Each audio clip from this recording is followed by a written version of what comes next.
It's Week 17 of the NFL, and we'll be watching Jake Ferguson. No one's been busier this season as he currently paces the NFL in receptions.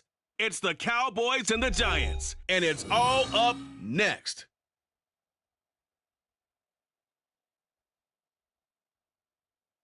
We are sandwiched between Fort Worth and Dallas, Texas, and Arlington at the luxurious AT&T Stadium. Today, boy, what a matchup. Two NFL franchises with so much history, so much tradition, getting set to do battle here, as it'll be the New York Giants taking on the Dallas Cowboys. With Charles Davis, as always, I'm Brandon Gaudin. And Charles, you talk about storylines in this one. I think it begins and ends with our two quarterbacks, certainly two of the best in the business. And nowadays, I don't think you can get by for long periods of time without a top-flight quarterback. The way the game is played, with all the responsibility he has and how the game flows through him, if he's not on the top of his game,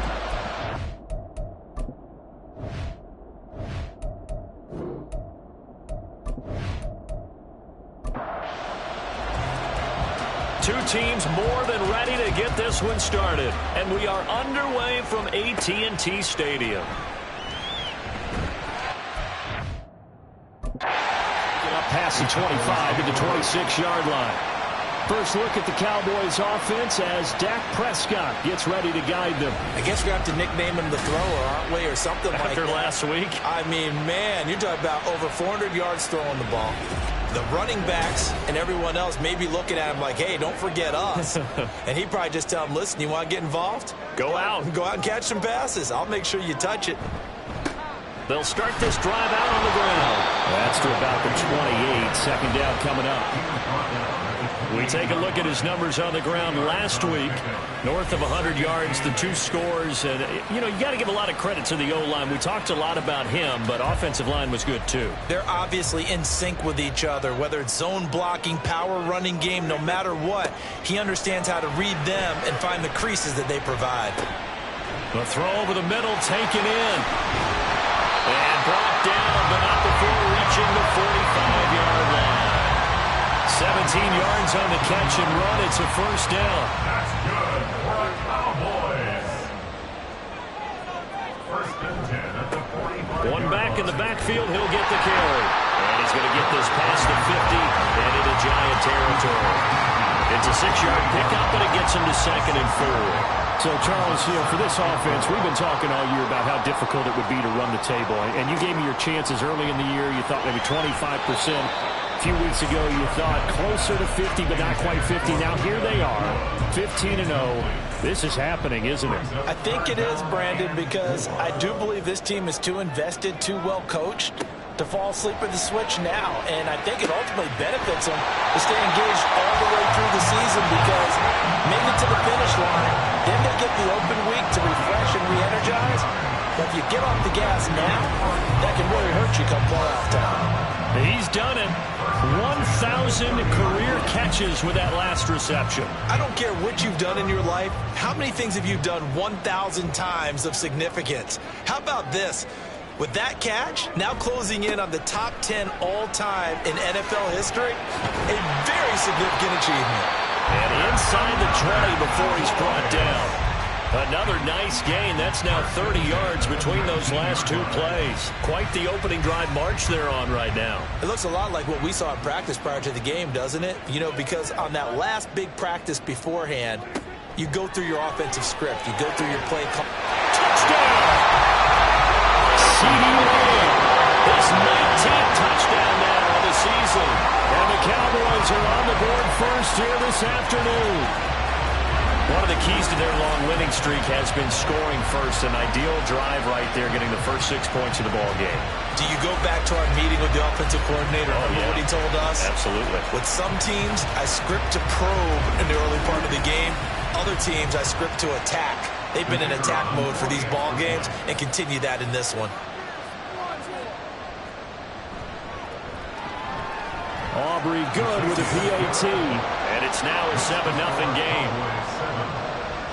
So that winds up a 7-play drive all told. And it's finished off by the touchdown from CeeDee Lamb.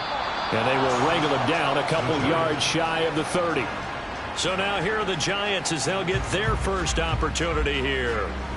They'll be led out by the MVP of the National Football League in 2018, the former Texas Tech Red Raider, Patrick Mahomes. And simply put, for many, he's the gold standard for quarterbacks in today's NFL because of his ability to create, find the open man, use all the different arm angles that he has. He's a complete package, and boy, his team loves to play around him. And this will be a Giants first down as he'll take this up to the 38-yard line. Defensively, they were in the 3-4. Solid run up the middle. What made it successful? Well, what you have to do is control the nose guard, but sometimes you don't do it by blocking him. You do it by influencing him. Get him moving to one side or the other and hit him back on the opposite. Well, look there at his numbers on the ground a week ago. Pretty good as he found himself in the end zone on 2 separate occasions. And those are the most important numbers because no matter what you pile up prior to the goal line, getting in is all that matters. Putting those numbers up on the board, and they love them when they're 6s. And he will go down. A Cowboys sack. Well, we got a pause here for an injured player, and as you can see, that's Patrick Mahomes right now who's in some discomfort, and everybody kind of holding their breath. And the Cowboys here on 3rd down bringing in an extra defensive back. Throwing Rivers.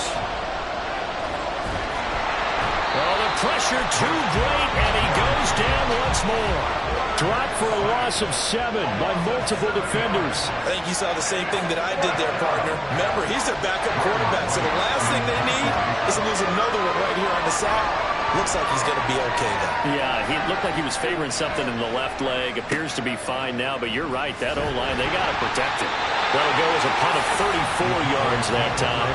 And the Cowboys will take over the football with a 1st and 10. About set for this next drive by the Cowboys offense. Well, just 2 series in here, Charles, but everything's gone to script so far. They got a touchdown on their first drive. Their defense holds, and now they've got a chance to take a 2-score lead. And to co-sign with you, exactly the start they scripted up. And really, that kind of start, that can set the tone for the game for them. And he'll get it down to the 47 here. It's a 4-yard pickup there that leaves him with 3rd and 5. They'll need 5 on this play to move the sticks. Prescott now. Working the middle of the field, and he's got a man complete. And he will have a Cowboys first down as they're able to get the 3rd down conversion. Someone sharp in this game. I mean, a touchdown pass on the first drive, it comes right back, and he's flinging it around really well here.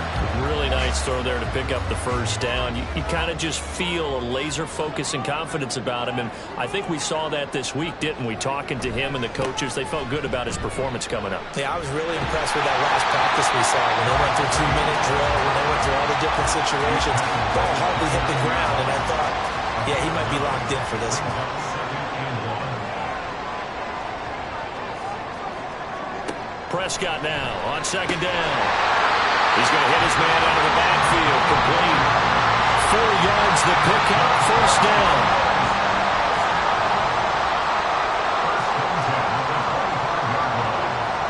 Here's Prescott. The short one there taken in by Ferguson. They get him to the ground right on the cusp of the red zone after a pickup of 5 or 6. 2nd and 5. To throw is Prescott. Going right back to Ferguson. Back-to-back receptions for him, and it's another 1st down. When the offense reads blitz, doesn't matter where it's coming from, tight ends know that they become a big part of the passing game because they should be an easy outlet when all those extra bodies are trying to get to the quarterback. A hot route, so to speak. Got a man, and he hits him in stride. This will be stopped about 2 yards shy of the marker. 8-yard gain, 2nd and 2. Now a 2nd and 2. Hands it off out of the gun. And he goes backwards on this one. Losing yardage to the 7. That's going to go down as a loss of 5, and it brings up 3rd down. We all have habits. We can be somewhat predictable, and you know me pretty well on 2nd down and short. What I like to say. Play action. Yeah, without a doubt. I thought that was a great spot to call it. Instead, didn't go their way, did it? No, defense sold out for the run. Worked out well. And they're able to stop him short. On 3rd and 6, they'll only pick up 4. Well, we hear so often how tackling has become almost a lost art in the NFL game. But it's so important to tackle well on these receivers, especially in a play like this one. 3rd down, they gave him the underneath stuff. You got to go and make the tackle right away. So another scoring drive there, Charles, and an early 2-score lead. You'd like the 6 there, partner, but you'll take the 3, and I think they have to be happy about the way they moved the ball in these first 2 drives. They have to feel good about their opportunities the rest of the game. And he'll decide to not bring this one out as their drive will begin at the 25. So the Giants getting the football back here for their 2nd drive. They'll look to get something started. They need to, down 10-0 early as they've got it 1st and 10. Rivers. Firing quickly here, and that's complete. They'll give him 4 yards there, and that's going to bring up 2nd down. 2nd and 6 at the 29-yard line. Now Rivers.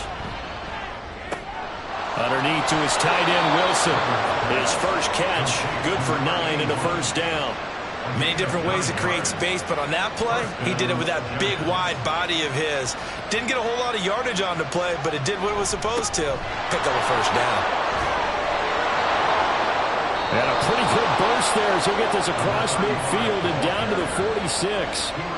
It's a giant 1st down on a gain of 16. 16 yards. 1st down, New York. From the gun, Rivers. Throw left side complete. That's Bradley. And he'll go out of bounds after taking it a little further down inside the 40. So from the 37, here's 2nd down and 1. Brings up 2nd and a yard. One back in the backfield, he'll get the carry. And he's going to get it down to the 33-yard line here. 4 yards the pickup, 1st down. A gain of 4 yards. And the Giants 1st down. And they'll keep leaning on the running game. Back to the ground. And forget about finding a lane. He barely had time to look up before he was planted in the backfield. 10-0 the score after 1 on EA Sports. Giant football, and we're ready to begin the 2nd quarter. After the loss, they'll come up 2nd and 13 as they've got it as we resume action. Off the play fake here, Rivers. Over the middle, complete. It's Bradley. And finally, down he goes as they work it inside the 10 to the 7. That one nearly 30 yards, 29 officially. Boy, everything clicking on this drive. He's 4 for 4 now, and that throw, maybe the best of the bunch. This offense is really humming, and they pick up another 1st down.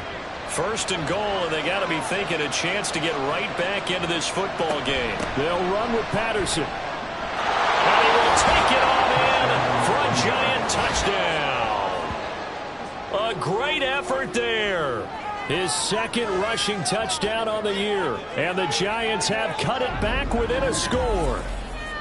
Sometimes you get a 1st and goal, and you're back near the 7, 8, 9-yard line, and you start thinking, maybe we'll run it here on 1st down to get half of what we need, so maybe we can have 2 or 3 shots at going for it from closer range. So this is a bonus right here. What a great run to work his way into the end zone. The extra point splits the uprights, and that'll cut it to 3 at 10-7.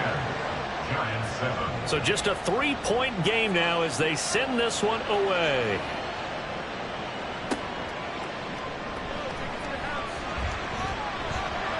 And he brings us out past the 20 to the 24. The Dallas offense back out onto the field. And last time they got 3 points, but it was a chip shot field goal. And when you go to the sideline after a chip shot field goal, maybe the offense not too happy.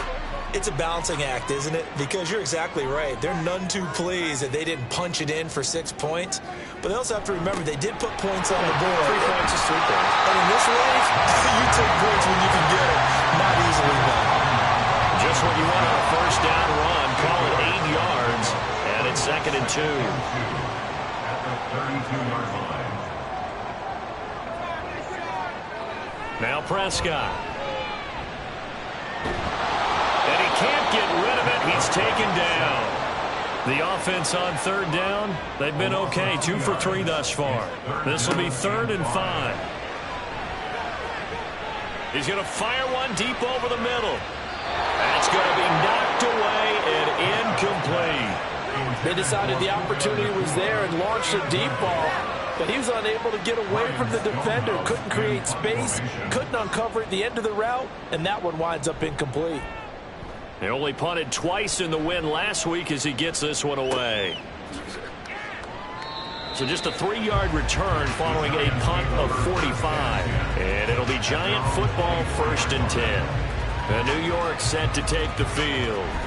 This drive here beginning probably with a pair of motivated groups. Remember, the offense scored a touchdown on their last time out. Looking to repeat that in Charles's defense. They were very frustrated after giving up 6 the last time on the field. And frankly, it's just a battle of wills in a lot of ways because you know they're both motivated. They both game plan for this drive, and they both have specific outcomes in mind.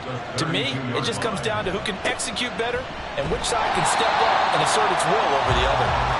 And he's going to lose yards. They take him down at the 26. It goes as a loss of 6. And now 3rd down. They'll be in search of 8 yards here as they hope to convert the 1st down. Throwing is Mahomes on 3rd. Pass taken in by his big tight end. And he's taken down but able to slip across the 35.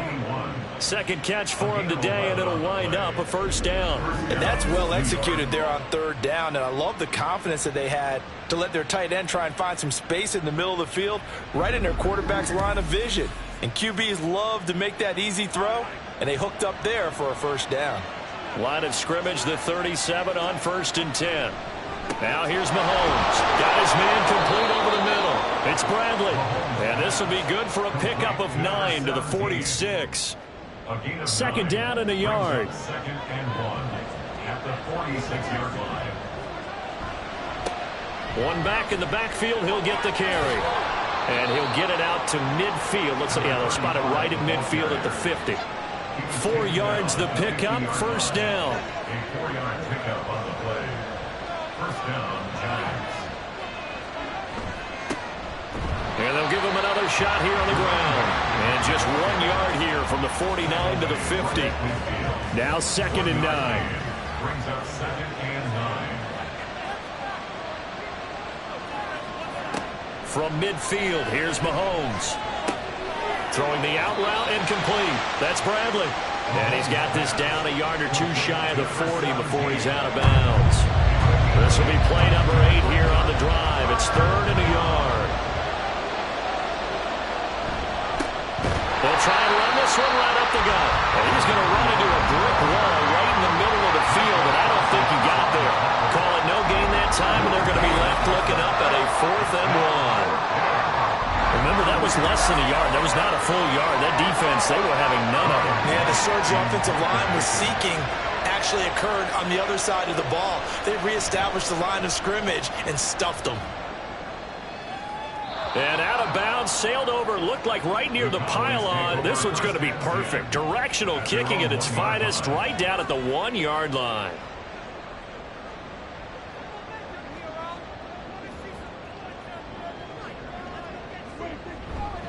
Now a first carry for their fullback.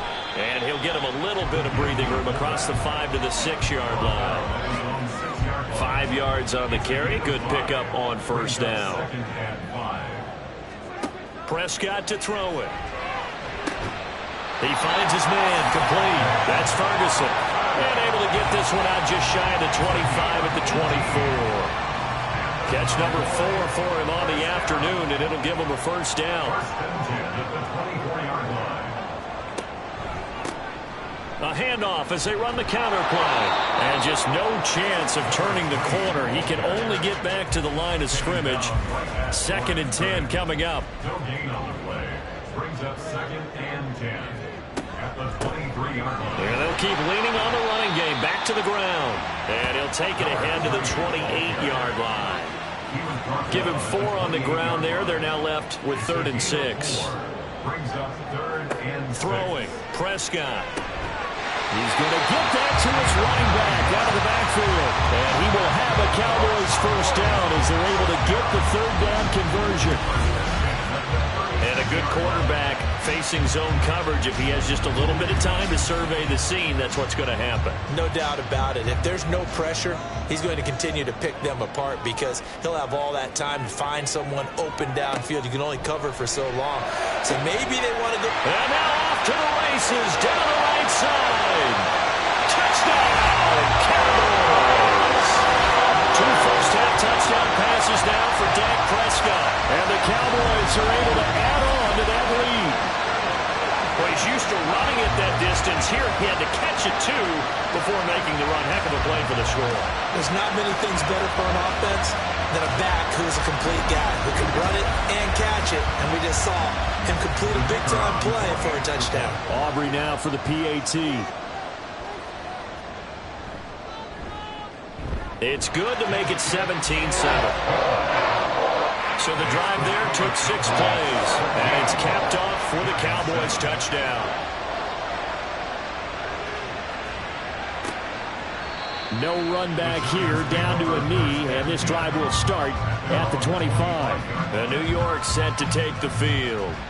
They trail by 10, 17-7 as they come up on a 1st and 10.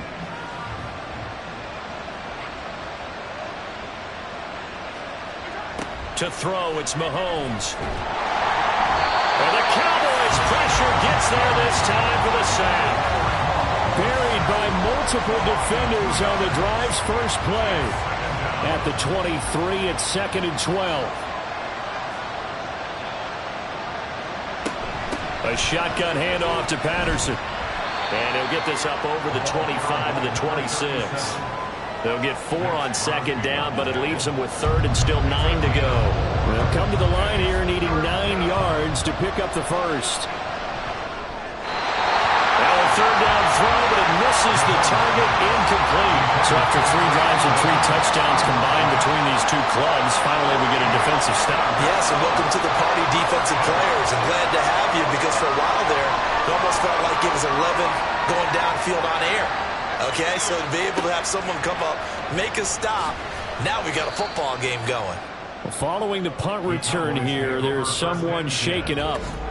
But not what you want to see this late in the season. Medical staff is going to check on him, and we'll step aside for a moment. The Dallas offense here set to begin the drive. The last time out, they had to march almost the full length of the field for their touchdown. So here, much easier, Charles, with this better starting field position. I love your sarcasm, but I love even more your observation because, look, what they did last time out, now with a shorter field, they should have a lot of confidence they're going to put more points up on the board. And we've hit the 2-minute mark in this first half of action. A 2nd down throw for Prescott. And he fires one incomplete. You've always been very good about checking my math. Am I correct? That's the first time that it's been incomplete when they've thrown it to him? Yes, he had caught every other ball coming his way. So they feel like they've got something really good going there, and they're going to continue to go there until the defense makes an adjustment and takes it away. Well, they finally made an adjustment there. We'll see if they can build on that stop. So they'll get 8 out of that completion, and that's going to bring up a 4th down. Here's Ryan Stonehouse now, as he'll punt it away for the 2nd time. That one sails out of bounds. The side judge will walk it off. And he says it went out of bounds at the 9-yard line. Nice punt.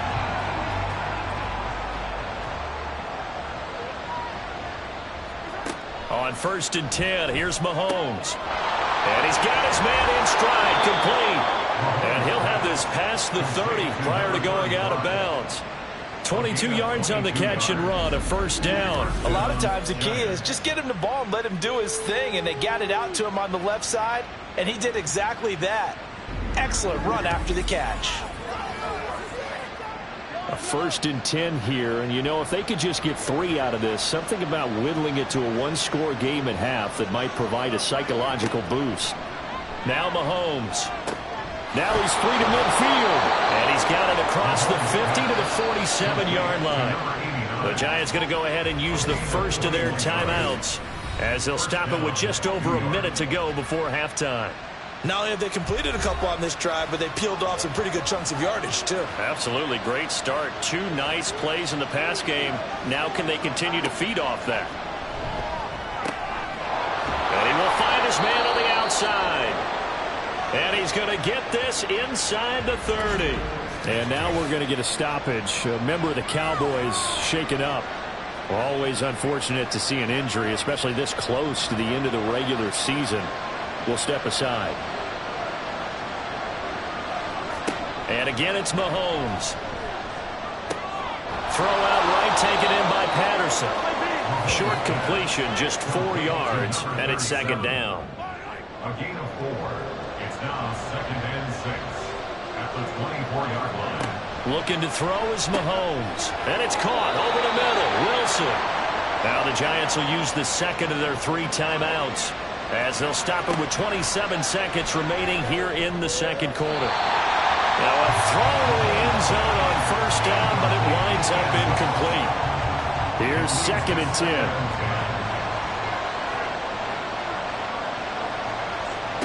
Mahomes going to throw.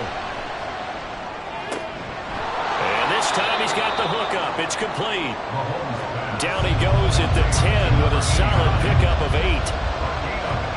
Final shot before the half from Mahomes. And that is incomplete. 2 seconds left on the clock. Well, how about the coverage we just saw break out on 3rd down?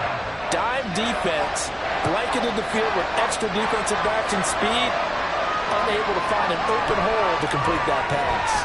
And his kick here is good. And that will do it for this first half.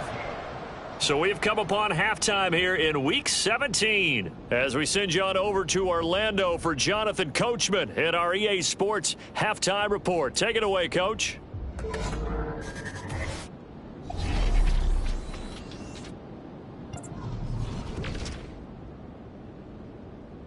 We'll get started up at FedEx Field in our nation's capital. And it's the Texans out in front as that one is just about to halftime. Rondale Moore, 2 touchdown catches on the afternoon. From there, we head up to MetLife Stadium to check on the Jets. And they have the lead in that one over the visiting New England Patriots. DeAndre Swift with a rushing touchdown there. Lastly, let's get out to Jacksonville. See what's happening with the Jaguars at TIAA Bank Field.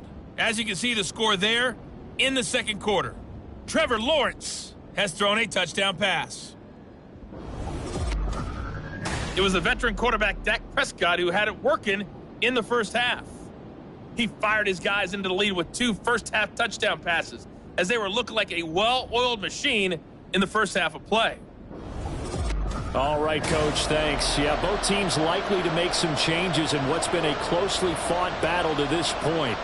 1 touchdown is the difference. 17-10 our score, and we are back underway on EA Sports. And this will not be returned, so the second half begins with a touchback. The Giants offense set to begin this third quarter.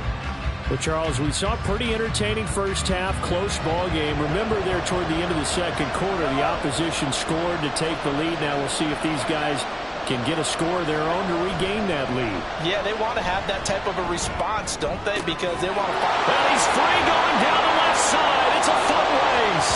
A big play there for the Giants. 44 yards. You ask tight ends about their favorite routes to run, and surprisingly, this will pop up as one of their staples because they run so many routes in the middle of the field.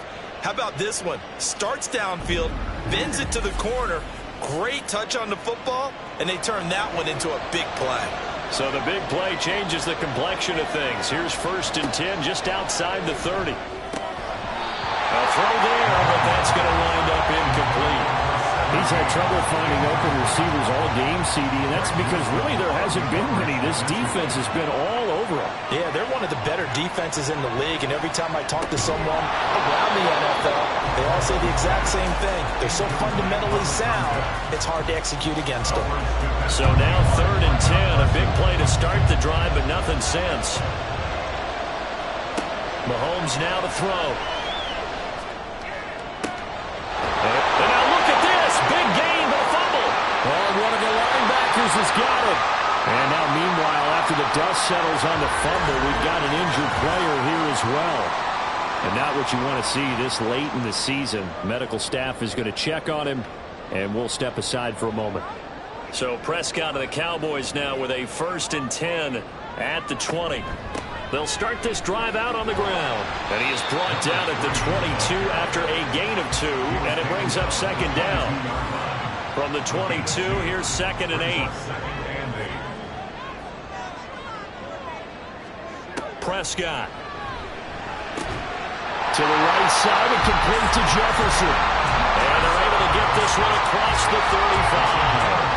And now for him on the season, that is his 80th catch, and the result is a 1st down. Well, we made a big deal about catch number 1,000, as we should. Now he's at 1,001, so he's building towards 2,000, Charles. I like your optimism, and I love your math. Let's go ahead and get the next 1,000, and he started on it already. On 1st down, they'll go to the ground attack. And he'll grab a gain of 5 out of this up to the 41-yard line. These two teams, they met up earlier in the year, back in week 2. And it was the Cowboys winning on the road, so they look for the sweep here back home in Arlington. Meanwhile, Dak's throw pulled in by Lamb. And they're going to have another 1st down as the tackle's made at the Giants' 43. That one good for 16, and the drive will continue. So the drive takes him into Giants territory now. 1st and 10 at the 43. Now Prescott. Over the middle, complete. It's Carr. And he gets it inside the 35 and just shy of the 30. From the 32 now, here's 1st and 10. Here's a give up the middle. And he fights forward for a modest 2-yard gain. 2nd down. They suspected it was a power play up the middle coming at them, and boy, were they right. That defense got downhill in a hurry and limited them to just a couple on 1st down. Throwing the out route incomplete. It's Ferguson. And they'll have it in the red zone before he crosses over out of bounds. So from inside the 20, here's 1st and 10 at the 18. From the red zone now, Prescott. And this one quickly to Lamb. And the result here, a pickup of 8. Leaves him with 2 to go on 2nd down. 2 yards left on 2nd down from the 9. Prescott now. And this throw incomplete. And the defender all over him that time, but it's going to lead to 3rd down. They'll come to the line, needing only 2 yards to gain the 1st here. Prescott yet again. Work in the middle of the field, and he's got a man complete. And he'll be taken down, but he does have 1st down yardage. A 3rd down gain of 3 yards, and that'll be enough.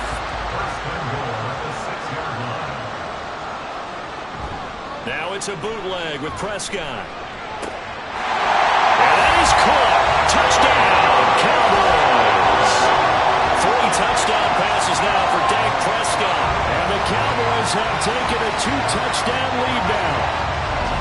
Circle that drive because that might be one to remember. Well executed to give them a little cushion. Well, let's take it into the boxing ring. You talk about them commanding it, keeping the fight where they wanted to, whether it was in the center of the ring or putting them on the ropes because it was jab, jab, jab. And finally, the haymaker to put that drive away.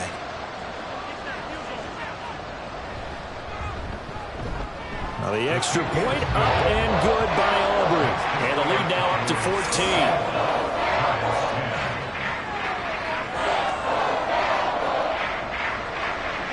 Set now to kick this one away, and off it goes. From a couple yards deep, he'll bring it out of the end zone.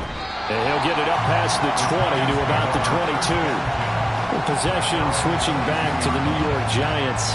Last time out, remember, they fumbled the football. That led to the touchdown. And, Charles, they were in the red zone, so that's a backbreaker. They got to try to pick up the pieces here on this drive.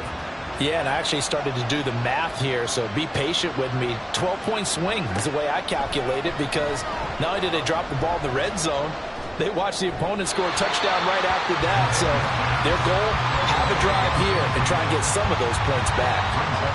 Now a 2nd and 10. Working from the gun, Mahomes. And he comes back with one complete. And he's brought down 35. Ball up to the 35 now as they come up on 1st and 10. Here's Mahomes to throw. Got a man here. It's Wilson. And he takes this one down almost all the way to the 30. A very nice pickup of 33 yards. When they've needed a play this year, he's certainly been the guy to deliver it. As this season has gone on, he's been awfully consistent and sometimes spectacular. So the big play changes the complexion of things. Here's 1st and 10 just outside the 30. And they'll run on the inside handoff. And he can only manage to get a couple. 2nd and 8 coming up. It's interesting going into this game. There was so much talk from both sides about who would control the line of scrimmage. I think we've seen who has it in this one so far. Well, they've bottled him up. He's barely averaging over 3 yards a carry right now. They try to throw on 2nd down, but this one is incomplete. And the passing windows are just not there. That's just another example of how great this defense has been all game long. And that's exactly what a top 10 defense can do. All right, rifles one, and that's going to be intercepted. And the Cowboys are going to take over once again at their own 25-yard line. But just a lot going on there in the middle of the field, and this one winds up a turnover. Yeah, the running a crossing route here, and the idea of it is to get defenders confused about who to go with. But if you throw it too early, sometimes it's your quarterback that gets confused, and here he throws it into coverage and gets it intercepted. And out now come the Cowboys. And that last drive, so effective in the passing game, resulting in the touchdown. Maybe not many people were focused on the trenches. There was good protection there. Excellent protection. So now, defensively, you've almost got to get down to those starters blocks like you're a sprinter. Get lower than those guys on offense and find a way to roar through them or around them to get into the face of the passer. Easier said than done, though. Way easier said than done. But they've got to try something because right now, they're just cutting them to shreds. Here's Prescott. He's going to find his running back. It's complete. And he'll be brought down right around the 37. 6 yards to pick up, and that's a 1st down.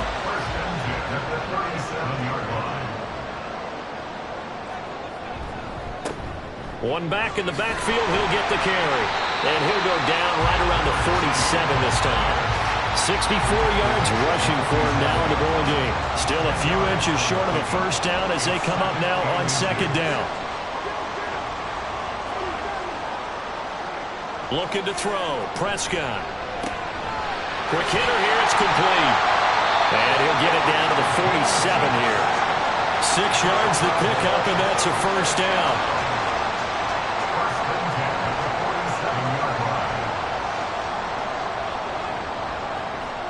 Now Prescott. His throw incomplete. As a corner, you have to be able to run with guys step for step downfield in man coverage and make up ground quickly in zone. You have to put yourself in position to make plays just like that one we saw there. Here's Prescott. And he's got his man out of the backfield. That's complete. And he's corralled at the 40, but not before picking up 8. Trying to keep the drive going here. This is play number 7 on 3rd and 2. On play action, Prescott. And that will be incomplete. So many times when we talk about coverage, we're just about a defender running with a receiver, but a big part of it is understanding where the football is, finding it. In this case, when it arrived, it wasn't a surprise, and he was able to bat it away. And that is no good. Hit it well from distance, but he couldn't work it back in, and this will remain a 2-touchdown game. Well, Brandon, anything beyond 50, you start rolling the dice a bit. And once you get up around 57, 58 yards, the chances of making it go down dramatically. And sure enough, this one winds up no good. They go back to the air here after the INT on the last drive. And that's good for a pickup of 10 yards. And they'll be left with a 2nd and about a foot. It's 2nd and inches at the 44-yard line.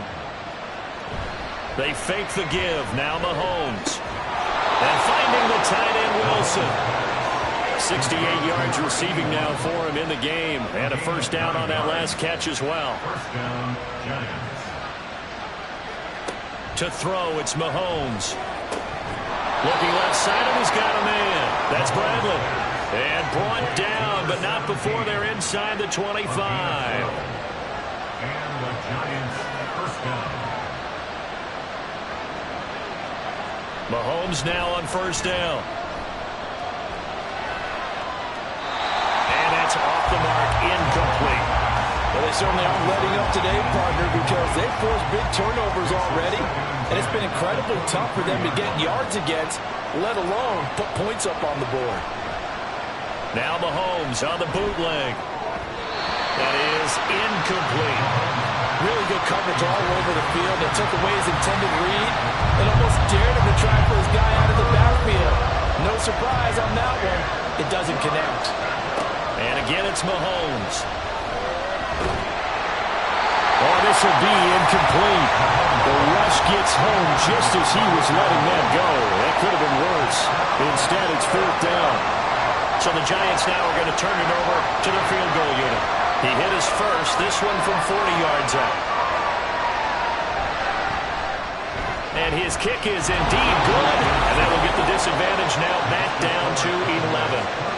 So the response to that touchdown on the other side to begin the third quarter. Look, just 3 points, but still a response nonetheless. You're exactly right about that, because I think you needed to answer back with something, even though it's not 6. Just enough to send the message that says, hey, we're not going away. And not much happening on the return as he'll get this to about the 23. Here's the Dallas offense now heading back out onto the field. Last time out, they had that long 50-plus yard field goal that they missed. And I'm sure on their sideline they're thinking to themselves, okay, do we still want to try one if we're in that position again? And I would dare say that the answer would be yes. They're going to have a lot of confidence in their kicker. But just to be on the safe side, I'm sure they told their offensive guys, can we get a little bit closer this time? Closer. Yeah, well, you know, I'd rather get in the end zone first and foremost. But if all else fails, less of a field goal attempt for him. And they're not going to get to the line to run another play. So we will switch ends as the third quarter has come to a close. You're watching the NFL on EA Sports. Back now in Arlington. This is 2nd and 8. It's the Cowboys with a football. They'll be looking to tack onto their lead as we get set for the fourth. And they'll get it all the way up about 5 yards shy of midfield. That'll put him at 66 receiving yards now for the game, and he's got a first down. The passing game continues to be their friend, even with a stable lead here in the fourth, Charles. They're going back to that well. Yeah, with their overall philosophy, you know that they trust their quarterback. He's been able to throw it well. They continue to throw these safe passes. Who can blame them? During that run, an injury here. We got one of those big blockers in some discomfort. From just shy of midfield, here's 2nd and 6. And they'll give him another shot here on the ground. And he's going to get this past the 50 and into Giant territory. Brandon, I've got to think this offensive line has got some smiles on its faces. And I know it sounds crazy, but they practiced for this back in training camp. They knew they'd be in situations where it'd be extra defenders in the box coming after them, trying to keep them from locking down a game. Right now, they want to show the world they're up to the challenge. And he will have a Cowboys first down by about 3 yards or so as they wind up getting 7 there on 3rd and 4.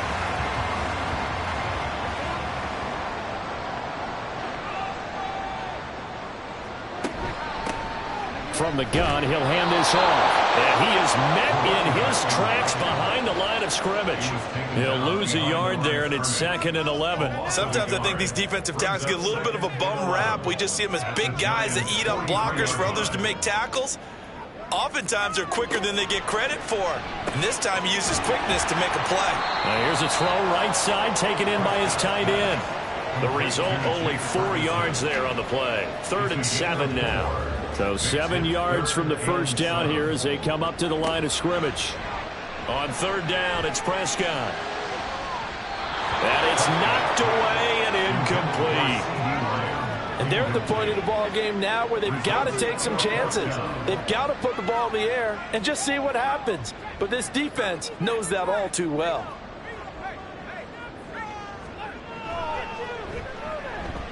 And his kick is good. He got every bit of that one as it's good from 56 yards out. And that will extend their lead even further. So that maybe not a knockout blow, but I suppose certainly every little bit helps when you're trying to salt one away in the fourth. Well, the possibility of being beaten by 2 late touchdowns or at least sent to overtime does exist. But time, definitely a big factor at this stage of the game, is in their favor. The Giants going to take over again on offense. And tough to win games if you're going field goal, field goal, field goal here. They got field goal last time. Now they'll be looking for a touchdown. They're looking for the big chunk now because, as you noted, the field goal, field goal, field goal way of doing it makes it that much harder and puts more pressure on every possession for you now. Go ahead and get 6 and feel a lot more comfortable about the position they're in. Bigger chunks. We'll see if they can get the score. Nice way to start the drive. A gain of 12 and a first down. First down, New York. Looking to throw is Mahomes. Now he'll dump it underneath to his running back, complete. And just 3 yards on the catch there. He couldn't get away. And it'll be second down. Brings up 2nd and 7 at the 32-yard line. They go play fake. Mahomes. Wide open receiver, complete. And he'll be taken down, but not before he gets into enemy territory. That'll give him 60 yards receiving now as he's got a first down. You cannot write these guys off just yet, not with a quarterback like that under center. You mean it actually crossed your mind with him running the team that you could actually maybe write this game off? Not yet. Not a chance. Not with him. We've seen it too many times. On first down, Mahomes. He finds his man, complete. It's Bradley. And he'll be out just a yard or 2 shy of the 30. 17 yards is the pickup there for number 17. From the 32 now. Here's 1st and 10.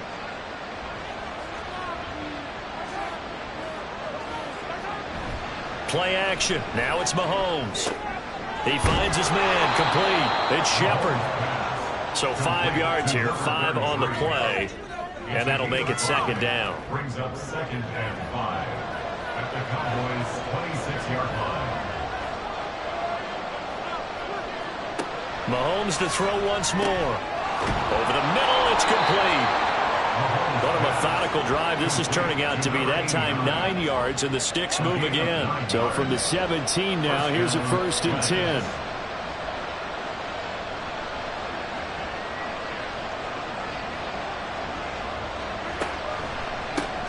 Here's a quick throw out to Wilson. It'll be a gain of 5, and it's second down. Nice rhythm throw there on first down. He located his tight end, made it a nice easy pitch and catch. Hoping he can break a tackle or 2. Wasn't able to do that there, but still good yardage.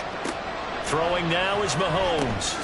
The quick slant caught. Touchdown, Giants. A 12-yard touchdown grab. And the Giants have made it a 1-score game again here in the 4th.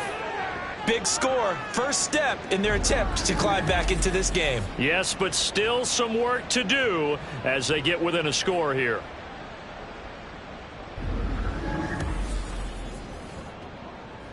Now they'll line up to kick the extra point.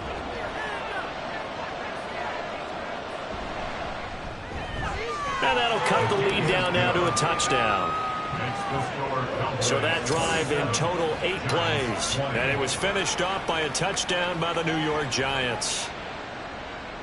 The kicking team out there for the Giants as they will send this one away.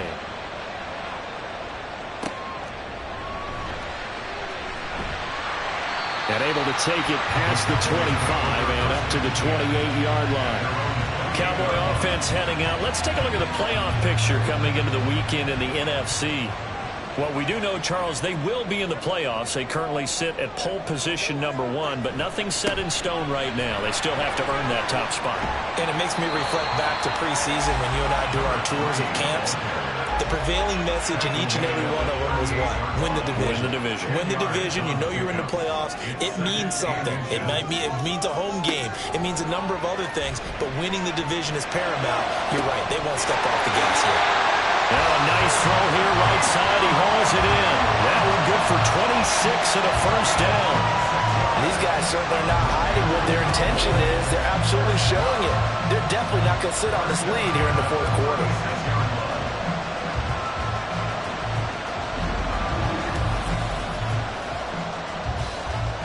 So the drive takes him into Giants territory now. 1st and 10 at the 36.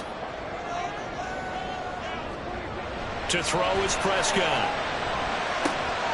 Going to be taken in here by Nakua. And they get this one to about the 20-yard line. Giving back-to-back catches now. That one for 16 and another first down. First and 10 at the 20-yard line. One back in the backfield. He'll get the carry. He's tackled a yard short of the marker. Good gain of 9 on first down. The run we just witnessed put him north of 20,000 career rushing yards, and he passed Emmitt Smith way back at 18,355. I don't know that anybody ever gets to 20K. Yeah, I don't think so. And it certainly doesn't feel like it. Maybe not in our lifetime, that's for sure. But think about how he got there. Because what do we always say? Football's the ultimate team game. So that means he's had great offensive lines during his time. He's also been blessed with tremendous longevity. Now, touchdown, Cowboys! Dak Prescott now 4 touchdown passes on the afternoon. And the Cowboys are closing in on that 16-0 record as they add on to their lead. Well, that's certainly going to bump up the old win probability index because now it's a 2-score game here in the 4th quarter. Yeah, you're taking me into that deep water now. Win probability index. This game's definitely not over. We're not looking at a 0.5% or something. It's just 2 scores. But the way that this team has played, to me, what I've seen, they absolutely deserve to win this game. They've been the better team by far throughout. Aubrey good with a PAT. And the lead now up to 14.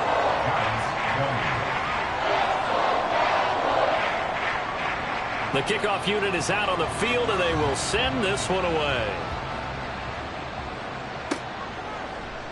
And there will not be a return here. It's a touchback, and it'll come out to the 25-yard line. And the Giants ready to come out now. And they'll just simply be looking to build off the confidence of the last time out where they scored a touchdown. Man, confidence is powerful, isn't it? When you've scored once, you feel like you can go back out there and get it done again. Doesn't matter what the defense throws at them. They feel like they're in a groove right now, and they want to get out there and show it. Yeah, hoping to stay in that groove here this go-around. An incomplete pass leads to 2nd and 10 from the 25. From the gun, it's Mahomes. This throw incomplete, nearly picked off. And with his pedigree, he doesn't drop many of those. But 3rd down coming up.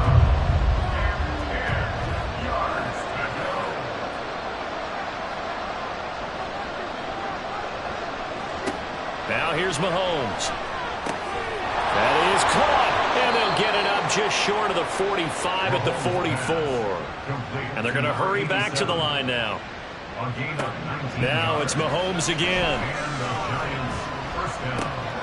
He's going to flip that out to the flat. It's complete. So give him 5 yards there on the pitch and catch, and that'll bring up 2nd down. From midfield, here's Mahomes. Going to throw right side here, complete. All 3 timeouts plus the 2-minute warning. Here's 1st and 10. Mahomes firing complete. Was that a receiver? Yeah, actually it was. It was a running back who was a receiver on the play. Ike's been spending time in the receiver drills getting his feet down. Well, those guys out of the backfield, they got to be good, agile with their feet. He showed the agility there with a toe tap. No doubt about it. It's like he going to ballet school. Got the toes down and stayed in bounds. Mahomes to throw it. Work in the middle of the field, and he's got a man complete. And he will have a Giants 1st down as they're able to get the 3rd down conversion. Mahomes. It's going to be caught at the 10-yard line. Now 2nd and 4. Mahomes. And they'll be driven back here, losing yardage to the 10-yard line. And this crowd doing their best to make a lot of racket. It's 3rd and 5. Touchdown! A great play there. With his 2nd touchdown of the game, number 8 on the season. And the Giants have got it back to within a score. I'm not sure win-win is the proper term here, but it certainly felt like it. They got the touchdown they needed, but if I'm on the defensive side of the ball, okay, you got the touchdown, but it sure took you a long time. Yeah, because offensively there, you're probably hoping for a 1 to 5 play drive. That one ate up a little more time than they were hoping. You're exactly right, and if you have that 1 to 5 play drive, you actually build up momentum and even more hope. When they had to slog their way downfield, they got the touchdown, but it's almost like, yeah, you know, it doesn't feel right. Exactly. A big mistake in that spot. You got to let it go, Tim. They didn't give themselves a chance. They had an opportunity, touched it first. Now they're in a really bad spot.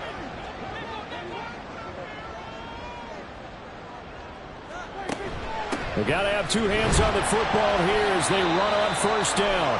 And he gets this to the 35. Good for a gain of 5.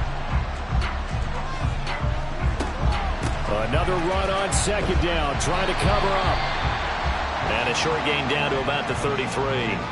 Now a timeout called for by the defense as the clock will stop with 55 seconds remaining in the football game.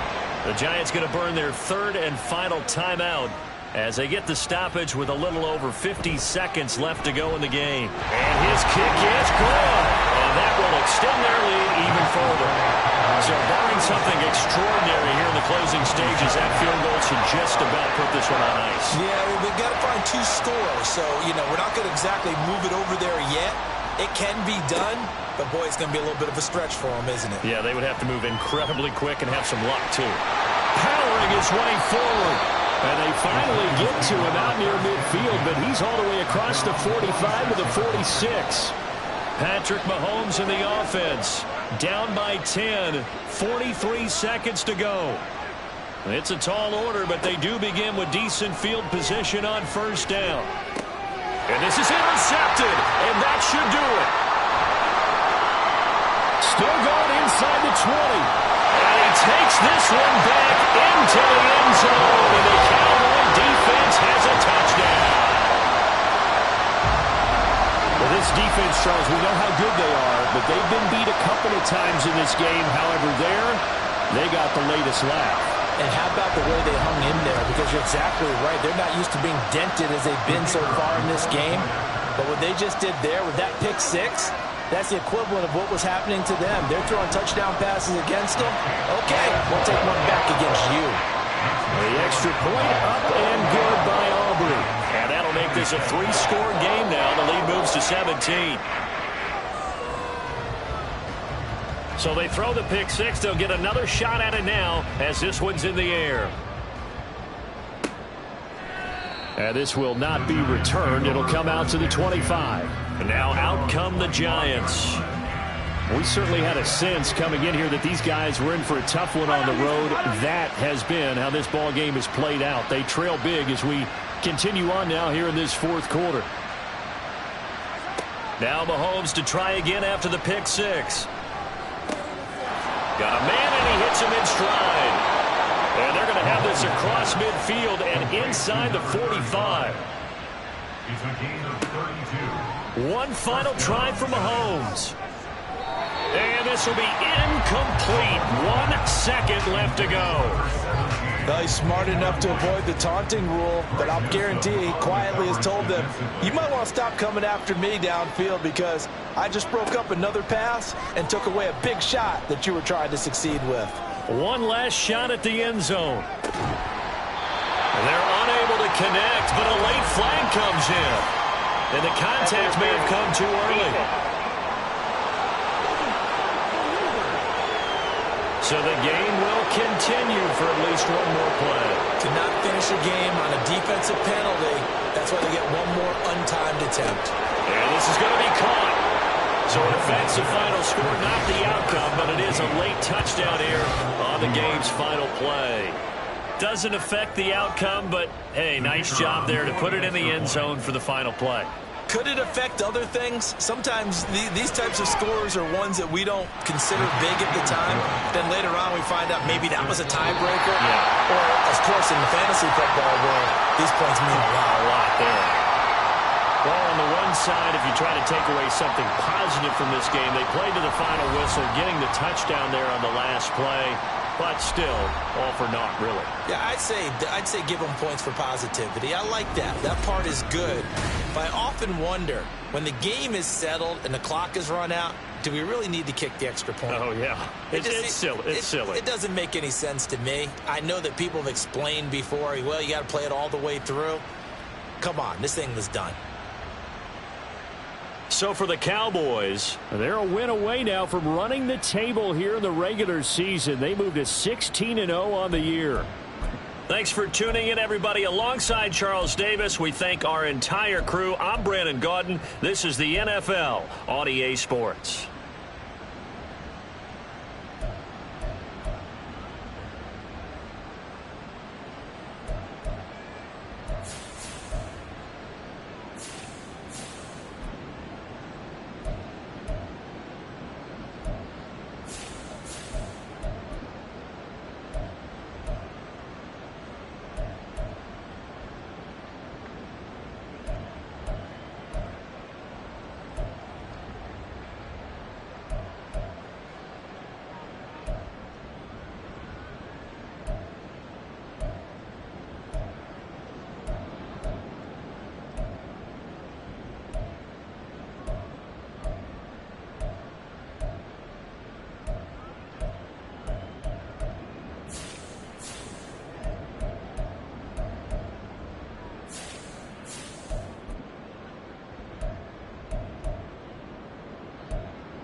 It's the National Football League on EA Sports.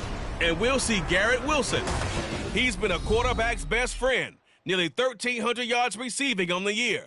It's the Chargers and the Chiefs. All that and more coming up next.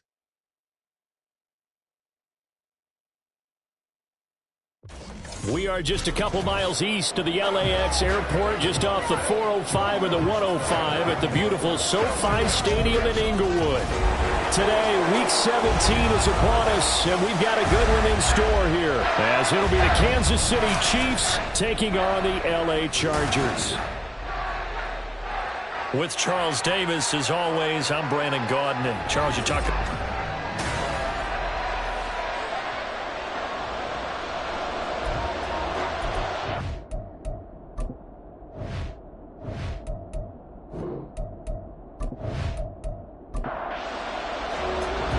Here's the kicker, Harrison Butker, ready to get this one started. And we are underway in Southern California.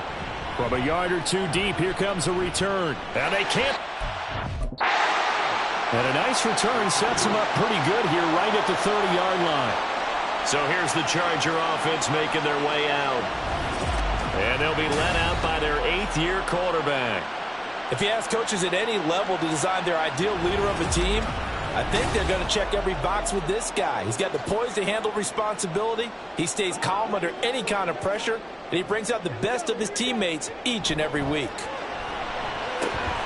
He completes that to Garrett Wilson. And they get him down, but not before he takes it across the 40-yard line.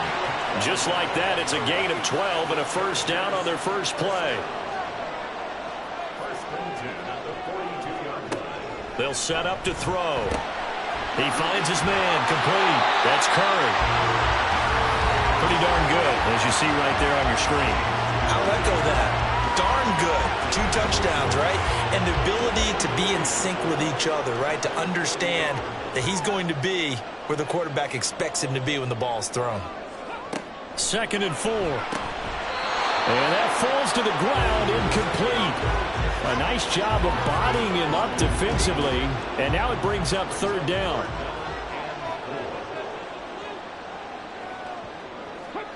Again, he'll drop to throw. Oh, he tries to force it in, and it's intercepted. Picked up by Nick Bolton. And he'll return this ball across midfield to the 47-yard line. So far this season, this defense has had their issues against the pass, so that's a great sign for them to get the early pick. Yeah, confidence builder for them and an absolute shock for the quarterback because he went into it. He saw the numbers we saw. He watched him on tape. I think he came into this one thinking this is going to be a big day, and it very well could be. But early in this one, advantage defense.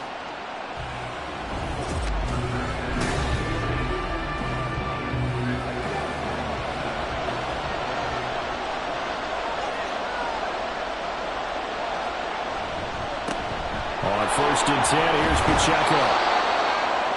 We take a look at his numbers on the ground last week. North of 100 yards, the 2 scores. And, you know, you got to give a lot of credit to the O-line. We talked a lot about him, but offensive line was good too. They're obviously in sync with each other, whether it's zone blocking, power running game, no matter what. He understands how to read them and find the creases that they provide. Oh, his first throw of the game going to be intercepted. And the Chargers are going to have it here as they'll start at their own 24-yard line. So the interception there, and Charles, I'd imagine that's something you can maybe live with in December, but not come January. And I love how you make the distinction there. You're talking about regular season versus the postseason, the playoffs. Because these guys, they've already clinched a playoff spot, but they know, looking ahead, when they get into the postseason, they've got to take better care of the football because turnovers in that situation, they really become magnified. The Charger drive about to get going. They were intercepted the first time they had the football, but now they get it back, and it's still 0-0. And because of that, you know what the thought process is? Interception. One interception. It didn't really happen because they gave up no points. So go back on the attack. Go back and run the offense you believe will be successful. Find your playmakers and give them the football. They'll go with Pollard here on 1st down. And he takes this out right near the 45-yard line. 7 yards on the pickup there, and it'll leave him with a 2nd and 3.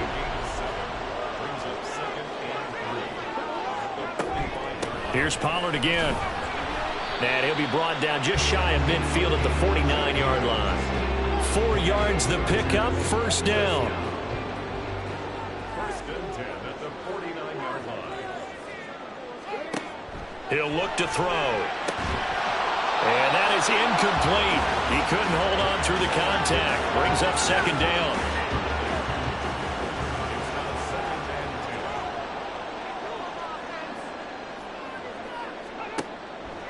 Looking to throw.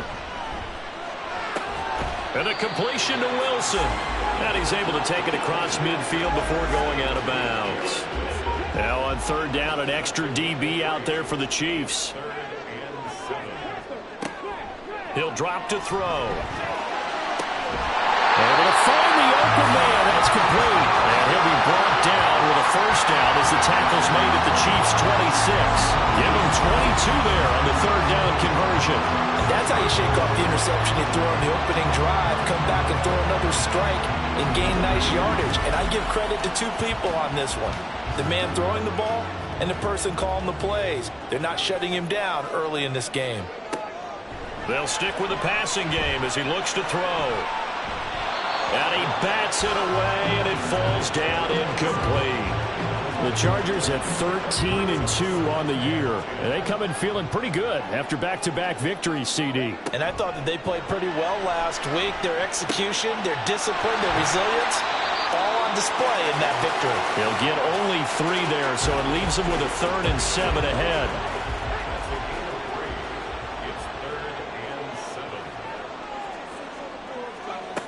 Back to throw again. And he knocks the ball away, and it falls incomplete. They really had a good drive going there, but a nice recovery by the defense these past few downs, able to knock that one away on 3rd down and bring up what I think for the offense, an unexpected 4th down here. And this one is right through. And the Chargers grab themselves a 3-0 lead. So, Charles, they get to them with their first turnover of the game and then make it hurt a little bit extra with a field goal. And anytime you give the ball up, what's the first thing a coach tells his defense? Don't let them score off of this. You've got to put out the fire. In fact, in 2021, that's what one NFL coach termed his defense, the firemen. Go out there, guys, and don't let them put some points on the board. Kansas City taking the field for their 2nd drive.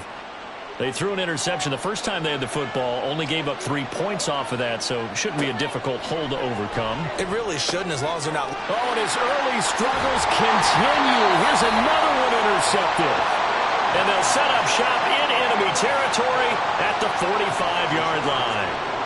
And that's what we've seen from this defense all year long, because they've been so good at finding ways to take the football away.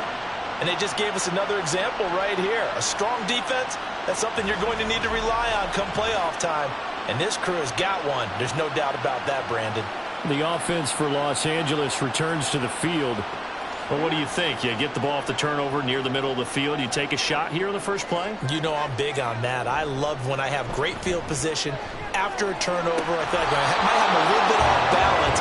I prefer to take a shot, but a lot of coaches will tell you, you only do it if you trust the guy who's got the football in his hands. Meaning, if it's not there, he won't force it downfield and maybe turn into an interception. He'll go to the check down, go to a second option, and go ahead and take the play. And now look at this. Big gain, but a fumble.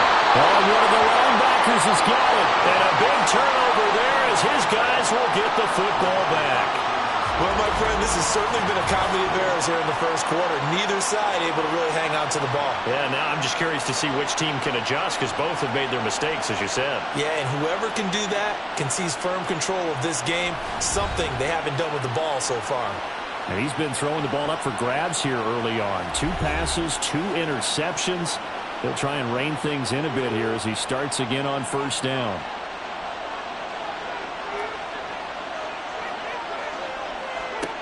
Trying to shake off the interception. He'll look to throw. Chargers able to get the pressure and bring him down. Will Anderson racking up sack number 12 for him on the year. Clock rolling as we hit the midway point of this first quarter. Out out of the gun. They'll look to throw. He'll hit Jackson, complete. Give him a gain of 5 on the completion. And that's going to lead to a 3rd and 11. Backed up here. Tough spot. Needing 11 yards to pick up the first. On 3rd down, he'll drop to throw. And this pass broken up. And the contact well timed there. And now 4th down. Well, based on what we've seen so far, I don't think you can even call this an off day anymore, partner, because this group we're watching, they are totally out of rhythm, trying to get their game plan up and running. That 0 on the scoreboard is glaring down at them with every incompletion. So a change of possession here on the punt. And it'll be Charger football here as they take over. Good starting field position for them here as they come up 1st and 10 at their 36-yard line. They're throwing here to start the drive as they connect left side. Right off the bat, it's a 1st down to start the drive, 12 yards.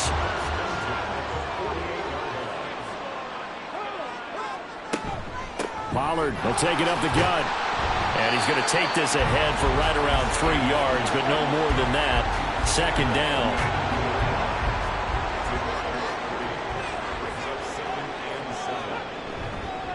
Going to run again here with Pollard. And he is going to be stopped cold behind the line of scrimmage. Now they're staring at a 3rd and 8. That last play backwards a yard.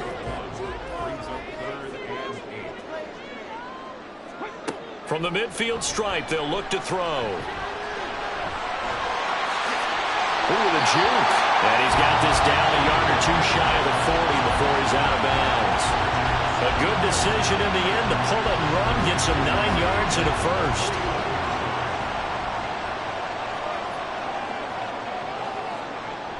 Now they'll switch it up here and look to throw. A quick throw, but incomplete.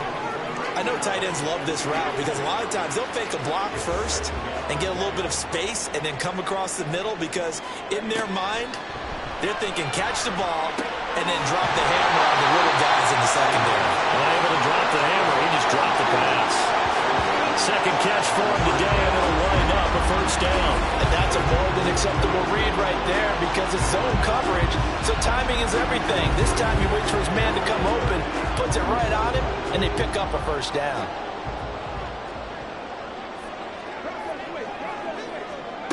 Now on 1st down, he'll drop to throw it. And this is caught at the 8. And brought down, but not before they get it inside the 10 to the 7. Given back-to-back catches now. That one for 16 and another 1st down. They'll run with Pollard. And he's brought down right at the 5-yard line. Give him 2 on the play. The yards may start getting a little tougher to come by down here near the goal line. That's good work defensively there on 1st down, holding them to a short gain. Pollard one more time. And he's going to get him about 3 yards closer. He's down to about the 2. His path became similar to almost running a stretch play, didn't it? Trying to find a crease, anywhere to put his foot in the ground and cut back. It just never materialized. Pollard. Yeah, this is going to depend on the spot, but I believe he might be a few inches short. It'll be called a gain of 2, and that'll leave him with some options here on 4th and inches. This is a long drive offensively. Wouldn't you hate to end this with just 3 points? Doesn't it feel like during a ball game you have certain narratives going on and there's certain drives that seem to take on just a bit more importance than others? This feels like one of those, doesn't it? To me, 3 points here, major letdown. This is the time to go and put 6 on the board. So 3 points on the board, as easy a field goal as you're going to get, but I can see you shaking your head. I love that peripheral vision of yours, partner, because to me, if it's the 4th quarter and you're up 6, I get it. But now, even if you run and don't get in, you're still setting them up to go a long field, 98, 99-yard drive. How do you look at your defense and not give them that opportunity? And Kansas City's offense now set and ready to go. Still in the first half, but this offense has struggled. Haven't really been able to get anything going, not only in the points category, but in the yards category. We'll see if they can do better here on this drive. They'll start the drive here with Pacheco. And nothing much materializing there on the 1st down run. He'll get a couple, and that's it. Here's a 2nd and 8.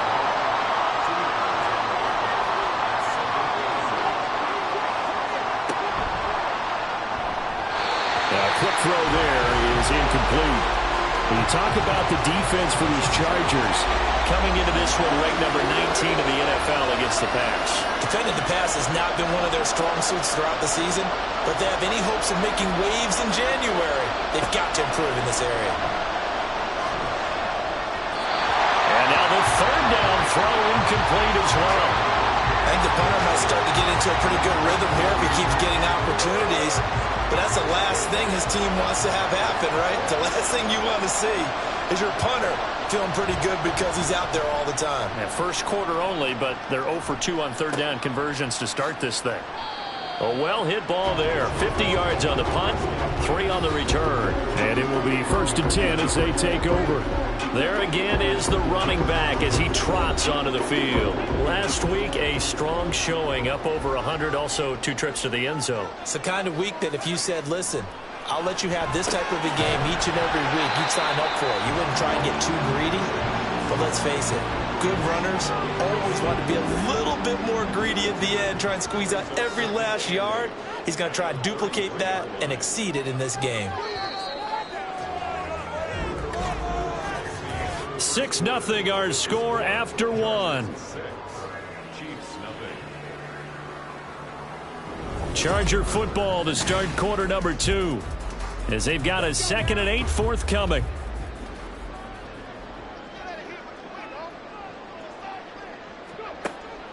From the shotgun, he'll look to throw. And a quick throw here, that's complete. It'll go as a gain of 4. And they're going to face a third down. In search of 4 yards here to pick up the first down. Out of the gun now on third down.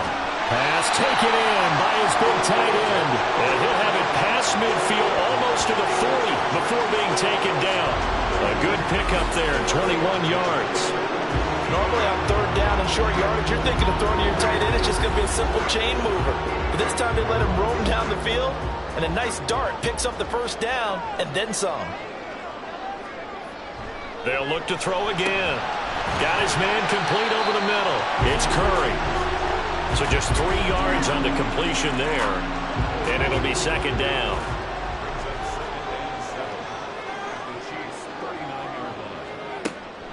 Now back to throw. He finds Wilson. And he'll be brought down with a first down as the tackle's made at the Chiefs' 19. A good pickup there of 20 yards. So here's a 1st and 10 now down inside the 20. He'll look to throw.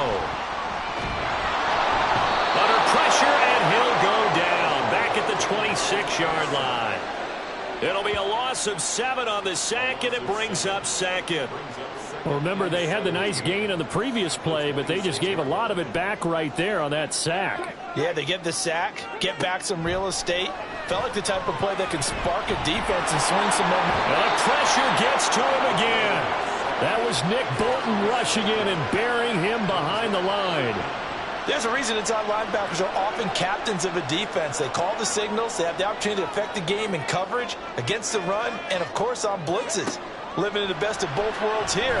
Already has an interception. And all the way in for a Charger touchdown. Garrett Wilson hitting double digits with his 10th touchdown of the season. And the Chargers add 6 to their lead. As a fan, is there anything prettier than a well-executed post route? No, it's a thing of beauty, especially when it's done like that for a touchdown. The throw, the catch, and how about the run after to get it to the end zone? For the extra point, Cameron Dicker.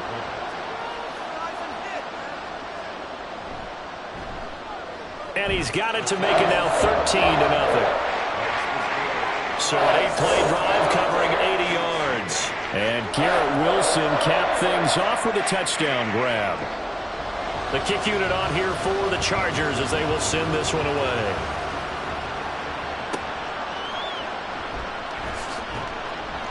And good coverage there on special teams as they'll get him down shy of the 20. And now here comes Kansas City. They're still in search of an initial first down as they come up here 1st and 10.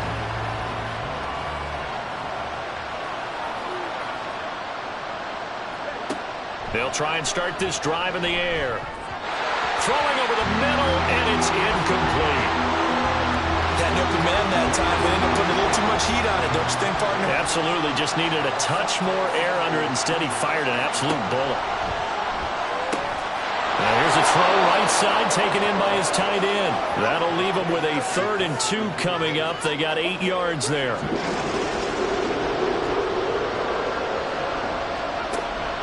They'll look to throw here. Work in the middle of the field, and he's got a man complete. And he will have a Chiefs first down by a couple of yards as they're able to convert here on 3rd and 3.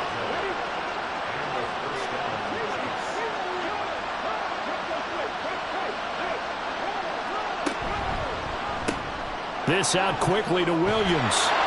And he'll be tackled right on the chalk of the 45. That's a gain of 13 as they try to whittle away at this 13-point deficit. This offense finding its legs now. Here's another 1st and 10. Now this one to his tight end out on the right side. And this will be good for a pickup of 9 to the 46. And Brandon, as you know, sometimes it's a lot tougher to run with these tight ends nowadays in the NFL. They're just bigger wide receivers. He lined up on the left side of the formation, ran a drag route across the field, and tried to work his way open. He was able to make the catch, but the defenders were there. Couldn't do a whole lot with it afterwards. And he'll be brought down at the 45-yard line.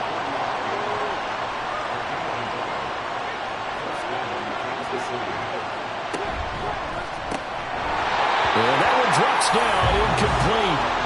Good coverage there, forced the ball free, and it's 2nd down.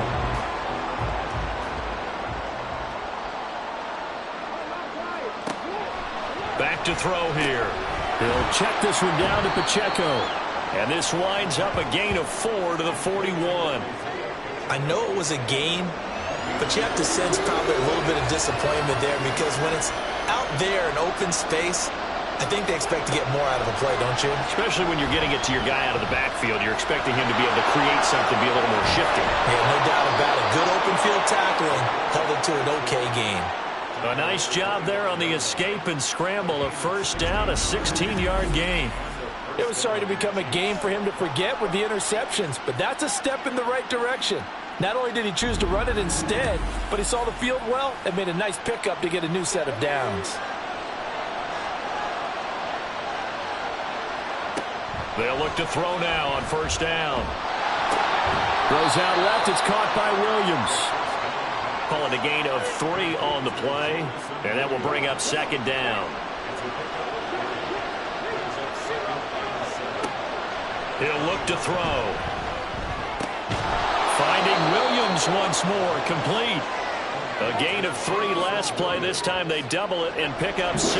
They'll look to make it 3 for 3 on 3rd down conversions. They need a yard here. Able to find the open man. That's complete. And he'll be taken down, but he does have 1st down yardage. And they keep those sticks moving forward, that time with a gain of 3. From the 13 now, they work on 1st and 10. They'll stick with the passing game as he looks to throw. And for the 3rd time here in this half, it's intercepted. Picked off by Asante Samuel Jr. And the Chargers are going to have it here at their own 9-yard line. And when a team advances as far as they did, got over the 50-yard line, don't you think that drive deserved a better ending? I think he needs to get with his coaches on the sidelines, make some immediate adjustments, and that's what you do. You don't wait. You do it from series to series because drives like that, that end with a turnover, that's multiple times they picked him off already in this opening half.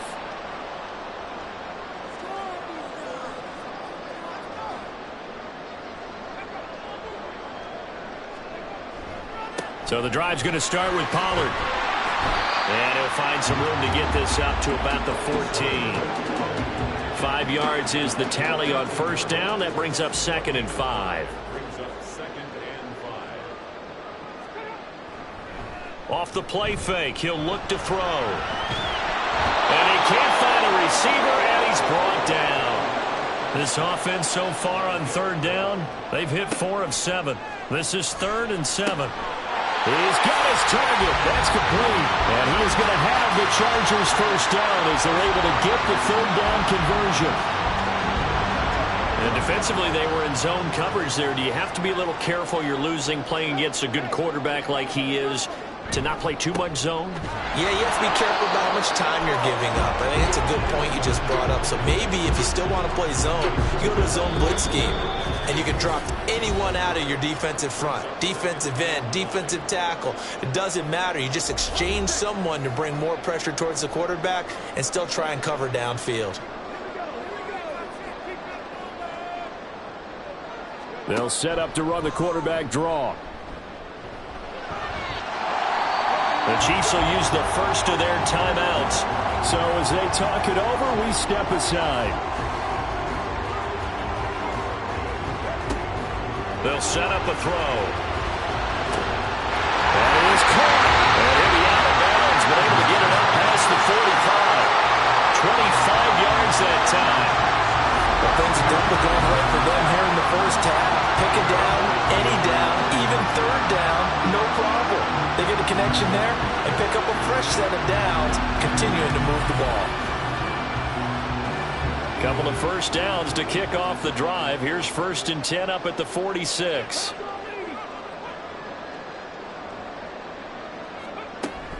They run straight ahead here with Pollard. And he'll take it across the 50 and into Chief territory. He'll get a nice chunk there on the first down run, and it's 2nd and 4. They'll set up to throw. That's dumped off to Pollard. And he'll get it down here to the 43. A gain of 5, good enough for the first down.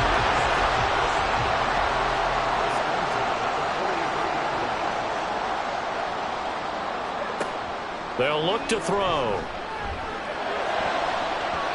And an incomplete pass. That'll stop the clock here with just under a minute to play in half number 1. 2nd and 10. Looking to throw. And that's going to be incomplete. What will look like a march to the end zone has hit a momentary roadblock with that incompletion. No need to panic. They just got to come up with a high percentage play call and see if they can get their offense back on track. Throw left side complete. That's Curry. And he'll be brought down with a first down as the tackle's made at the Chiefs' 19. Now a timeout called for by the offense. Again, he'll drop to throw. As they'll stop it with just over 40 seconds to go in the first half. Just picking up yardage in bunches here these last few plays. They have moved right down the field, and just like that, they're going to be set up with a 1st and goal. Back to throw again. And this is caught. He's got it. Touchdown, LA. A great effort there as the first half is winding down. And the Chargers go coast to coast and finish the drive off with 6 points. You got to figure down by the goal line. This is where a tight end earns his money in the high traffic area. And he's able to work free in the middle of the end zone and grabs that one for a touchdown. Extra point try now from Dicker.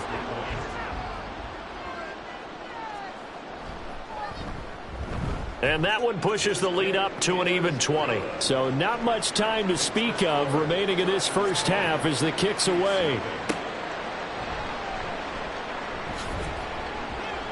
And he returns this to the 22. The KC offense out of the huddle, ready for their next drive. And with time quickly fading here in the second quarter, not sure how aggressively, offensively they want to play this. I think we'll find out just how much they trust their guys in this situation if they decide to take a shot. So we've come upon halftime here in Week 17. As we'll send you eastward to Orlando. Standing by with that EA Sports halftime report now is Jonathan Coachman. Take it away, Coach.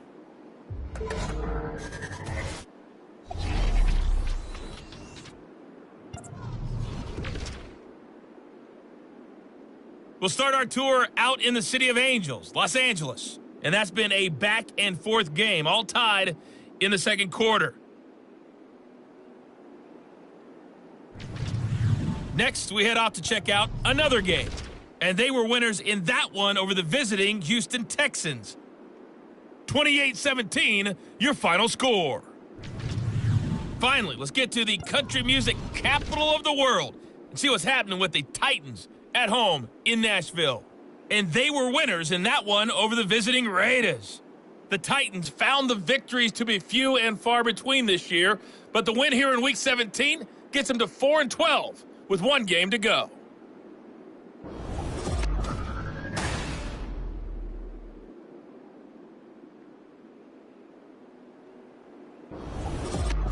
This was an extremely one-sided first half. One team showed up ready to go. The other's been in a daze thus far, but there's still plenty of time left for this one to tighten up significantly. Here's McLeod from his end zone.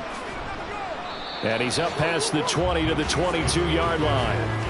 Here comes the field general leading his offense back out there for the next possession. And he's got to be wondering what happened in that first half. 3 interceptions, very uncharacteristic. And even the great ones go through phases like this, like what we just saw. And most of them, they have such a mental capacity to throw it out and essentially start over. I think that's where he's headed now. He's got his opportunity to throw it out. Let's see how he does. Ball at the 23, 2nd and 8.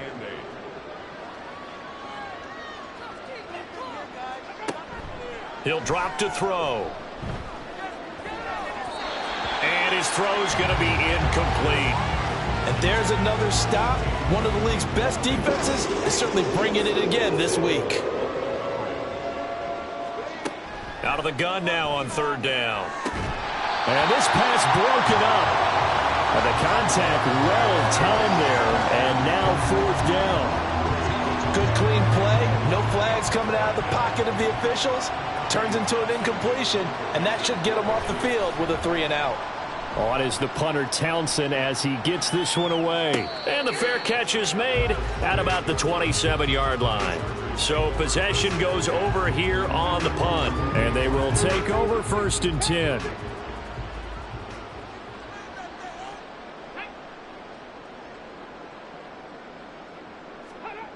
They'll come out throwing here to start the drive. This pass complete to Ruckert.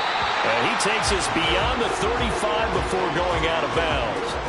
And that's good for a pickup of 10 yards. And that'll leave him with a 2nd and just a few inches left. Back to throw. Firing quickly here, and that's complete. And he slips up past the 45 before being tackled. Back-to-back good plays have him on the move on 1st down. It'll be a handoff to Pollard. And he's fortunate to get anything from that. Give him a yard up to the 49. Well, sometimes you just have to give credit to the defense. Great job there at the point of attack, holding up. They won their battles at the line of scrimmage, left him no space to try and run. A really nice job swarming to the ball carrier. Now a toss left side into the hands of his tight end.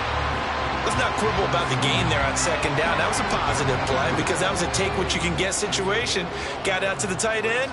Now it gives him a much better opportunity to convert on 3rd down. From the shotgun, he'll look to throw. Hard throw, incomplete. I see the surprise in your face there, partner. That is a rare incompletion from him. He's been on point this entire game. He has percentage completion-wise way up. Not that time. A 63-yard attempt. And his kick is right there. It's good. Wow, I mean, it's so rare to even see one attempted from that distance, CD, let alone converted, but he came through with confidence and matches what was Tom Dempsey's 43-year NFL record at one point of 63 yards. Yeah, I can still see that highlight of Dempsey making that kick, and nowadays we see it a little bit differently because, remember, Dempsey was a straight-on kicker. But these guys nowadays, the range keeps increasing, and they keep putting it through the posts. The Chiefs offense about set to begin this drive. I kind of feel like they've reached a do-or-die point in this game, Charles. If they're going to try to pull off an impressive comeback, it has to start right here, right now. Yeah, now they've got a final chance to get out of this situation, but they also understand they've got to move the ball and move it fast. In addition, they need to save as much time so they can get 2 more possessions. So 5 yards here, 5 on the play, and it'll be 2nd down.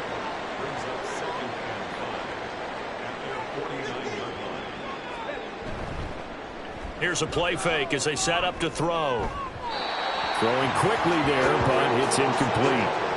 And trying to find Jamison Williams. And it's 3rd and 5.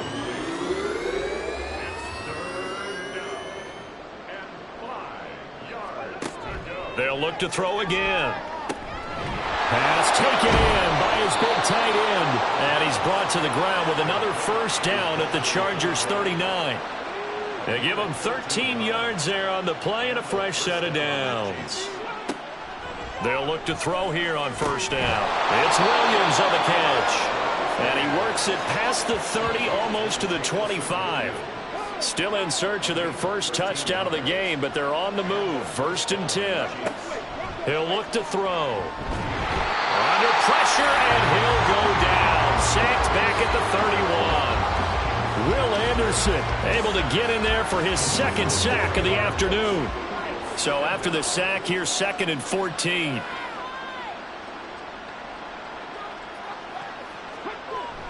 They'll look to throw here. The throw out wide going to be incomplete. Had the right idea there, trying to throw it to the sideline, but he let him just a little bit too much, trying to get it out to his receiver. Ends up falling to the ground, incomplete. Now on 3rd and long, they'll look to throw. Able to find Gray here. And a nice job to break free of one tackle, but it slowed his momentum somewhat, and he's taken down right after. So the completion good for just 3. And that'll bring up 4th down.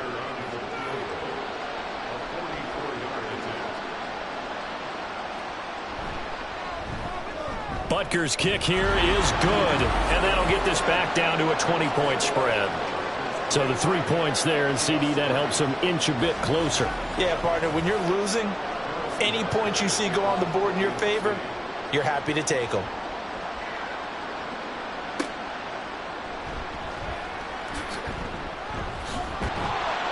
And able to get this out to the 25.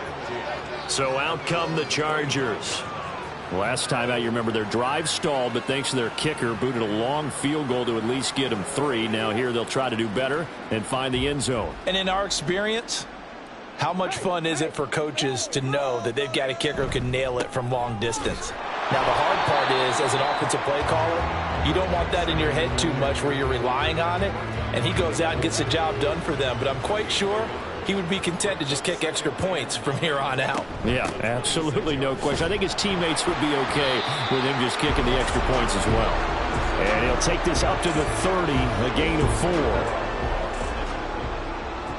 That's a gain of 4.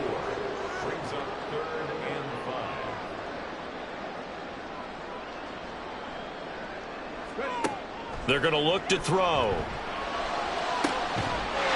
Looking left side, and it's complete. And he'll be taken down, but not before they work it across midfield. A good pickup there, a 22.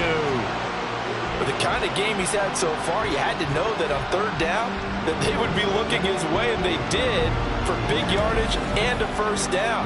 I think the defense fell asleep at the switch on that one. I would have doubled him, tripled him, anything to keep the ball out of his hands.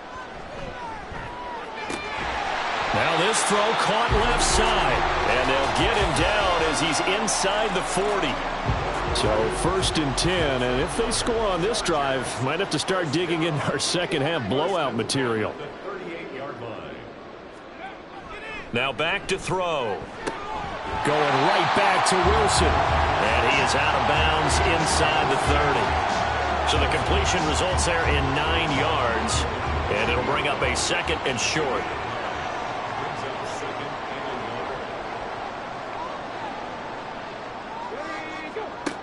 They'll stick with the passing game as he looks to throw. 2 yards on the pickup, and that's all they needed to move the sticks. When you're playing a quarterback with some experience and some moxie, you enter the danger zone when you decide to blitz him, because if he's able to diagnose as he did on that play, he can hurt you downfield. He reads defenses so well, doesn't he? He really does, and the best part about that play for him, I don't think that was his primary target. I don't think so either. I think he had the read, figured out where the blitz was coming from, and went to a secondary target for a really nice game. He finds his man, complete. It's Curry. And that's good for a gain of 6. And now 1 yard to go on 3rd down. So So they just need 1 yard here to pick up the first down. Trying to run forward, Pollard. He is going nowhere as he is enveloped behind the line. Call it no gain that time, and they're going to be left looking up at a 4th and 1. Defensively, we always know that he is tough in run support, and I think the way that he gets there is he understands what an offense is going to do before the ball's even snapped. A great job of scouting prior to the game, then reading, reacting, and taking the right path to the ball carrier. He'll look to throw. Able to find the open man. That's complete. And he'll be taken down, but he does have first down yardage.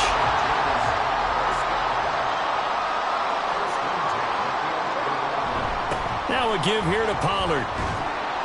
And able to get him inside the 5 here, just inside the 5 to about the 4.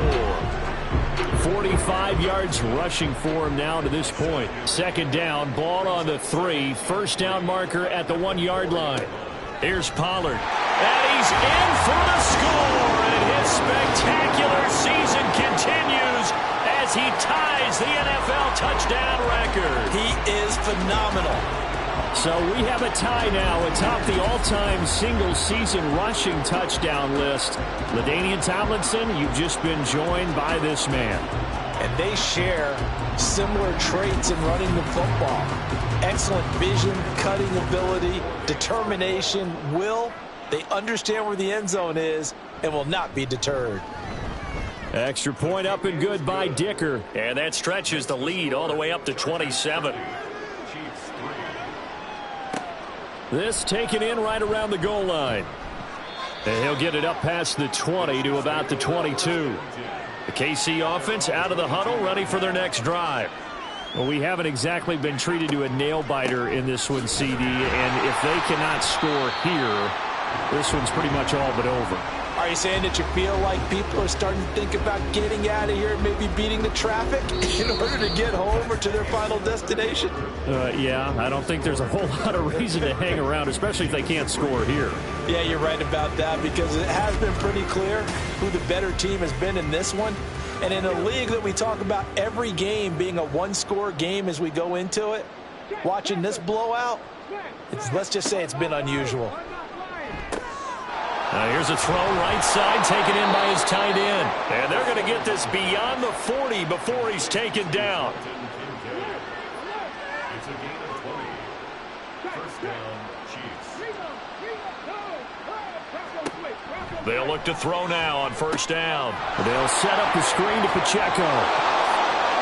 A nice little screen. They get 6 on first down. One thing I think that's safe to say defensively, the tackling's been really good. And because of that, it's been very, very hard for them to move the ball because you're not getting the benefits of run after catch. They're tackling them almost on the spot. That means they have to run extra plays, harder to move it. 7 yards there and a first down. One thing you're hoping for when you run drag routes, you're able to hit a receiver in stride, and he can pick up a lot of yardage after the catch.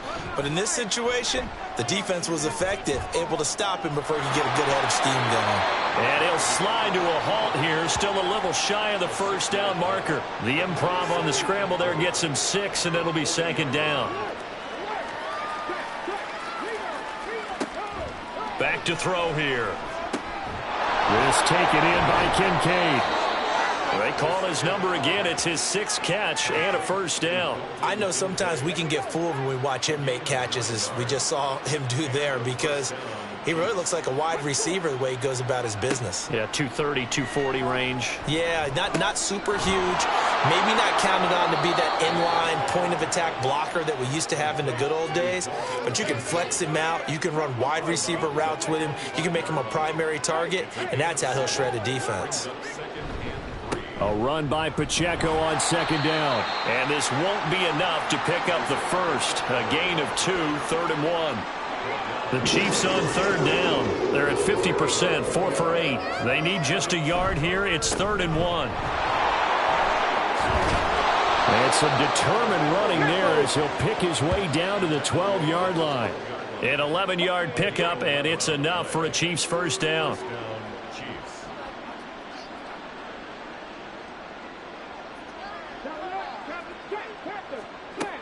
looking to throw. Throwing into traffic there, and that's complete.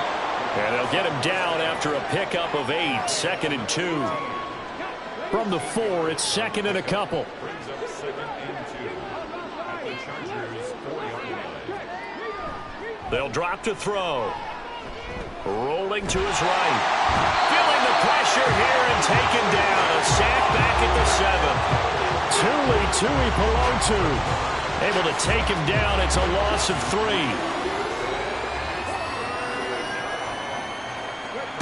They'll set up to throw. And his pass is intercepted for the 4th time today. And the Chargers are going to take possession here.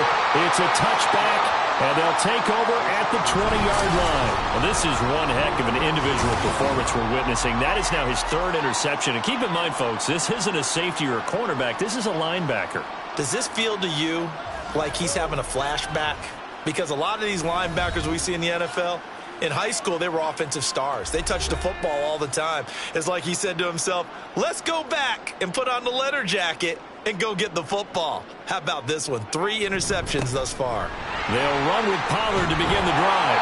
And he's going to get 7 out of this before being taken down at the 27. Operating from the 27 now. Here's 2nd and 3. Run for Pollard. And he's able to get out to the 32, brought down there. A gain of 5, good enough for the first down.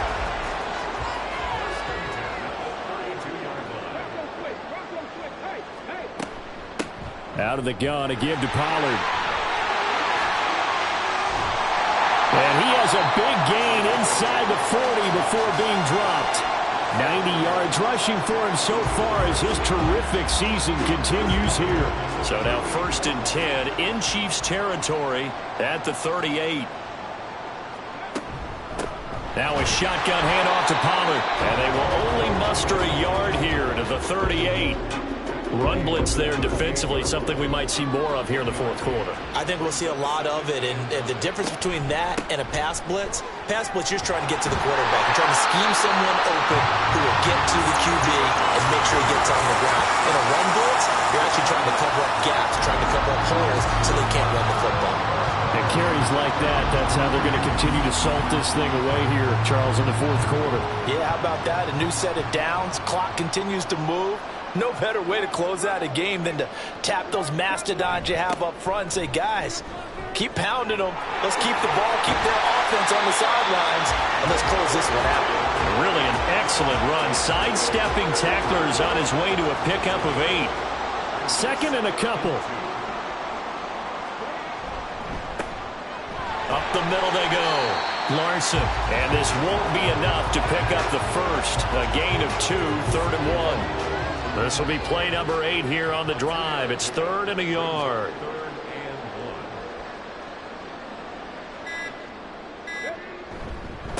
1. They'll try and run some clock here as they keep it on the ground. And he is going to lose yardage here. 4th down now after a loss of 2. The short field shrinks even more with the type of bodies they brought in on that play. Those extra tight ends, they weren't able to secure their blocks, and that one ended up going backwards. This offense converted once on 4th down earlier. Now they're out there again to try once more. Just 2 minutes remaining here in the 4th quarter of what has been a one-sided affair. So it's Charger football as we welcome you back from the 2-minute warning. They've got a 4th down here in a game that looks to have been decided already. They'll run for it with Pollard. And he will have the first down inside the 10 to the 9-yard line.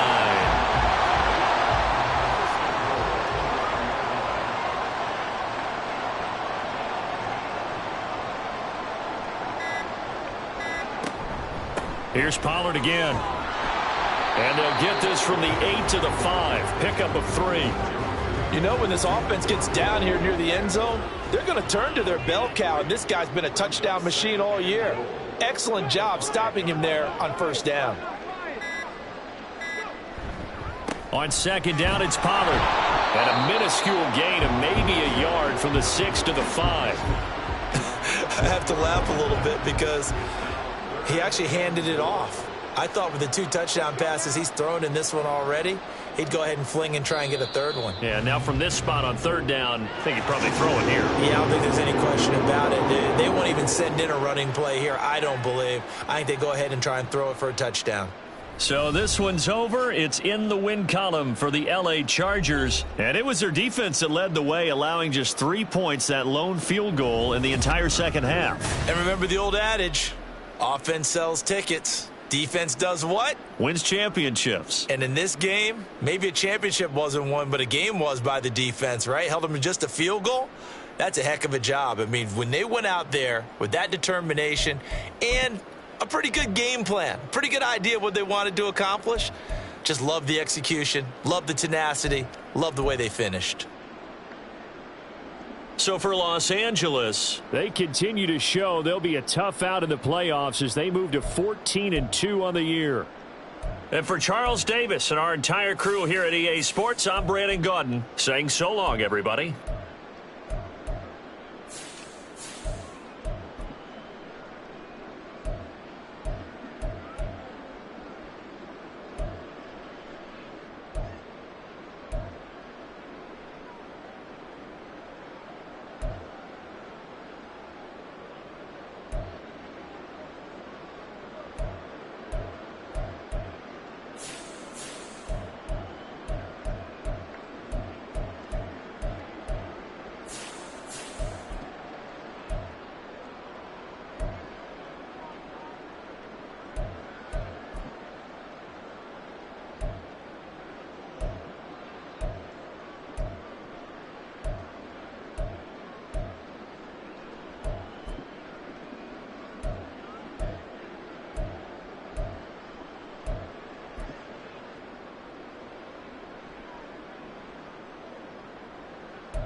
It's the NFL on EA Sports.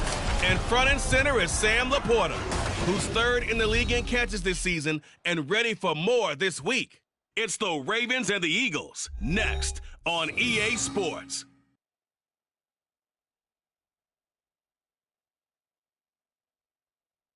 With Chesapeake Bay gleaming in the distance, we are inside M&T Bank Stadium near the Inner Harbor in Baltimore, Maryland. Today, Week 17 is upon us, and we've got a good one in store here, as it'll be the Philadelphia Eagles taking on the Baltimore Ravens. With Charles Davis, as always, I'm Brandon Gaudin. And Charles, you talk about storylines in this one. I think it begins and ends with our two quarterbacks, certainly two of the best in the business. And nowadays, I don't think you get by for long periods of time without a top-flight quarterback. The way the game is played, with all the responsibility he has and how the game flows.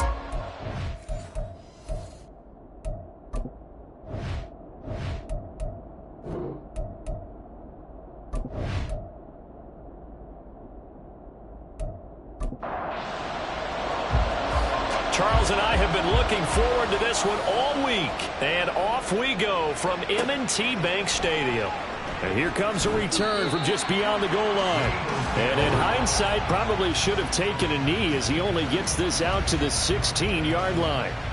Philly's offense getting ready, and Jalen Hurts ready to lead them. The second-round pick who started his career at Alabama, then finished with an electric senior season in Oklahoma. Well, he did go 2-2 in the last ball game. Well, actually, he went 2-2-1, with the one being the victory. Yeah. That's the bottom line there. But wasn't it funny at practice? He threw one when we were watching, threw an interception, and the defense got on him a little bit, good-naturedly.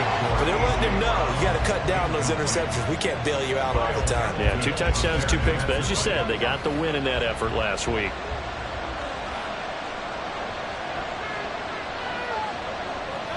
Second down, here's Hurts. Open man, that's Devontae Smith.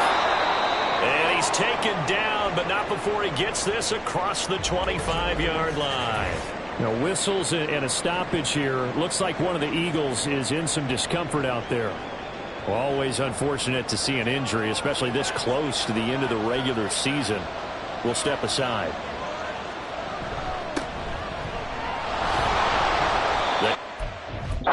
First down as they're able to get this forward for about 4. The numbers for him from a week ago: 20 carries, 82 yards, and a touchdown. After the last game, they have plenty of reason to be confident in their running game. And even though they're facing a top 10 defense, they're not going to shy away from doing what they do best. Make them adjust to them. Make them stop what they do before they go to any type of a change-up. You look at this Baltimore defense. They've been pretty much a mess against the pass, number 31 in the league. Theories abound. People have opinions. But too often for this team this season, it's been the big play that's done them in. That is caught. And he's taken down right at the 45-yard line. 95 catches for him now on the year, and it's a first down. We often hear the phrase sure-handed tight ends, and he certainly fits into that category. Plus, he's got a quarterback who knows to look his way when they need a big pickup. And on this play, he finds him for the first down. So in Raven territory now, here's a 1st and 10 at the 45-yard line. Now a handoff up the middle. It's Willis. This will be stopped about 2 yards shy of the marker. 8-yard gain, 2nd and 2. Now a pause, and there's an injured Raven in need of some assistance. But not what you want to see this late in the season. Medical staff is going to check on him, and we'll step aside for a moment.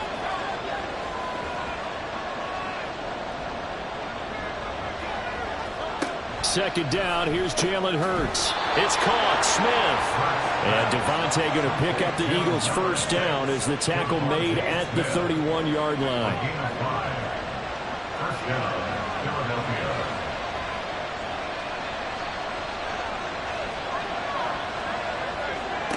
Hurts. Nowhere to turn here, and he's going to go down.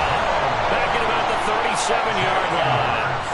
Travis Jones busting through to get him for a loss of 6. So 2nd and long, and got to be careful not to fall out of field goal range. Hurts sets up to throw it. Oh, he's got a man wide open, complete. And down he goes, taking it inside the 10, just shy of the 5 at the 6.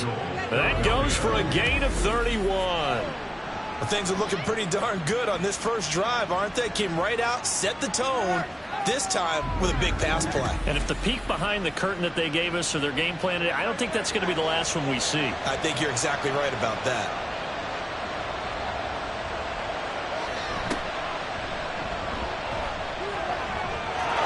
Take it into the end zone for an Eagles touchdown. A great play there. With his 9th rushing touchdown on the year. And the Eagles are on the board first on the road here in Baltimore. So a toss play there does the trick as he's into the end zone. And you don't run this unless you're sure you've got a guy who has the speed who can get to the edge, because what you're hoping for him to win the race to the corner and turn it upfield to the end zone. On for the extra point, Jake Elliott.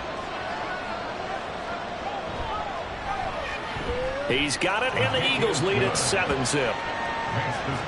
So that one a pretty time-consuming 10-play drive. And it's capped off by a touchdown run of 6 yards. From a couple yards deep, he'll bring it out of the end zone. And they'll get him down right at the 25-yard line, so the same result, and he opted for the touchback. Here comes the Ravens on offense, and the man in charge from Louisville, the former MVP, Lamar Jackson. And he just continues to throw touchdown pass after touchdown pass, leading the league here down the final stretch of the year.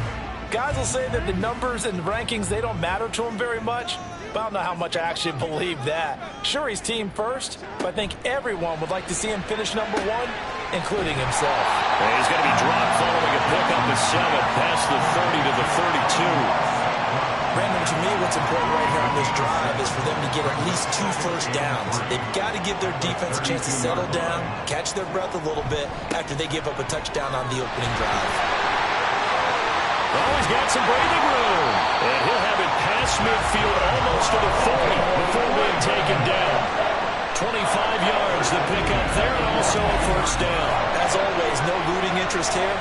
But that was pretty, wasn't it? To see him break through and then pick up his stride. Yeah, the guy carrying the ball loves it. I think the O-line, they might like and take more satisfaction out of those runs than anybody else, though, right? Without a doubt, because they're the ones that often have created it. And this throw will be intercepted. And the Eagles are going to take over once again at their own 37-yard line. Well, when you start thinking of guys that are in the mix for Defensive Player of the Year, I think you use him as Exhibit A. Maybe he's not the leading guy right now, but he's at least on the periphery and deserves to be in the discussion. And because of that, he's looking at a game today where in order to make that big move and maybe become the guy, he needs multiple takeaways, multiple big plays, things that get our attention and reverberate for weeks to come. So good starting field position for him here as they come up 1st and 10 at their own 37. Hurts throw here taken in as he's able to find Goddard. And he'll go out near midfield at the 49. A gain of 12. First down, Eagles. They go play action with Hurts. This one complete to his fullback out of the backfield. They'll give him 4 yards there, and that's going to bring up 2nd down. 2nd and 6 at the Ravens. Around the motion, man right. On 2nd down now, it's Willis, and nothing doing. He's immediately taken down at the line of scrimmage. Here's 3rd and 6.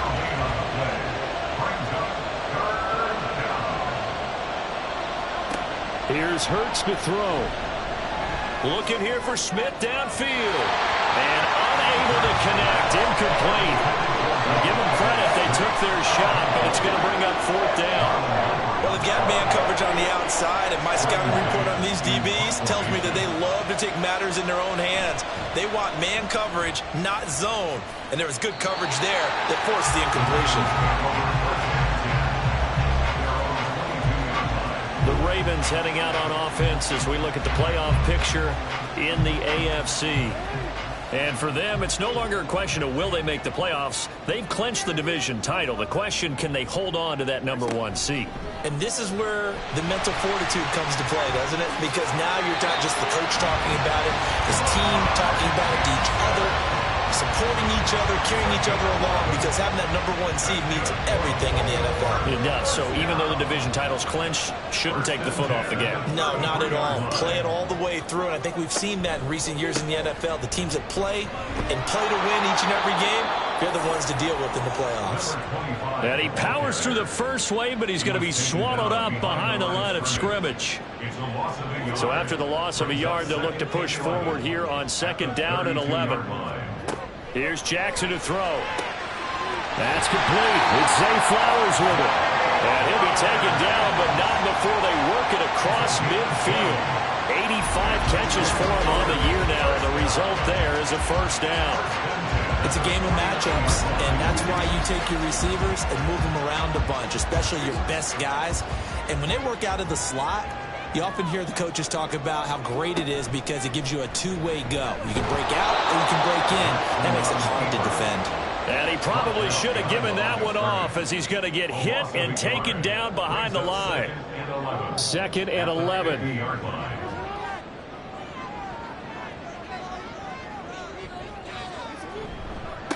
Now a give, right side. Moody. And that play will go nowhere. Losing yardage back near midfield at the 49. That'll wind up as a loss on the play, so now they're staring at a 3rd down and 12. This defense is a difficult one to prepare for, one of the best in the league. They'll come at you from all angles, and they did a nice job there stopping him for a loss. Now a 3rd down throw, but it misses the target, incomplete. And 3rd down is a key down in any game you play. And 3rd down defense, something we've got to watch in this one. Got to be effective on the passing downs. That's a pretty good first step right there. And the kick's away as he angles this one for the sideline. And you can't do it much better than that. This ball kicks out of bounds at the 4-yard line. The Eagles just about set to go to work on offense. They've got a 7-0 lead in the football as well as they start out 1st and 10. They'll bring a tight end in motion left. They'll start on the ground here on 1st down. And he'll find a little space. He gets us up near the 10. Give him 5 on the carry there, and it'll be 2nd down.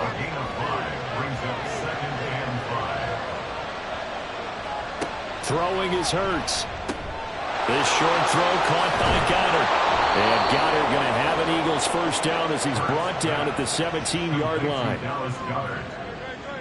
gain of 7 and an Eagle 1st down.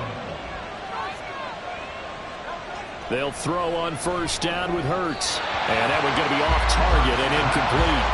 There is no denying they want to get him involved. That's already the 5th time that they've looked his way in this 1st quarter. So that tells me defensively that they want to insist on going in that direction. Make sure you've got your best people in the area to try and take that away. And he is met in his tracks behind the line of scrimmage. 2 yards the loss, and now 3rd and 12. Well, this defense for the Ravens, they were very good in the victory a week ago over Cincinnati. There's a little bit of lightning talking with the defensive coordinator about their performance last week because the feeling was that it was a good side. Look at this, middle of the field, a breakaway. Loose inside the 30, Devontae Smith. Touchdown, Philadelphia. Devontae Smith, his 5th touchdown now on the year. And the Eagles are off to a 13-0 1st quarter lead.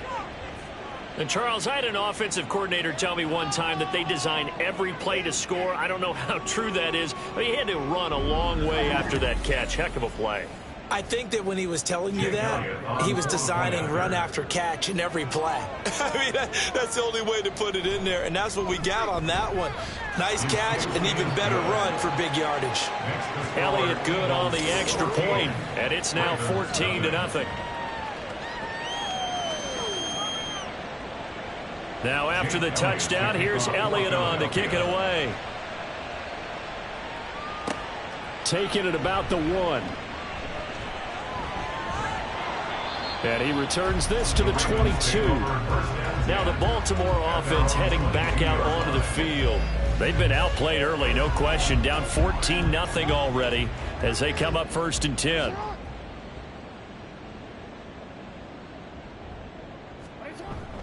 They'll start this drive out on the ground. And he'll manage to pick up about 4. It's 2nd down. Now, during that run, an injury here. We got one of those big blockers in some discomfort. Always unfortunate to see an injury, especially this close to the end of the regular season. We'll step aside. On 2nd down, Jackson. And that throw behind his man. He missed him. Incomplete. He's trying to get it to Amon-Ra St. Brown. And it's 3rd down. You look at this Eagle defense. They were very strong last week in the win over Carolina. And what I saw on film was nearly an unstoppable pass rush. They had 5 sacks last week, plenty of hurries. So now do you just max protect on offense, keep everyone in, and run, 1 or 2 receiver routes to make sure your quarterback stays up? We'll soon find out. You can almost hear the sigh of relief coming from their sideline and from their point on the field, because this has been a tough start for them thus far. A much-needed 1st down there. They needed something good to happen. Plays like that will continue to help them dig out of this hole. And they will only muster a yard here to the 38. 38-yard line, 2nd and 9.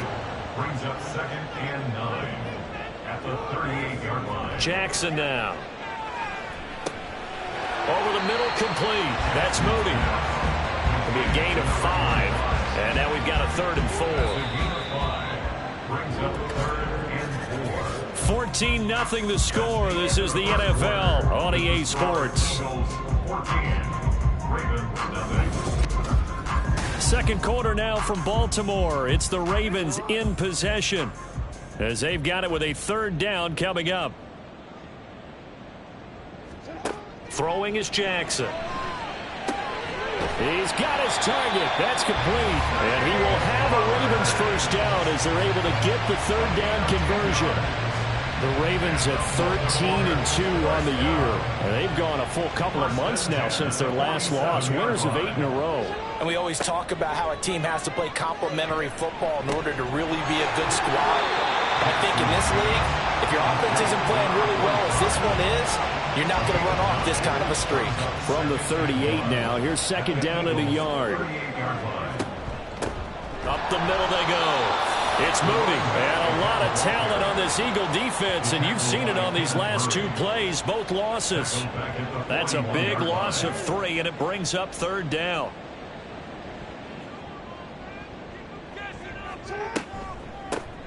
They'll keep it on the ground. Moody. And this one's going to go the wrong way. Losing yardage back at the 42. They end up getting stuffed twice after that 9-yard gain back on 1st down. Sometimes you just sit back and marvel at what he can do defensively. Speed, strength, quickness. He's the whole package. And that package just wrapped up the runner for a loss.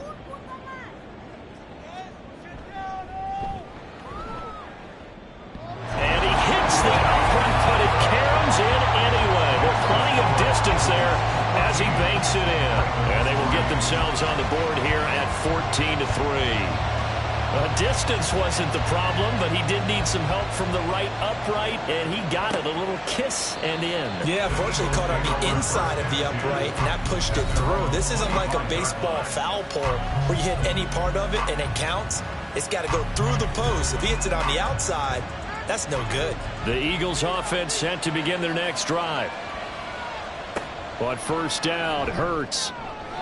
And this throw a bit late as he couldn't reach back for it. Well, he certainly thought he had an open look beyond the 1st down marker to his receiver, but they just couldn't connect, and that will send them back to the drawing board. To throw again on 2nd down, Hurts. That's going to be complete on the sideline, but, that throw left him no room to run, and the good footwork nearly all for naught. The Eagles on 3rd down. They've been okay, 2 for 3 thus far. This is 3rd and 7. From the gun, it's Hurts. He'll get this one complete. That's A.J. Brown. And he is going to have an Eagles 1st down as they're able to get the 3rd down conversion. All right, let's just go ahead and walk through this one pretty easily, right? Blast off the line of scrimmage, get downfield to a certain point, usually around 8 to 10 yards, turn around and make sure the quarterback sees your numbers and set yourself up for the pass. A well-executed curl route by Charles Davis.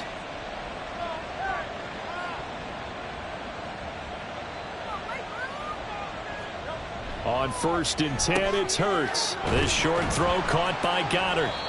So give him 2 yards there on the completion, and it's 2nd down. I know the halftime's approaching, but I don't think he's going to want to take a break. That's his 5th catch. Yeah, they've really been targeting the tight end.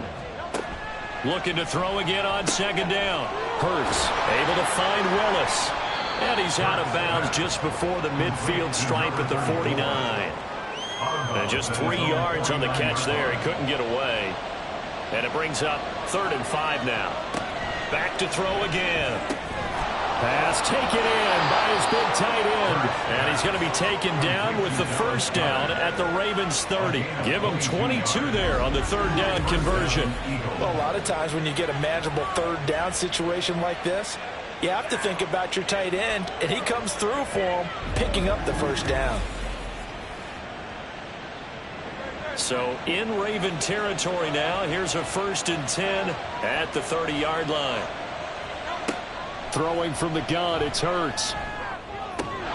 And it's incomplete. Boy, he doesn't drop many like that one. 2nd down. Ball on the 30 as they come up 2nd and 10. Play action. Here's Hurts. Now a quick throw there, but it's going to be incomplete. That's a big force incompletion there to bring up 3rd and long, and this defense can still salvage a little momentum by forcing them to kick a field goal, because just a few plays ago, they looked like they were headed towards the end zone. And he can't find anywhere to go with it, and he goes down. Justin Matabike. He's the one to get him, and that is sack number 7 for him on the year. A 52-yard attempt. The kick by Elliott is good, and they will stretch the lead now to 17-3. So as it turns out, that sack doesn't wind up costing them, Charles. They at least get points, get 3 of them. Yeah, that's where your kicker can really come to your rescue, because you know after the sack there was a little consternation there. Are we out of field goal range? Are we going to be able to get 3? In this case, he stepped right up and gave them exactly what they needed. And the tackle going to be made right there at the 25-yard line. But Baltimore's offense set for this next possession. It's been very much a slow start for them. 3 drives and just the 3 points, CD. Yeah, if you're into the points per drive ratio, that answer is 1. And that's not going to get it done in a ball game. They've got to find a way to finish these drives in end zones, not having balls go through goalposts. They may want to go back to that one. First play of the drive, good for 15 and a 1st down.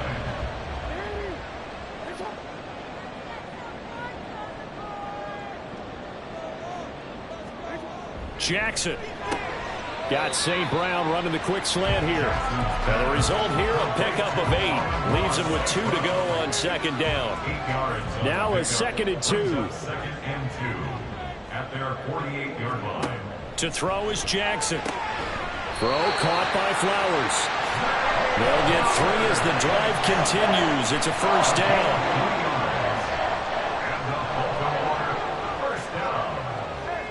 Jackson. And that is caught on the right sideline, but out of bounds, says the line judge. The throw took him a little too far. It's 2nd down. Again on 2nd and 10, it's Jackson. And he rifles one incomplete. Some of the fans here don't seem too happy about what we've seen in this first half. No, not at all, and I understand why. They've looked lethargic, out of sync, and it shows on the scoreboard. Now yet another incompletion here as they fail to connect on 3rd. Oh, boy, partner, did that just happen? I've got my hand over my eyes right now because, like him, it's going to haunt my dreams, too. He was wide open. How did he overthrow him there? Defensively, just very lucky. You know that they got away with one there. And they won't risk defending a return here. That one's out of bounds, and it'll be spotted at the 14-yard line.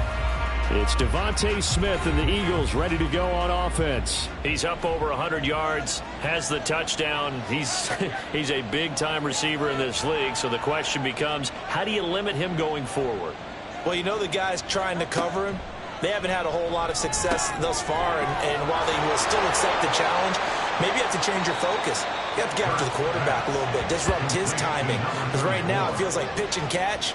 Make sure he's not able to have clear sight lines to him, and maybe that'll slow him down. And this is not the guy you want to let play pitch and catch. Hurts throw complete here to his receiver, Brown. And he'll be corralled well upfield right around the 40-yard line. 22 yards there, a first down. So many times in my career I've heard coaches talk about completions are one thing, but as long as we're there at the catch and we get guys on the ground, we can live with that. But if you're going to give up 10, 12, 15 yards after the catch, then your defense is going to be in a lot of trouble. On first down, Willis. And he gets forward up the middle, but only for a couple. It'll be second down. Second down and 8. It's second and 8. In motion right is Brown. Well, they'll run it here on the jet sweep. And that is well read there defensively. He was looking to use his speed to get the edge, but they said no way. 4 receivers in the formation here for a 3rd and 10. Hurts. Work in the middle of the field, and he's got a man complete. And he is going to have an Eagles first down as they're able to get the 3rd down conversion. Good strong throw and catch right there. And so far in this game, the alleys have been open for them to get completions, and they're taking advantage of it. Hurts sets up to throw it. Oh, the ball comes out on the hit, but they'll say it's incomplete. And not a common sight, at least on this drive. A momentary setback, though, for this passing game that has been moving well this series. Good thing for them, though. Still 2 more downs to connect and try and pick up another first down. Now this one complete downfield on the left side. And they're able to work this to the 25 before it's all said and done. A gain there of 21 yards.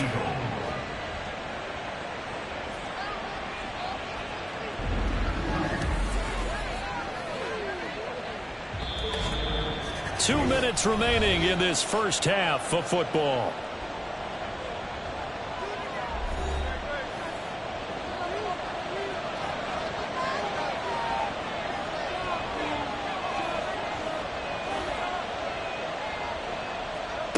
Here's Hurts to throw. And a dangerous throw there. Nearly intercepted on the sideline, but it's incomplete. An incomplete pass leads to 2nd and 10 from the 25. They'll look to throw again. Oh, it's intercepted. A drive killer there. Picked off by Roquan Smith. And the Ravens are going to have the football here at their own 18-yard line.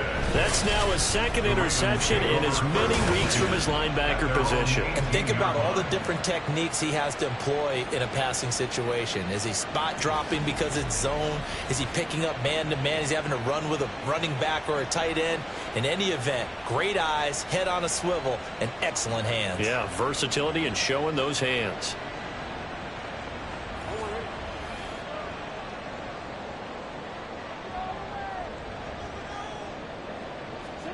After the interception, here's Jackson. Here's a diving catch right side. First down now, but that clock rolling.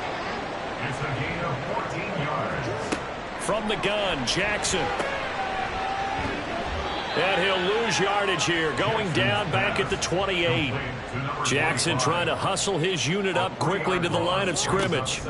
Here's Jackson to throw on 2nd down. He finds his man, complete. That's Franklin. They'll get to the line here, but remember, it's also 3rd down. Now it's Jackson. That is caught. And he'll work it across midfield inside the 45. Now the Ravens going to use one of their timeouts as the clock stops here with 46 seconds remaining in the first half. This offense finding its legs now. Here's another 1st and 10. Now Jackson. That is caught by Laporta. And they'll wind up getting this one all the way down inside the 20. Back-to-back receptions for him, and it's another first down. First and 10 at the 18-yard line. Here's Jackson. He finds his man, complete. It's Franklin. And able to get this down inside the 15, either the 13 or 14 before he's out of bounds. 4 yards on the pickup. Second and 6. Again, Jackson. Got a man, it's caught for a Ravens touchdown. Sam Laporta in the final seconds of the first half. And the Ravens are able to cut into this lead in the final seconds of the first half. Until that late score here in the second quarter, they only had the field goal. So that's just big to see that football get into the end zone. Yeah, when you look at the scoreboard now, nothing seems out of reach. They've been outplayed in the first half. But when the clock hits zeros as they head into the half, you know what I do as a head coach? What? I tell my team to sprint to the locker room to show that we've got the momentum and show that we're right back in this game. Point after, right down the middle. And that slices the lead down to 17-10. So 6 seconds, all that remains of this first half as the kick is away. And he will be brought down here inside the 20. Good coverage as he's dropped at the 17. He'll take the knee, and the final couple seconds will tick by in this first half. So we've come upon halftime here in Week 17. As we'll get you down the coast to Orlando for Jonathan Coachman at our EA Sports Halftime Report. Coach!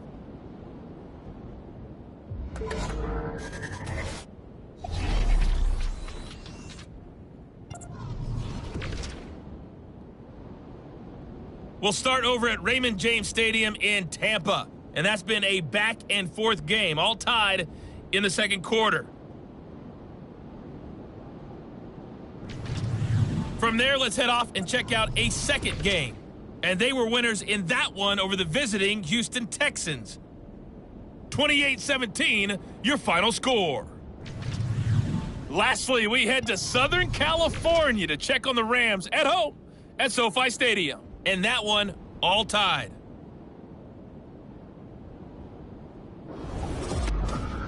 We were certainly treated to an entertaining first half. Both these teams with some high points and maybe a couple of low points as well. So it's going to be a question of who can be the most disciplined team going forward.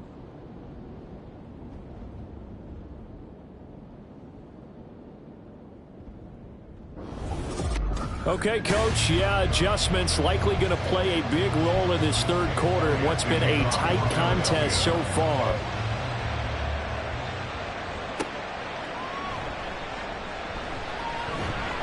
And he'll be stopped up at the 25. The Raven offense set to start this third quarter.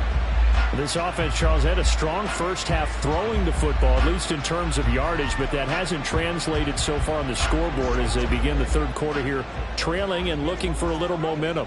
Yeah, you're right about that because, you know, let's face it, in the first half, most of their focus was in the passing game. And to their credit, resulted in a healthy amount of yardage. So I would think that at halftime, they're going to anticipate that defense loosening up a little bit to try and cover the passing lanes. They've got to get the running game going, and there should be some gaps to run through now. Nifty move. And they're able to get this one across the 35. 45 yards rushing for him now on what was his 10th carry of the ball game. Line of scrimmage, the 37 on 1st and 10. Here's Jackson to throw. Got his man complete over the middle. It's Franklin. And he'll be taken down, but not before he works it past the 50. 2 catches in the first half. Now he's got a third here, and it's good for a first. A couple of first downs right in succession, and this is an offense that can really use a good drive, and they're off to a fast start here. So from Philadelphia territory now, here's a 1st and 10 at the 49-yard line. Now it's Jackson. Over the middle and taken in by Laporta. He'll get this one down near the 20-yard line, just shy of the 20. That'll wind up a gain of 27 on the catch and run.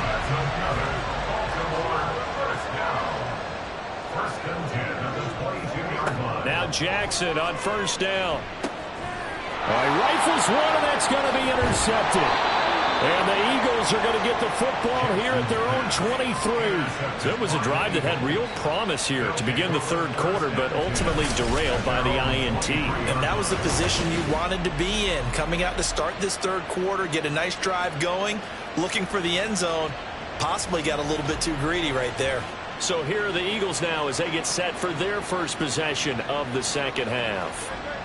And their defense just helped them out by getting the football back on the opening drive here in the second half. And now can the offense follow through with points on their first possession? And that's a big one for them because after the work the defense has done, they've got a chance here to open up this lead. Now we'll get a stoppage here as it appears we've got an Eagle slow to get up. And not what you want to see this late in the season. Medical staff is going to check on him, and we'll step aside for a moment. They'll run on first down. It's Willis. And he edges forward, but only gets a pair of yards out of it. It's second down. Now whistles and a stoppage here. Looks like one of the Eagles is in some discomfort out there. Well, always unfortunate to see an injury, especially this close to the end of the regular season. We'll step aside. Second down. Here's Hurts. And the Raven pressure too much. Down he goes. They'll go in the books as a 7-yard loss on the sack. And it's third down. A tall task ahead of him here, needing a full 15 yards to move the chains. Now on third and long, they'll look to throw. Able to find the open man. That's complete. And he'll go down, but not before getting this inside the 30. Boy, a nice play there as they wind up converting on 3rd and 15. Already over 1,000 yards receiving this season. That catch is just going to add to his total. Certainly not resting on his laurels. He's trying to continue to gain as many yards as possible and continue this big season. So now then, the big play has him all the way inside the 30 now, 1st and 10. Throwing is Hurts. Flush to his right.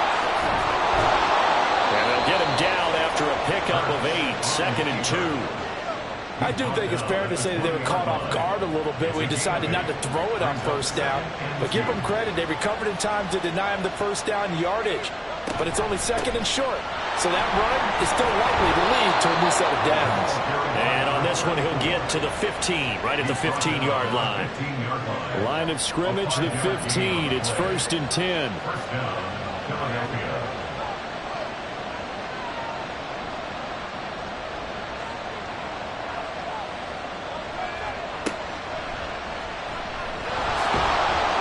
And he's brought down just outside of the 10 at the 11. Give him 4 yards there on the first down keeper. 2nd and 6.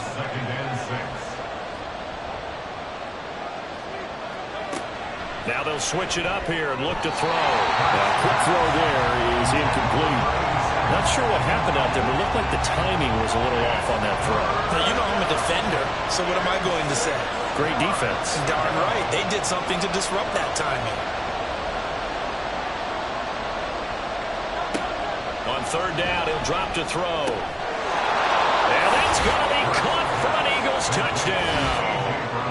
A.J. Brown, an 11-yard touchdown. And the Eagles go up by 2 touchdowns.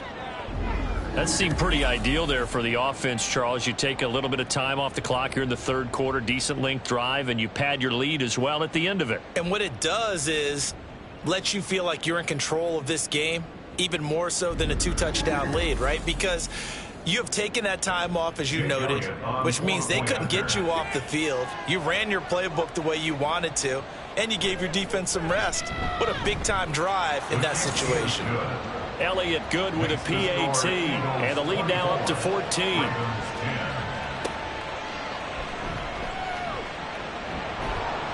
And he won't quite make it to the 25. The Ravens offense back out there. But not an ideal way to end their previous drive. They threw the interception, Charles, after they had built up some momentum. They were moving the football, but something to at least build on for this offense as they run back out here. Yeah, you're right about that. Up until that last play, everything was working pretty well for this offense, gaining chunks of yardage, getting first downs, really making a push for the end zone, and looked like they had a nice rhythm going. Now you got to have a short memory here. Don't focus on the interception. Focus on what came before it and get back to it. A second down pass play there, but it's incomplete. You get the sense that they're saying we're not playing up to what we're capable of, and we're deep enough into the game that the early jitters are long gone, that they should now have some sense of continuity and be able to make some of these plays that they have not been doing so far. The quick feet by Jackson. And he will have a Ravens first down as they're able to get the third down conversion. He certainly isn't looking at the scoreboard out there because, to me, all he's concerned about is analyzing the field and making most of the time left in this game. Deficit's still there, but he's starting to hit them with some big plays.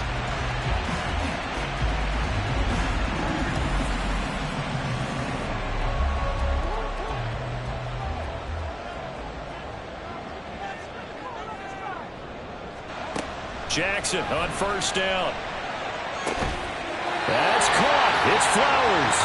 And they'll get this well past midfield before being stopped just before the 35. A good pickup there, 21 yards. So from Philadelphia territory now, here's a 1st and 10 at the 37-yard line.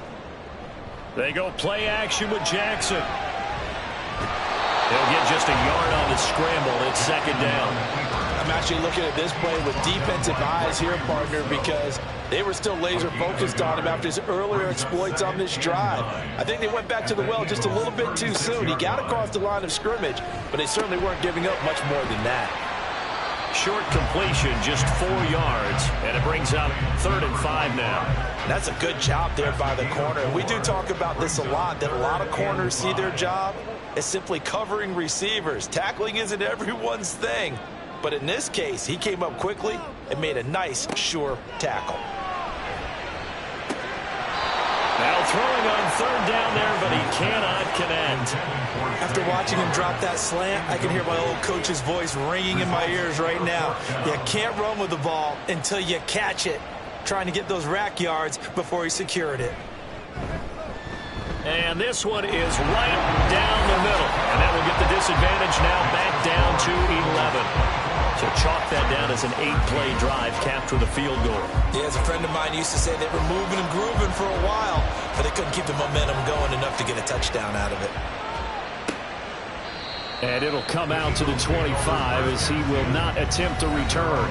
Wide receiver A.J. Brown, you see he and the rest of his mates returning to the field here. Pretty good game for him so far. I guess he's still got time here to make this a great game, but so far he's been solid. I like where you're going with that because it has been pretty good, but there's always that hint that things can really escalate for him. And right now, they feel like they're somewhat keeping him in check, but he has found the end zone once. But, boy, he can explode at any moment. Yeah, when you hit that end zone once, you want to find it again, don't you? Yes, you do. Makes you hungrier. You get greedy in a good way.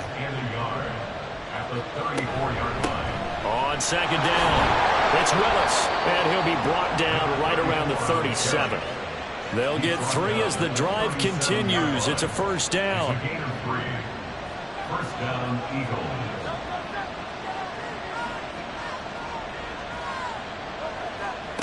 Throwing from the gun, it's Hurts. And that'll be off the mark, too far out in front, and it's incomplete.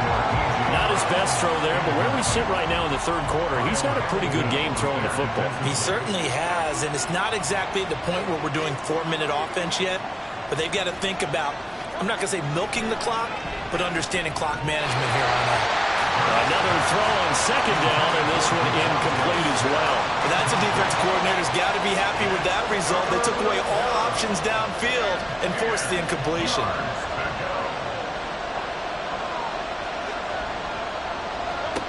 Hurts. He's got his target. That's complete. Touchdown, Philadelphia. A big play there. 63 yards as his guys have opened up a very comfortable lead. And he showcased his blazing speed on that one. Was he wearing football cleats or track spikes? Because he was gone. Big-time play, and just think about what that does if you're a receiver on the team with him. Well, that's got to open things up for you as well, because if I'm a defense, I've got to get back deeper and deeper in order to keep him in front. But I'm not sure how many can actually keep him in front with that speed. Elliott good on the extra point, and the lead is up to 18 now. Now after the touchdown, here's Elliott on to kick it away.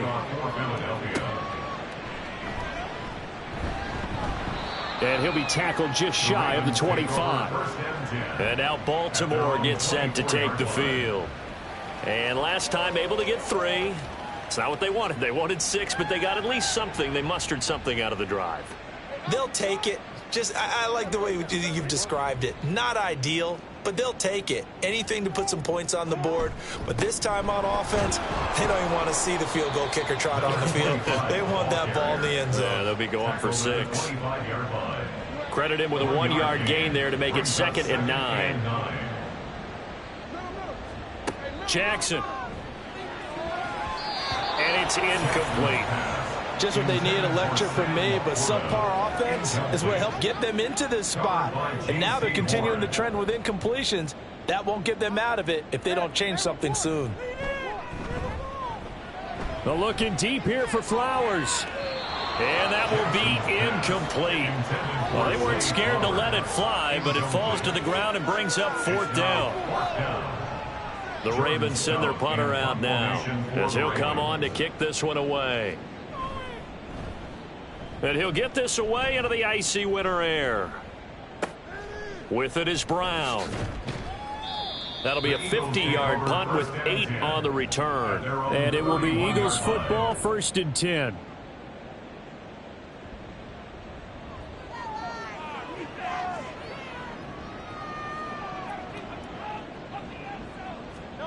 Hurts sets up to throw it. Going down the middle, and it's complete. And he'll be stopped right at midfield. The drive starting play, a good one. Give him 19. So another on-target throw, and that last one, Charles, going to put him up over 5,000 yards passing out for the season, and that is not an insignificant number. Indeed it is not, because this is not a big list, and most of the guys on it, Drew Brees, Peyton Manning, Tom Brady, Dan Marino, they either are or will be Hall of Famers. And he's going to get a solid gain of 9 before being brought down. 2nd and right at a yard. And from the 41, this is 2nd and a yard. Here's Hurts to throw. Able to find Willis. And he's going to be out of bounds down around the 35-yard line. 6 yards the pickup, and that's a 1st down. 1st down, Philadelphia. Back to throw again. This short throw caught by Goddard. How about the timing on that one? Boy, they were in sync, weren't they? 3-step drop, balls out of his hands, right to the tight end. Nice completion, just like they do it in practice.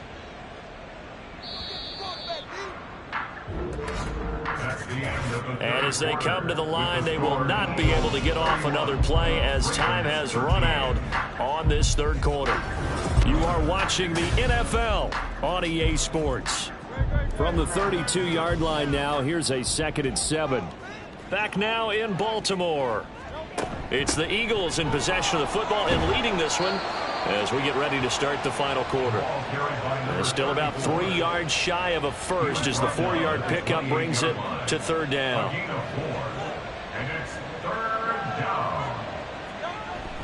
They go play action with Hurts. Over the middle, complete. That's Willis. And he's going to be a yard short. A 2-yard pickup leads to 4th and 1. If this were baseball, we'd call this small ball. Instead of pushing it downfield, they throw a short pass trying to pick up the 1st down, but the defense rallies to the football and stops him short, bringing up a 4th down. And he will have a 1st down at about the 21-yard line. A solid pickup of 5 and a very solid 4th down conversion, and defensively pure frustration. To the sideline. Wow, what a catch. Doesn't get a lot out of it, but he is able to keep the feet in bounds. Now a 2nd and 6. Play action. Here's Hurts. And it's caught. Touchdown, Eagles. A.J. Brown, his 10th touchdown of the season, 2nd of the game. And the Eagles are looking to make it 2 straight as they add on to this 4th quarter lead. Boy, he has been fun to watch throwing the football in this one. It's certainly not fun for that defense, though, Charles. Now up to 4 touchdown passes in this ball game. Yeah, we're supposed to be neutral, but I'm feeling their pain right now because he has absolutely carved up this secondary. A clinic on how to attack a defense and take them out of the game. Elliott good with a PAT, and they open the lead up now to 25. Now after the touchdown, here's Elliott on to kick it away. This fielded right at the goal line. And no alley to be found. The coverage was solid, and he's dropped at the 18. And as this offense makes their way back out, it's AFC playoff race time as we give you a look. Well, including this week, 3 weeks remain in the regular season, Charles, and it is going to be interesting to see how this playoff picture sorts itself out before we head into the postseason. Competitive, entertaining postseason, that's what we're always striving for. But I think we get it during the regular season, too, because you never know how things are going to go during the final weeks of the season. Every team pulling out all the stops to get a better seed or just to get one of those 7 seats at the table. Line of scrimmage, the 31 now on 1st and 10. At the 31-yard line. Now it's Jackson. A little short pass here taken in by Laporta. Only able to gain a couple there, and it'll be 2nd down. 2 yards on the pickup. It's 2nd and 8 at the 33-yard line. And Jackson throwing once more. A little short pass here taken in by Laporta. So give him 5 yards there on the pitch and catch. And now it's 3rd and 3. Coming up here looking for 3 yards to pick up the first. 3rd and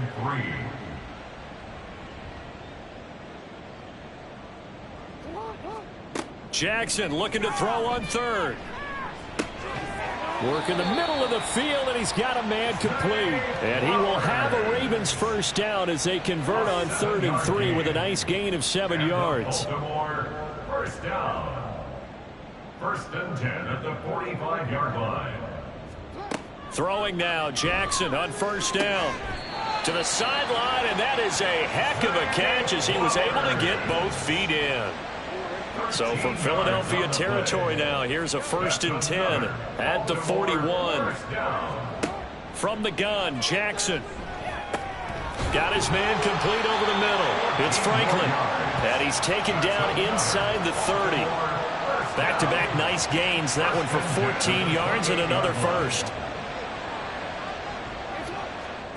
Now it's Jackson. And he's going to go down here, a sack. They push him back to the 34. Flying in for that sack, Aiden Hutchinson. You can almost see all the defenders rubbing their hands together with glee because we all know they relish the chance to bring down a quarterback of his caliber. Anyone who brings him down has plenty to talk about. Not just a sack, but a big win built off the efforts of this defense. And that was yardage that they needed there after the sack on 1st down. They didn't get all of it back, but now they look at 3rd down as a manageable situation, one that they have a much better chance of picking up. That is caught. And he'll head out of bounds inside the 10. Mark him down at the 9. They're able to convert on 3rd down, and that sets up a 1st and goal. First and goal at the 9-yard line. One back in the backfield, he'll get the carry. And he pushes forward from maybe 3 down to the 6-yard line. The 6-yard line, the line of scrimmage on 2nd and goal.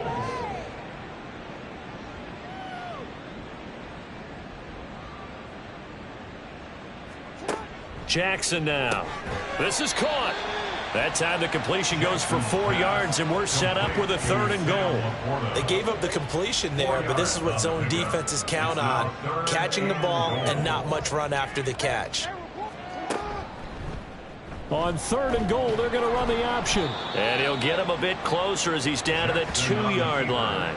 The keeper nets him only a yard, and that's going to bring up 4th. Typically on the read option play, when we talk about responsibilities, we're talking about what the quarterback has to go through. How about the inside linebacker, though? His job on this play, shadow the quarterback and hold him to a short gain. Did it to perfection. Here we go. It's Jackson on 4th down. And this is caught. Touchdown, Baltimore. Sam Laporta, a beast in the red zone with his second touchdown of the game. And the Ravens' decision to go for it pays off with 6 points. And, Charles, they continue to have trouble stopping him as he's into the end zone yet again. Yeah, it's multiple series now that have ended with him in the end zone. A perfect plan on how to utilize him best when they get in close. Extra point right down the middle. And that'll cut the lead down to 18. That one was an extended drive. 14 plays all told. Now they're down big here in the fourth. They had to try the onside kick. Can't fault them for the effort at least. No, you can't at all. And if nothing else, now you've put something that you're trying to practice, right, that you've worked on into a game situation, and now you can go back and dissect it. So if you need it again sometime, maybe you'll find a better way to do it. But, yeah, this game's pretty much done for them. Eagles offense and A.J. Brown headed back out there. And I know that they've double-teamed him a couple times, but not a ton. Whatever they're doing isn't working. He's up over 100 yards. We'll see how they adjust. And when they do that, they weaken their defense in other places as well. And how many times have we done games where we've seen a guy have a big game like this, but it's usually not by himself, is it? Right. Usually it opens it up for other people to have big games as well. Now we'll get a stoppage here as it appears we've got an Eagle slow to get up. But not what you want to see this late in the season. Medical staff is going to check on him, and we'll step aside for a moment. On first down, Hurts. And that nearly intercepted. With a free safety roaming into position, almost had it, but it's second down.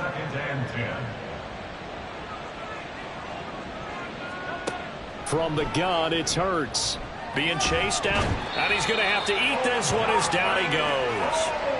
Odafe Owe coming in from that outside linebacker spot. He gets him down. It's a loss of 5. Well, it's been a little bit of feast or famine because he's thrown for decent yardage, and obviously they've got the lead, Charles, but now he's been sacked 4 times.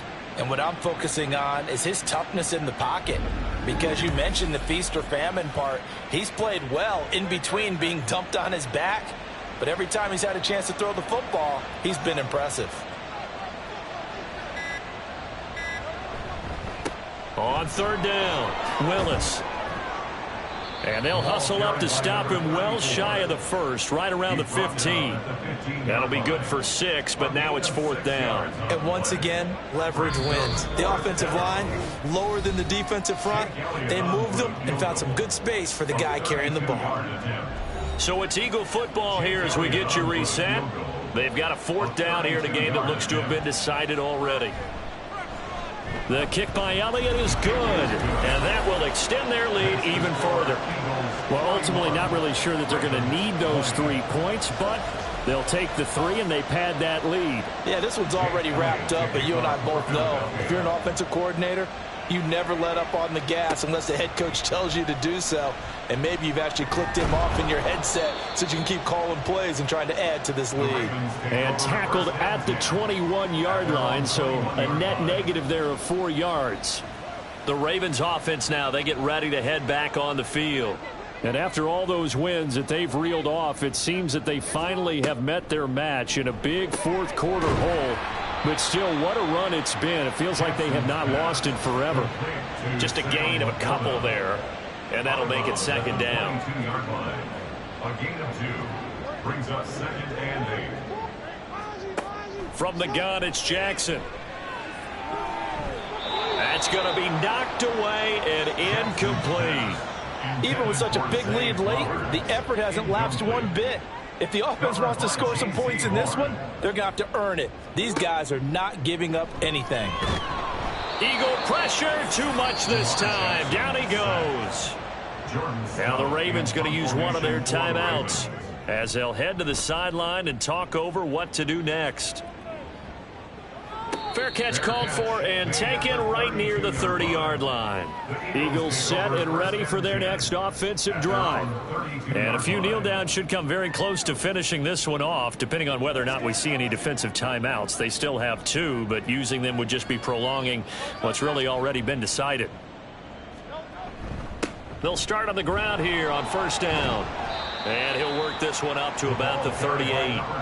It's a 6-yard gain on the ground, and that'll make it 2nd and 4. It's a pickup of 6. Brings up 2nd and 4.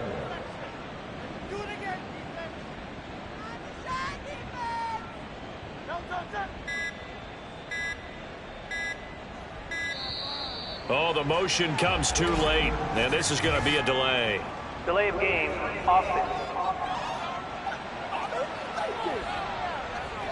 That flag accepted, and it backs the offense up a little bit. Still 2nd down. Following the delay, here's 2nd and 9. Now a handoff up the middle. It's Willis. Found a little room there as he's up to about the 37. That's it. That's what you want. Straight ahead positive gain. Just keep that clock ticking. And it's 3rd down.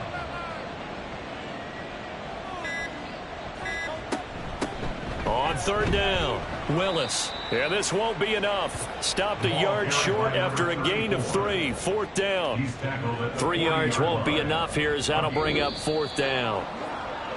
Charles, a lot of happy faces heading into the tunnel as this one ends, and understandably so. Not only did they get the win, but boy, their offense was on fire in this ball game. And partner, I have no idea what the top speed is on one of those high-end sports cars. What's the top gear you can get into? This offense, they certainly were there in this one, huh? Everything clicking for them in this contest, the kind of performance that they're going to cherish. So for the Eagles, they solidify their spot in the playoffs as they run their mark to 12-4 on the year. So that'll do it for us. For Charles Davis and all our crew, I'm Brandon Gaudin. You've been watching the NFL on EA Sports. From Baltimore, so long, everybody.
It's the National Football League on EA Sports.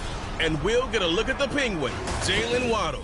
Always staying busy, he's your league leader in receiving yards. It's the Dolphins and the Vikings. And it's coming up next on EA Sports.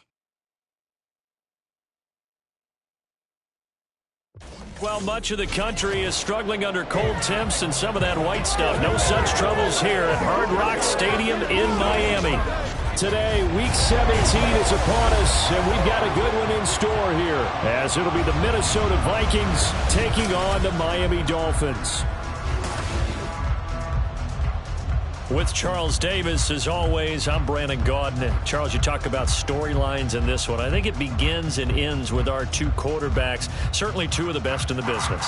And nowadays, I don't think you can get by for long periods of time without a top-flight quarterback. The way the game is played, with all the responsibility he has and how the game flows through him, if he's not on the top of his game, your team's not going to benefit at all.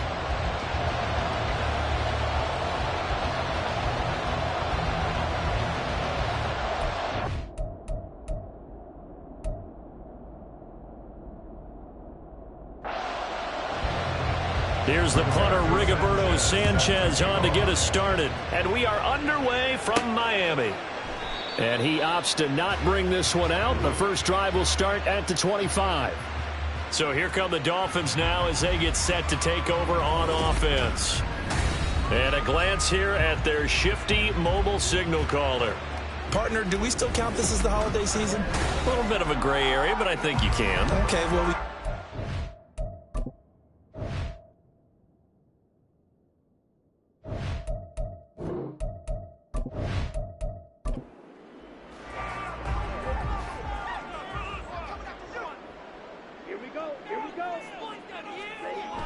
Throwing to start the drive. Jarrett, he completes it to Joe. He'll get this up past the 25 before he's out of bounds. Give him 3 there on the first play of the game, and it's second down. Brings up 2nd and 7. They'll run. Here's Devon Achane. 9 yards to pick up there, and it's a first down.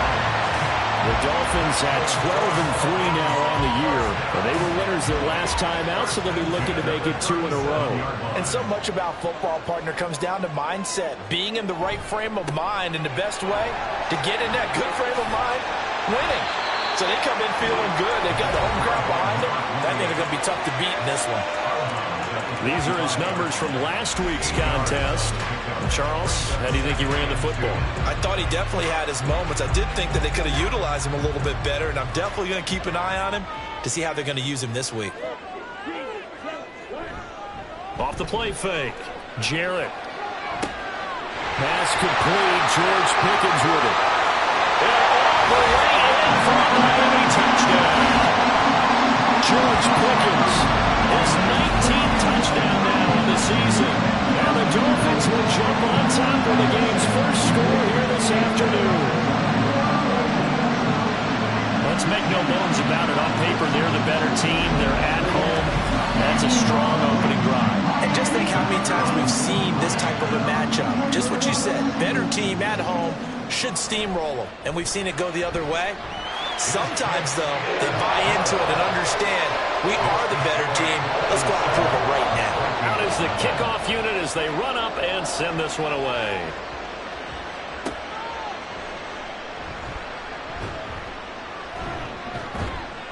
And he won't get this to the 20-yard line as he's down at the 19. So here's the Viking offense making their way out. And they'll be led out by their 9th-year quarterback. Well, the silver lining from last week, he played phenomenally. Kept the ball clean and led them to the end zone several times. You know these NFL quarterbacks, though, they trade away all those touchdowns if it meant getting the win. That's his focus this week. Purdy looking to throw on first down here. Well, that's not the way you want to start. A first pass attempt and a first drop all in one. Well, you've got plenty of time to make up for it, but obviously not the way you want to get things started. Got to shake that off and get going. And it's incomplete. Took a shot, couldn't connect. And now maybe they want some extra time to talk about this third and long play as we'll get a timeout. Out of the gun, they'll look to throw. So as they talk it over, we step aside. Now the pressure comes and he goes down. Just inside the 10, back at the 9. It's a loss of 10 on the sack, and it leads to 4th. You know darn well both of these teams reviewed the film and saw that this defense had 5 sacks last week. They got to keep their QB upright. And they're going to try their best to do exactly that. But they're facing a team where getting to the quarterback is a mindset. It's a mantra for them. And they play a game within the game. And you know what it is? Let's race to the quarterback and see who gets there first. Oh, a heck of a move. Man. It's a 45-yard punt, 6 yards on the return. And it'll be Dolphin football. So the Dolphins offense heading out as we give you a look at the playoff race in the AFC. And they will be in the playoffs as champs of the AFC East. But as it stands right now, Charles, they still would have to host a game on Wild Card Weekend because they're still looking up at that #1 seed. And that's when you tell your team, remember, guys, at the beginning of the season, what was our deal? Let's win our division and get to the playoffs. That was job one. Let's not get greedy about the whole thing because whether or not they end up with a first-round bye or not, you and I both know this team's going to be a tough out in the playoffs. A second down pass play there, but it's incomplete. George Pickens, the intended target, and it's 3rd and short. Hey, look at this defense for the Vikings. They enter this one 18th in the NFL in stopping the run. And stopping the run, that's been an issue for them all season long. Aren't you glad that you're not coaching the defense right now? I'm very glad. They said that they've seen it in doses, but very, very small doses. Yeah, you've got to be consistent. It's down in and down out. Being able to play it, understand what you have to get done, and finally stop some people. Put them on the ground. On 1st and 10, Jarrett. Caught on the right side by Jones. And he'll be out of bounds, able to get it down to the 25 there. Here's 2nd and 3. It's a gain of 7. Brings up 2nd and 3. Looking to throw. Jarrett. Quick hitter here. It's complete. First catch for him on the afternoon, and it results in a first down.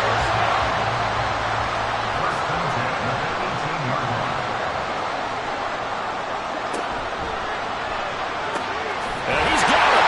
And they're into the end zone, but it's not verified yet. Hold on. There is a flag down.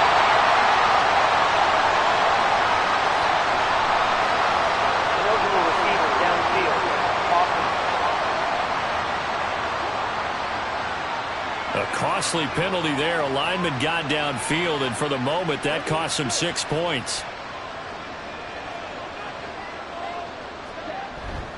Back to the ground, H.M. And certainly some style points there on the spin. Not a whole lot thereafter, but still a pretty good game. Here's a 2nd and 5.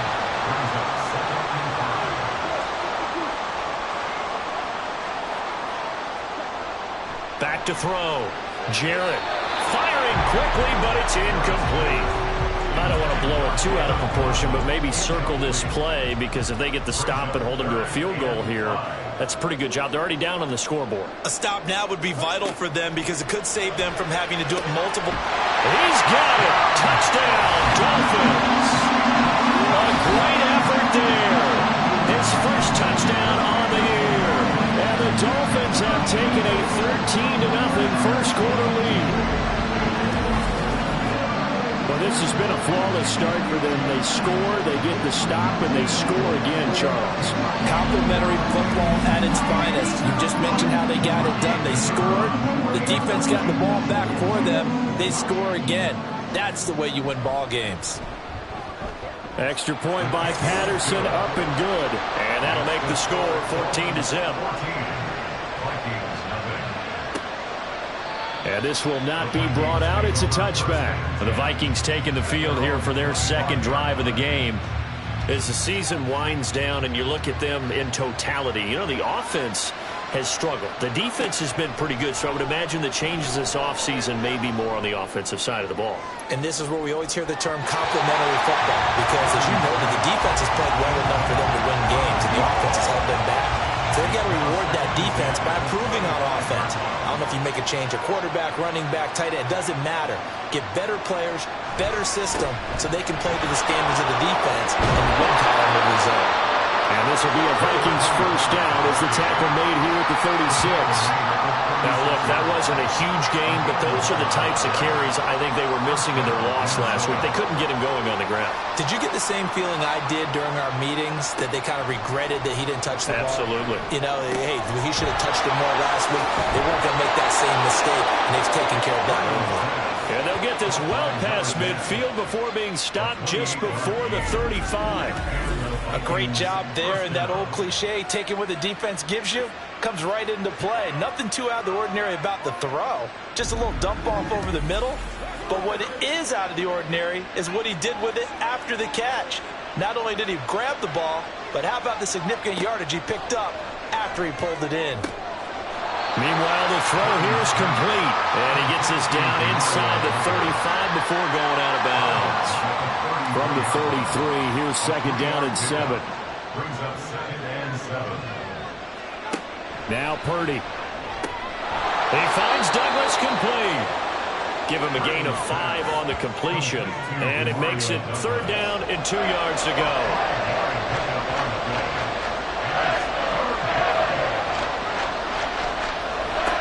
They'll try the left side. Grant. And he's going to get the first down here as he's taken down at the 22. It'll go as a gain of 6 that time, and it moves the chains as well. They show run with 3 tight ends here on first down. Purdy. Pass incomplete. So it looks like they stopped some fighting them on this series, because it seemed like things were headed for the red zone. But this defense gets 2 more stops. They can keep them out of that area. Here's Purdy. Open man here is Scott, complete. 5 yards. Now it's 3rd and 5. 5 yards on the play. Purdy now to throw. Oh, it's a screen pass. That's complete. And he'll be taken down, but he does have first down yardage. It's a 7-yard gain and good enough to move the chains. 1st and goal, and they got to be thinking a chance to get right back into this football game. Here's Tony on the quick slant. Now a stoppage here as it looks like we've got a Dolphin shaken up on the play. Well, always unfortunate to see an injury, especially this close to the end of the regular season. We'll step aside. Good yardage on first down. Now can they punch it in on second and goal? They'll try to run this one in. And he'll get blown up behind the line of scrimmage. Back at the 6. That's going to go down as a loss of 5. And it brings up third down.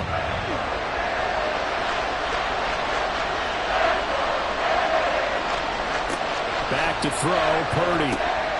And he's unable to haul it in. So it falls incomplete over the middle third of the field. And that brings up fourth. Well, so a drive that spans all that time, and yet you may only come away with 3 points here. Well, your defense, all right, they actually like these long drives. They get to rest over on the sidelines for a while. But when you're not finishing with points in terms of touchdowns, that's frustrating. They've got to figure out how to close out these long drives and get 6s instead of 3s. Minnesota's kick team ready, and the Vikings boom it away. From a yard or two deep, here comes a return. And just shedding him off there. And he is out of bounds as they'll start up past the 30. Devon Achane of the offense ready to go once again. And a week ago, as you get a look at the numbers, well over 100 yards, he was on fire. He was on fire. Obviously, the offensive line was on fire. All the guys who were trying to assist him. But you know who else was? The play caller, because his ego totally got out of the way, and he kept calling the plays that were working over and over, and they really didn't stop it. Now the challenge, can they duplicate it? 2nd and 7, operating from the 34. It's a pickup of 3. Brings up 2nd and 7. Up the middle, Achane. And able to use his blockers to get this up over the 40. 43 yards rushing for him now in the ball game. 3rd down and 1. Brings up 3rd and 1. Looking to throw. Jarrett. He's got his target. That's complete. And he is going to have the Dolphins first down as they're able to get the 3rd down conversion. Another great throw there, and we talked about him when he broke the single-season record. But that last completion, CD, that puts him over 6,000 yards passing on the season. Just unheard of. Brandon, there was a time not long ago when 3,000 yards was the gold standard for quarterbacks. He's doubled that. If more people come along like him and hit that type of a number, if you throw for 3,000 yards, you're in danger of losing your job. So the completion good for 6 yards, and it's 2nd down.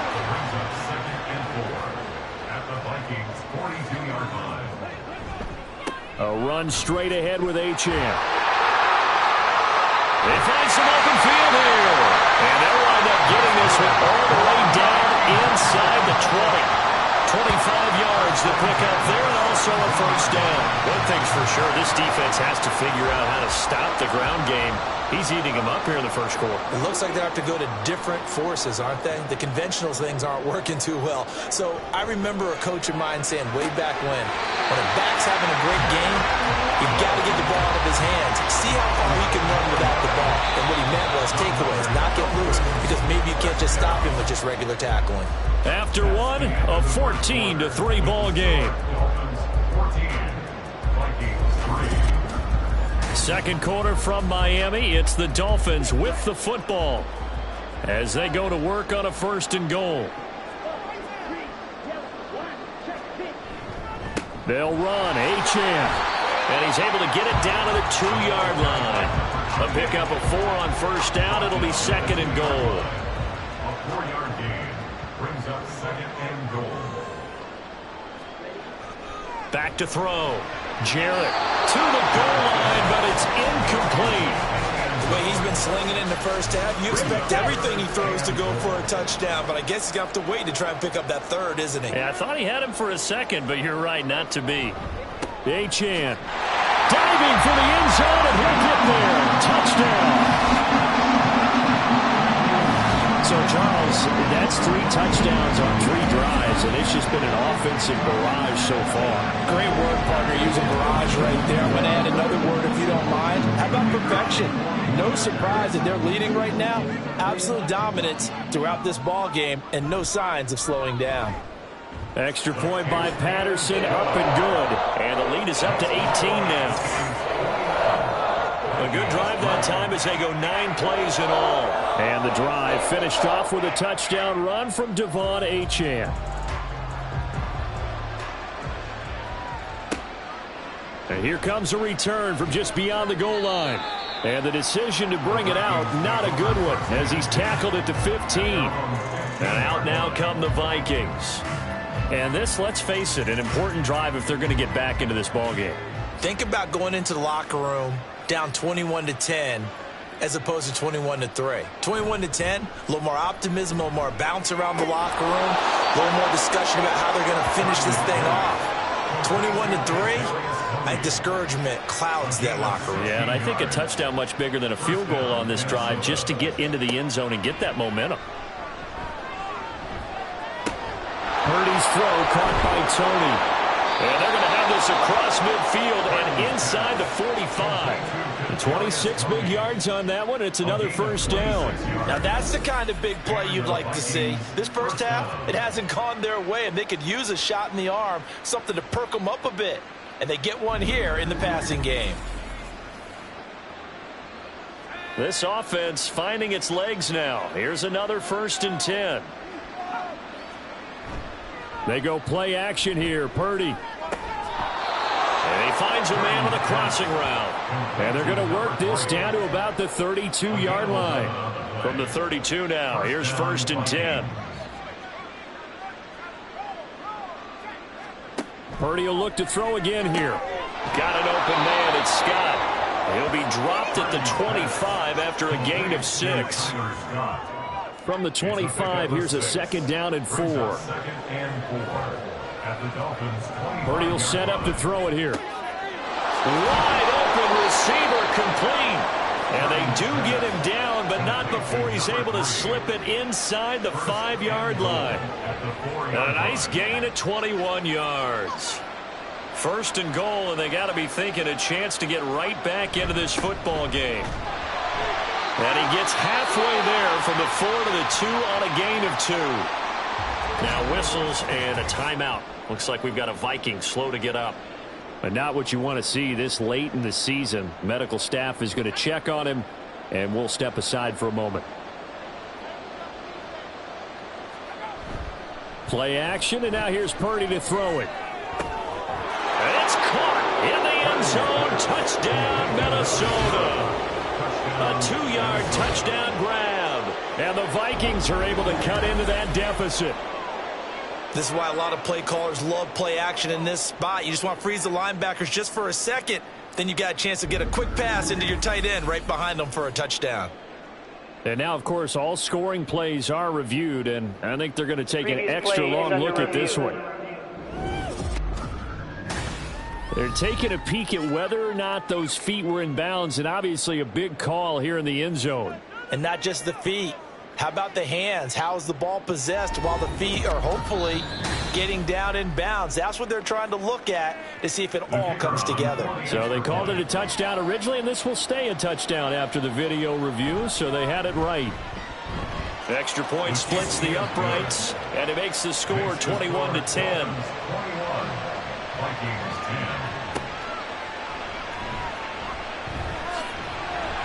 Oh, a good-looking return set up here. He's past the 30. He will score. Touchdown, Miami. I know a lot of special teams coaches, they just want to keep it away from him because that's what he can do. And others have egos that their players can't keep up with. And they say, challenge him. Kick it to him. The way he runs, as fast as he is, I wouldn't challenge him at all. I'd do everything possible to keep it away. He is just a blur when he gets a full head of steam, and he got a full head of steam there. Extra point by Patterson, up and good. And the lead is up to 18 now. So let's try this again. After the kick return, TD, here's yet another kickoff. This taken in right around the goal line. And able to get this across the 20, but not much further as he's dropped it to 23-yard line. Brock Purdy and the offense back out there. Last series, the ball never hit the ground. 6 of 6, touchdown pass, so whatever he did then, do it again, right? Yeah, it reminds me a lot of when I watch the best quarterbacks throw 7-on-7 or even routes versus air. They're accurate.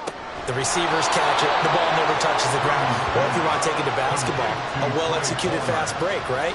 Pass, pass, pass, finish at the rim, basket. Yeah, the ball never hits the ground there either. They'll look to throw here on first down. And the timing a bit off that time as that one falls to the ground. Let's face it, if you want to get back into the game, these are the kind of throws you got to hit. He's wide open right there. Got to be able to get it to him, don't you think? And those are the throws that haven't been available to them every time he's dropped a pass. Yeah, that's a big miss. They do get a couple, but they'll be left staring at a 3rd and 8 coming up. Let's make this one simple. What a catch, especially the finishing part of getting his feet in bounds, toe tapping, and, of course, foot dragging. Little tapestry, if you will. Oh, I like it. Oh, what a move. And he goes out of bounds. It looks like right at the 50. It'll go down as a gain of 6, and it'll be 4th down. Out is Rigoberto Sanchez on 4th down to punt this thing. His first punt, 48 yards. This one looks equally as good. And that will bounce out of bounds before they can get a return going.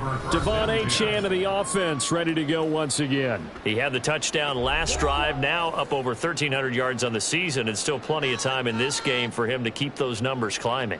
And I like the fact that it's a number that you're not worried about protecting. Because if you're trying to get around it, there he goes left side.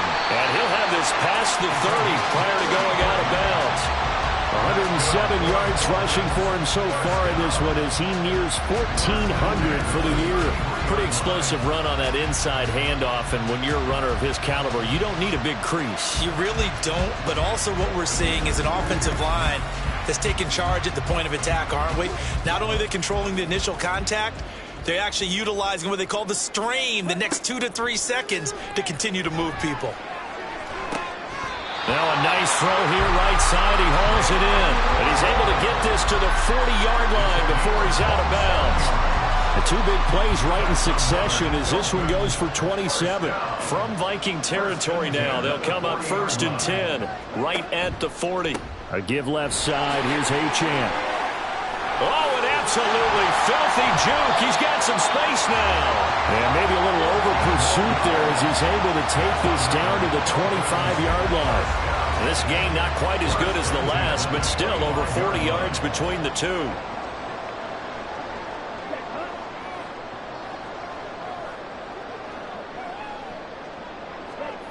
On first down, Jarrett.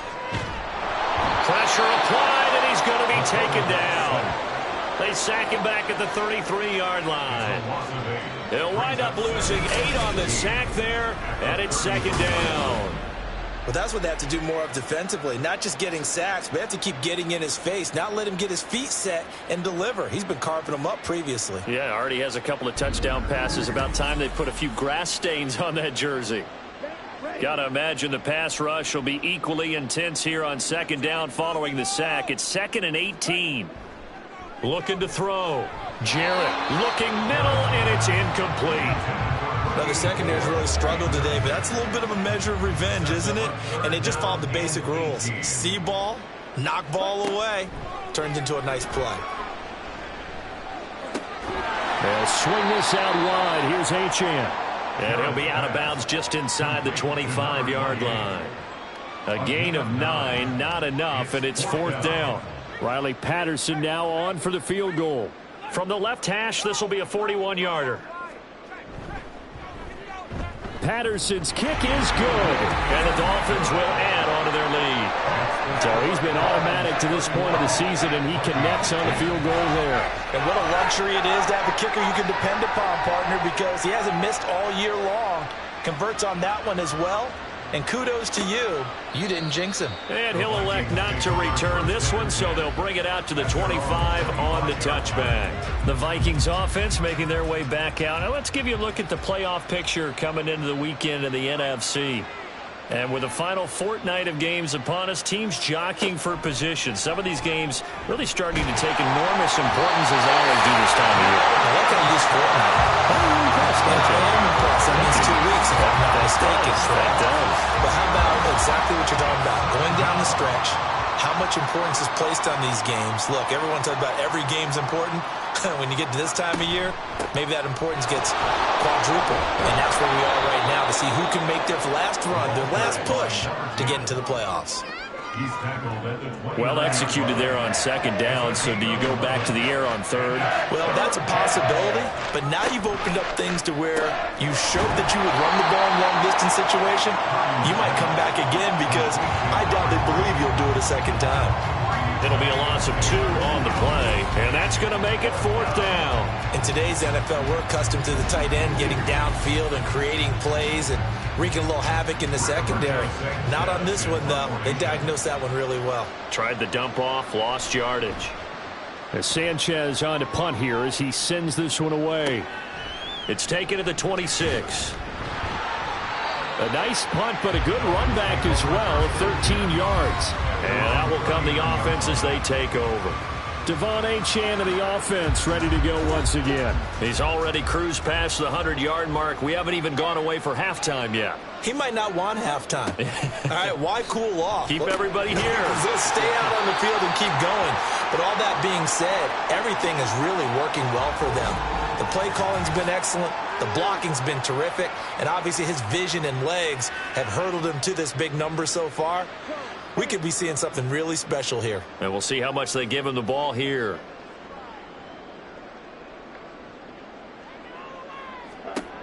Looking to throw on second down. Jarrett. And he's able to get it back to the 41-yard line. So really the first speed bump that this offense has encountered. They'd had the rule of the roost here in this first half, but now slowed up just a bit by the interception. And there's a chance that that's a wake-up call for them because you don't want to go on autopilot too early. That team on defense is capable of making some plays similar to the one they made right there. Now the Minnesota offense set to take over again. Charles, a very uninspired effort the last time we saw them out there. It was a quick 3-and-out, then they punted the football. Yeah, and you never want to get stopped so soundly during a series, but what would be even worse now is letting it happen again right here. They've got to get going. And that's good for a pickup of 10 yards. And they'll be left with a second and about a foot. It's second and inches at the 31-yard line. Up the middle they go. It's Willis. And they'll be inside the 25 now at the 24. That one, a first down pickup of 8. Second and inches is oftentimes an invitation for an offense coordinator to take a big shot downfield because he feels like he can come back on third down and pick up the first down.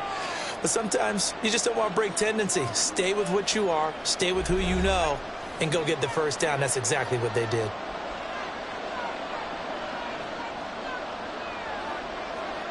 Purdy to throw it on first down. To the sideline, and wow, what a catch there. He doesn't get a lot, but he was able to get the feet down complete. Here's 2nd and 7. A 3-yard pickup brings up 2nd and Purdy 7. looking to throw. And he's going to go down here, a sack. They push him back to the 34. The defense rising to the challenge and setting him back on the sand. They're in the top 5 in sacks in the league coming into this one. That's their 3rd one in this game. Obviously, pass rush has been a strength of this team all year long. And apparently they're not satisfied with top 5. They want to climb that ladder. Yeah, I think it goes back to their offseason. They decided to make it a priority, and it's working out. Now on 3rd and long, they'll look to throw. And he's going to have the hook up to Scott. Now the Dolphins going to burn the first of their timeouts as they'll head to the sideline and talk over what to do next. And this is right down the middle as he puts it through, and the deficit drops now from 21 down to 18. Well, still some climbing left to do to get back to even, but forcing a turnover and getting the field goal there, that's a small step toward erasing the early deficit. Absolutely. That interception field goal That's the beginning of what they hope will be several steps towards erasing that deficit and building a lead of their own by the time this game is over. Miami's offense set and ready to go. And now consider the lead. The question is, how much is good enough? Are you going for more? It's the NFL. There's never enough, I believe, because they get reeled in all the time when you sit on the ball. I think that they will try and move the ball downfield and try and squeeze a few more points out of this first half. They'll be careful. They'll be a little bit cautious at times, but also they will attack downfield and try and get in position for at least 3 points. And 2nd and 10, he'll look to throw again. Oh, he'll want that one back. Incomplete. He doesn't drop too many in that department. 3rd down. Right where this set of downs started, they need a full 10 here to pick up the first down and move the chains. On 3rd down, Achane. And he's not going to sniff the first down here. He stopped at the 25. And hold on here, because on that last run, it looks like we have a player who was shaken up. Always unfortunate to see an injury, especially this close to the end of the regular season. We'll step aside. They only punted twice in the win last week as he gets this one away. Pulled in at the 24. A nice return that time, gets 12 yards back. And it will be Vikings ball, 1st and 10. The Vikings going to take over now late in this first half. And with good starting field position and 3 timeouts as well in their pocket, no reason not to try and put a late scoring drive together. Now on 1st down, it's Purdy. And that's going to be incomplete. Too tough to hold on to that one. It's 2nd down. It leads to 2nd and 10. Throwing here, Purdy. Throwing quickly there, but it's incomplete. A couple of quick incompletions, and now they're just one more away from getting off the field. They've got options now. Could they dial up a blitz here or just drop everyone into coverage to crowd the throwing lanes? Able to find the open man. That's complete. And he'll be forced out of bounds all the way down at the 25-yard line. A big play there just before halftime. And even 40 yards. And the offense is saying to itself right now, only they were all this easy because he was wide open. And once he made the catch, plenty of room to work his way downfield. That was a breakdown on the defensive side of the ball, one that they want to fix immediately. On 1st down, Purdy. Oh, he tries to force it in, and it's intercepted. And the Dolphins are going to have the football here at their own 18-yard line. Well, we saw plenty of that during his much-heralded college career. He parlayed that into becoming a first-round selection, and now here he is making interceptions in the National Football League. And this is a guy that has all the physical tools, but the thing that sets him apart is what he's got between his ears. And that's the 6th sense for knowing where the football is going. Just an excellent play there to create the turnover. They go play action here on 1st down. He's got this to Pickens. And mark him down way up close to the 40 at the 39. Now the Dolphins will use the last of their timeouts as the clock will stop with 21 seconds to go here in the first half. From up near the 40 now after the big play to start, here's another 1st and 10. Back to throw. Jarrett. That's to the sideline and incomplete. No sense risking anything there on 1st down. Even though he's still in the pocket, he had a receiver out to his side, so just put that in a spot where the only people who can make a play on it are the trainers and the coaches. Well done. And he'll take this up over the 40 to about the 41. It's a gain of a couple on what should be the final carry of half number 1. So we've come upon halftime here in Week 17 as we send you up to Orlando to check in with Jonathan Coachman at our EA Sports Halftime Report.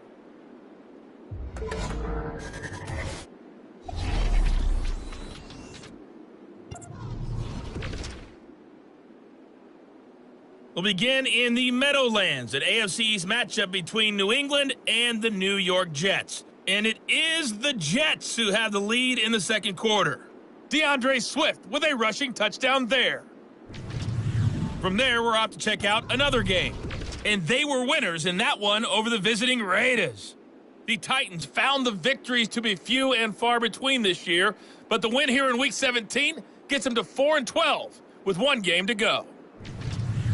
Finally, let's get up to the place they call Titletown, Green Bay, Wisconsin, to see what's happening with the Packers. As you can see the score there in the second quarter. A touchdown pass for Trey Lance in that one.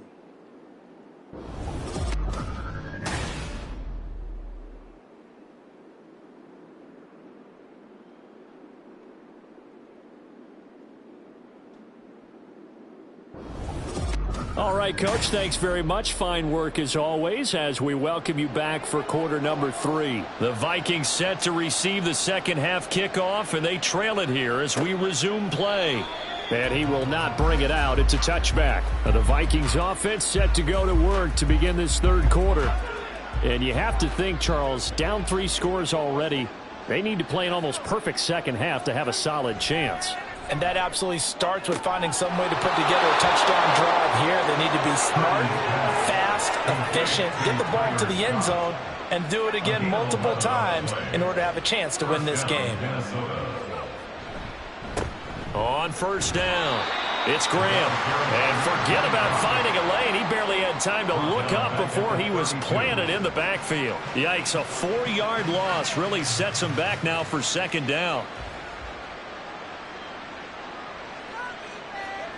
Out of the gun, Purdy. Douglas with a grab over the middle. Call it a gain of 6 on the play. And 3rd and 8 now. A gain of 6 yards. And it's 3rd down. Now Purdy. And this is going to be incomplete. Well, if they have any designs of getting back into this football game in the second half, they're going to need to be much sharper offensively than they were on this opening possession. Not much happening here, and it'll lead to a 4th down. He's averaging just under 50 yards a punt as he gets this away. So a change of possession here on the punt. And the Dolphins' drive will start deep in their own territory with a 1st and 10.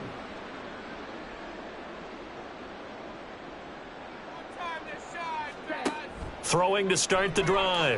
Jarrett. That's caught. Waddle on the left side.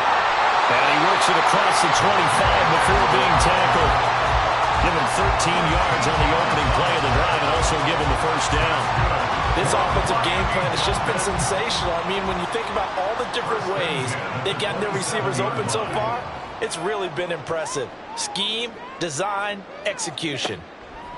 Throwing on 1st down. Jarrett. And that one incomplete, but now a penalty flag coming in late. That might be PI. Come on, dog! So the yellow flag came out, and that leads to a new set of downs for this offense. 1st and 10. Now they'll throw here out of the gun. Firing quickly, but it's incomplete. His back has been a dependable safety valve all game, so he went back to him when his first read was covered. Just unable to connect, so the play results in no gain. Throwing again. Jarrett. This one thrown underneath to Achane. And they get to him after a gain of 6 to the 46.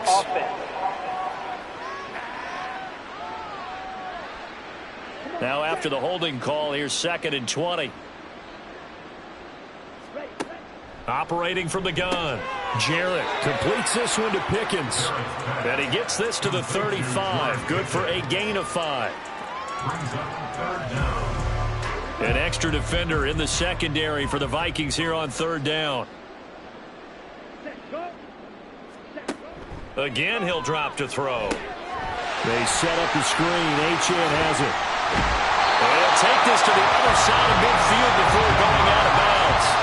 Boy, a nice play there as they wind up converting on 3rd and 15. And when you have success throwing the football, the old cliche becomes true. The playbook opens up wide, and these screen passes, they become even more difficult to stop.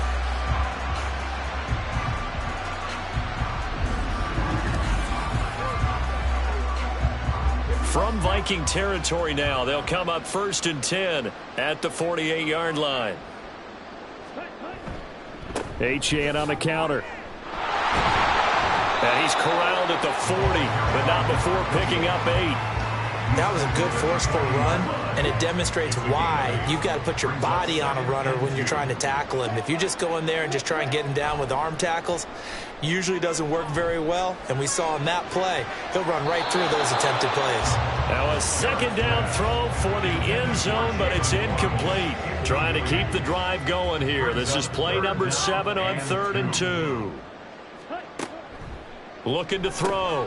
Jarrett working the middle of the field, and he's got a man complete. And this is going to turn into another first down as the tackle is made at the Vikings' 29-yard line. And now they'll stop play here, at least momentarily. And remember, the Vikings in some discomfort after that last play. But not what you want to see this late in the season. Medical staff is going to check on him, and we'll step aside for a moment. And he's able to motor his way down to the 16-yard line. And even 150 yards for him on the ground now, as he has been terrific here this afternoon. So the ball down to the 16 here for 1st and 10. Again, it's Achane. This will be stopped about 2 yards shy of the marker. 8-yard gain, 2nd and 2. A lot to praise on this drive, obviously. I know you're seeing what I'm seeing. Those guys up front, they're getting it done. Doesn't matter what play is called. They are handling their business at the line of scrimmage and dominating right now on this drive. Well, the Dolphins are looking at 1st and goal as he's tackled all the way down at the 2-yard line.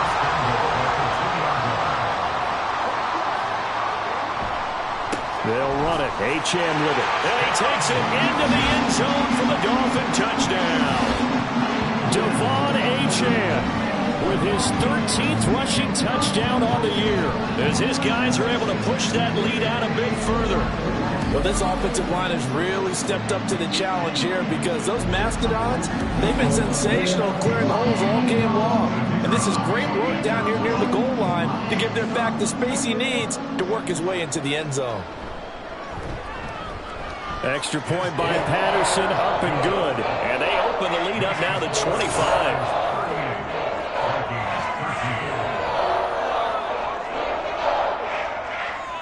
Set now to kick this one away, and off it goes. No run back here, down to a knee, and this drive will start at the 25. Minnesota now ready for their next possession. See if they can put this drive in the end zone, Charles, because it's been a little bit of a rough go at times. They've had to punt the football a ton in this ball game because of stalled-out drives. So are you saying that you're kind of tired of seeing the punter run out there and do his thing during this game? Is that what you're trying to say?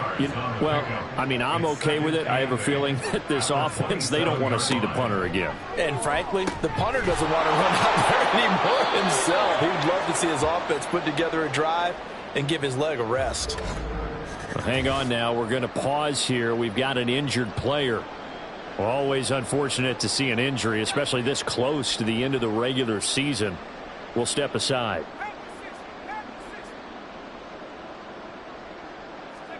Purdy looking to throw on 1st down here. And this is incomplete. Following the play here, now we've got an injury. And not what you want to see this late in the season. Medical staff is going to check on him, and we'll step aside for a moment. Here's 2nd and 10. Purdy off the play fake. Throwing the out route, incomplete. That's Scott. And he has a big gain inside the 40 before being dropped. So now 1st and 10 as they've crossed into Miami territory at the 38. Shotgun now with Purdy. Nice work to get 7 out of that, and it's 2nd down. You know what I like about that play? He didn't try to do too much on 1st down. He took what the defense gave him, put together a solid gain to bring up 2nd and manageable. Now they have a couple of plays to pick up just a few yards and a new set of downs. And he'll be a little shy of the 25 here at the 26-yard line. Now a stoppage here as it looks like we've got a Dolphin shaken up on the play. Well, always unfortunate to see an injury, especially this close to the end of the regular season. We'll step aside. Running game working. They'll stick with it on 1st down. And he is going to lose yardage here. Call it a full 3 yards in the wrong direction there. Brings up second down. You got to figure the further they fall behind, the more you think that they'll get away from the run. They're trying to stick with it, but the results, they just aren't there.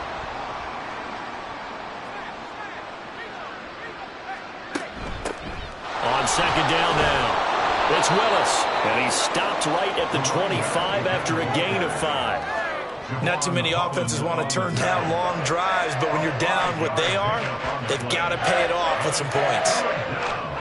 Purdy with it on 3rd and long. Escaping the pressure right. And he'll take this beyond the line of scrimmage as he slides to a hole. Only able to get back a yard for his efforts, and that leads us to 4th down. And, partner, I would guess that in his headset he was hearing from his coach, it's 3rd down, don't take a sack. And in this case, he's able to avoid the pressure and get out of there. He doesn't get the 1st down, but he does turn a possible loss into positive yardage. And his kick is good. And they're back within 3 scores as it's now a 22-point game.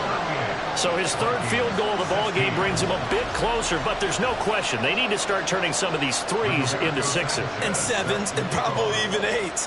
You know, as a kicker, you just head out when you're called upon, so he's done his job. It's the rest of the offense that needs to get it in gear. They want to close this gap. And he's up past the 20 to the 22-yard line. Devon Achane of the offense ready to go once again. He is hoping to find the end zone for a 3rd time, and we sit now in the 3rd quarter. And nothing would excite him more, but I think even more so, his offensive line. Anytime you've got a guy scoring that many times, that means you've done a really nice job in front of him. You're always giving props to the big fellas up front. It's always a good idea. Those are some massive men. Here's a 2nd and 8. Operating from the gun. Jarrett caught by Jones. And from the 25, they work this to the 29, a gain of 4. Here is 3rd down and 4. Back to throw. Jarrett. And that's going to be incomplete. The contact there enough to jar that ball free. And it brings up 4th down. That's an excellent job right there on 3rd down. Like any defense, you never want to let them get anything started, and that would have been a 1st down. Instead, you saw the contact on time, no penalty, and before this drive could get wings, it's 4th down. 6-yard return after a punt of 48, and the Vikings will take over here 1st and 10.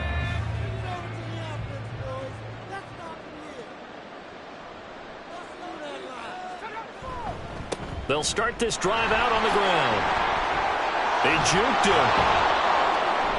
And he's tackled a yard short of the marker. Good gain of 9 on 1st down. Now that's the way you want to start a drive. Talk about a tone setter as well as a playbook opener. Now if you want to take a big shot over the top, you're all positioned to do so. Play action. Now Purdy. And it's a short one here, complete to the tight end. And able to get this one across the 45 before he's brought down. Back-to-back good plays have him on the move on 1st down. Purdy now to throw. And he will find his man on the outside. Another 1st down as they call his number again. He's got 15 yards here. Well, we talk all the time about playing situational football, and right now I think the scoreboard is dictating what they need to do. Where they are in this game, they've got to push the ball downfield, take their shots, try and get big chunks of yardage in a short amount of time. That was a nice play there. Here's Purdy on 1st and 10. Now a quick throw there, but it's going to be incomplete. Well, they've been back on their heels a little bit here on this drive, but a chance to exhale just a little bit there with incompletion on 1st down. Now they have to gear up, try and get 2 more stops, and escape this drive. Another throw on 2nd down, and this one incomplete as well. Nowadays, quarterbacks don't mind throwing into coverage because of the confidence they have in their receivers to come down with the ball. But sometimes you have to be careful you don't get too confident and throw an interception. He's got his running back out of the backfield. Touchdown, Vikings. A great play there. 39 yards. And the Vikings are able to get a score back in the final stages of this 3rd quarter. Well, forget about the weapons out wide. He knows he's got another weapon in the backfield in the passing game, Charles, and he utilized him perfectly on that play. And the offense coordinator showed me something on that play, Brandon, because so often during a game, our cameras find them looking down at their play sheets, and you wonder if they're absorbing anything. He had something specific in mind, and he went to it, and it worked well. Purdy will throw for it.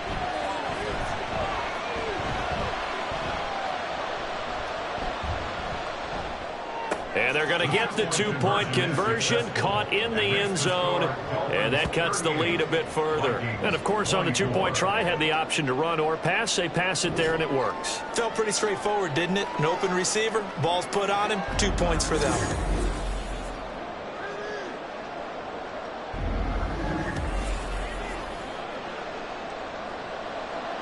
Sanchez now, he'll kick it away following the touchdown.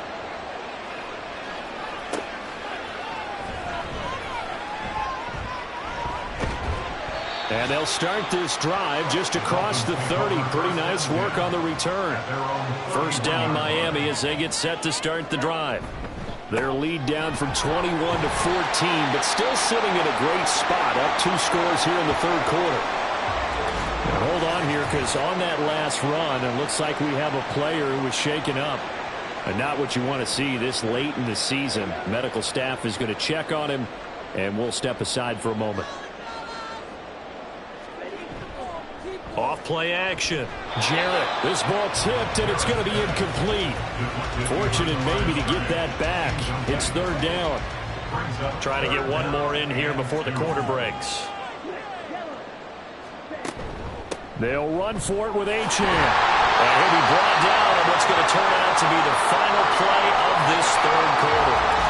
A timeout here, an injured player, and that's Jalen Waddle, who seems to be in some discomfort. Always unfortunate to see an injury, especially this close to the end of the regular season. We'll step aside. 3 quarters have come and gone. We'll return with more after this break. You're watching the NFL on EA Sports. Back now in Miami. It's Dolphin football. It's also Dolphin lead to begin quarter number 4. And now a throw on first down there, but it's incomplete. Not only did he have a chance to scan the field there, it felt like he had a chance to scan it twice. The protection was that good. Unfortunately for him, the coverage downfield, equally good. He'll try again with the arm here on second down. That's caught downfield by Pickens. And they'll wind up getting this one all the way down inside the 20. A big pickup of 38. And this is seemingly how it's been all game long. This defense has been just a step too slow. And here they're burned again. Another big play. So the big play means just like that, they'll operate from the red zone now on first down. Here's a toss left for Achane. And he'll go down here at the 12-yard line. 180 yards rushing for him now as he has been tremendous all day long. This second and 4. Off the bootleg. Jarrett. And he just chucked that one out of bounds, out of everyone's reach. Maybe a wise call not to take a sack in this part of the field. It brings up third down. From the gun on third down. Jarrett. He's got his target. That's complete. Touchdown, Dolphins.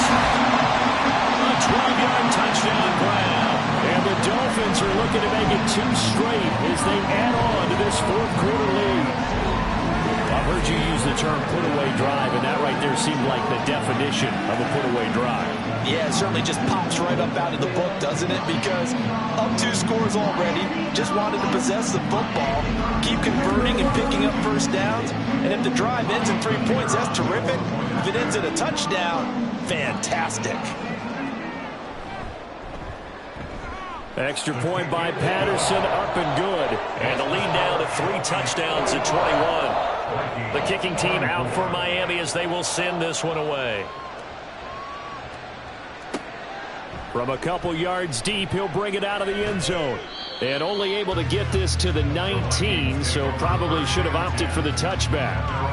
Minnesota's offense takes over possession. It's now appearing that this losing streak is going to continue. You know, the coaching staff was confident that this was going to be the game to stem the tide, but that just has not been the case. Now on first down, it's Purdy. Oh, he dropped it. And that's pretty indicative of the way this one's gone. Now a 2nd and 10.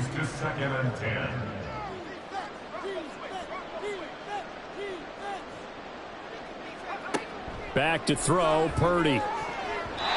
Throwing middle, but it's incomplete. Nice back-to-back plays defensively. They're stacking momentum now. 1 incompletion, 2 incompletion. They're going for more. Here's Purdy now on 3rd and goal. And the Dolphins rush gets home. Down he goes. It'll be a loss of 8 on the sack, and it's going to lead him to 4th down. Well, partner, you and I will be headed to the airport, but after this game, when it's interview time, someone's going to ask this quarterback what hurt worse, the interceptions or the sacks. His whole day, it's been rough. Barring a miraculous comeback, this offense isn't going to win this game, but he's probably going to say what hurt most is the loss. So they're forced to punt on 4th as this one's away. And a fair catch taken here right at about the 40-yard line. So possession goes over here on the punt. And it will be 1st and 10 as they take over.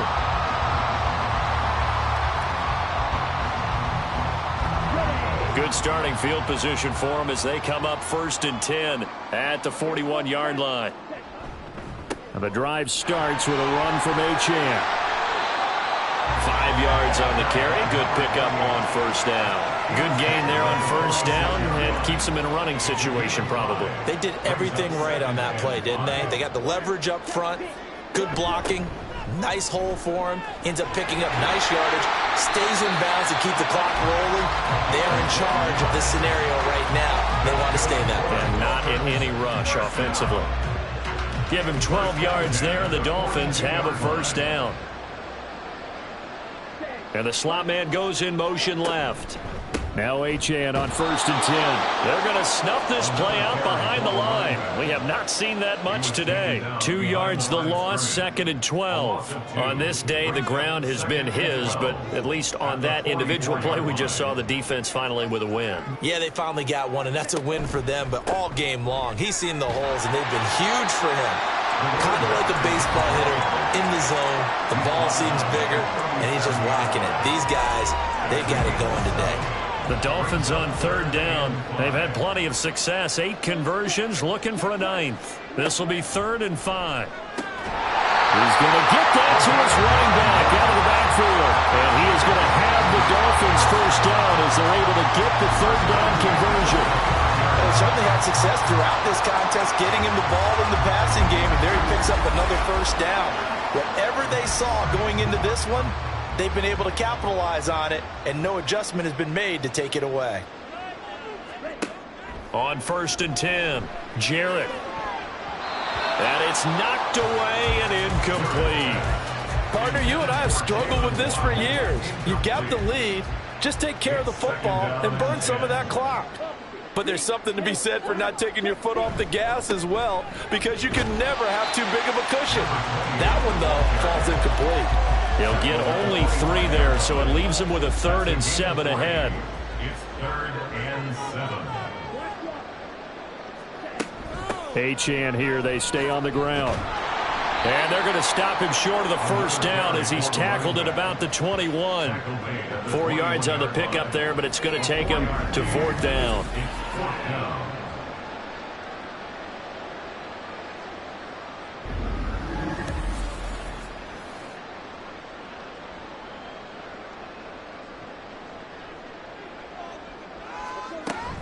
They'll go. Achane. And nowhere to go. He's going to be stopped behind the line. He needed a couple, but he didn't even get back to the line of scrimmage. And the Vikings defense is going to get the football back. So they were really trying to put the nail in the coffin there already with this lead here in the 4th, but they didn't get it. Guaranteed, it's not going to be a fun handshake in the postgame, right? You just know that there's going to be some bad blood there. And I know if we go to the postgame press conferences, the winning coach, you know what he's going to say, why he did it? we need the points, okay? Because you never know at the end of the year if points are going to come into the tiebreaker if we're trying to get into the playoffs. That's always the standard justification. Here's a throw, complete right side to start things out. And he gets this up just shy of the 30 to the 29 before he's out of bounds. Here now, 2nd and 4. Brings up 2nd and 4. Purdy. A quick throw there is incomplete. Now they face a 3rd down and 4 after that incompletion on 2nd down. Here's Purdy. Able to find the open man. That's complete. And he will have a Vikings 1st down. They needed 4. He doubled that. He wound up getting 8. Now a stoppage here as it looks like we've got a Dolphin shaking up on the play. But not what you want to see this late in the season. Medical staff is going to check on him, and we'll step aside for a moment.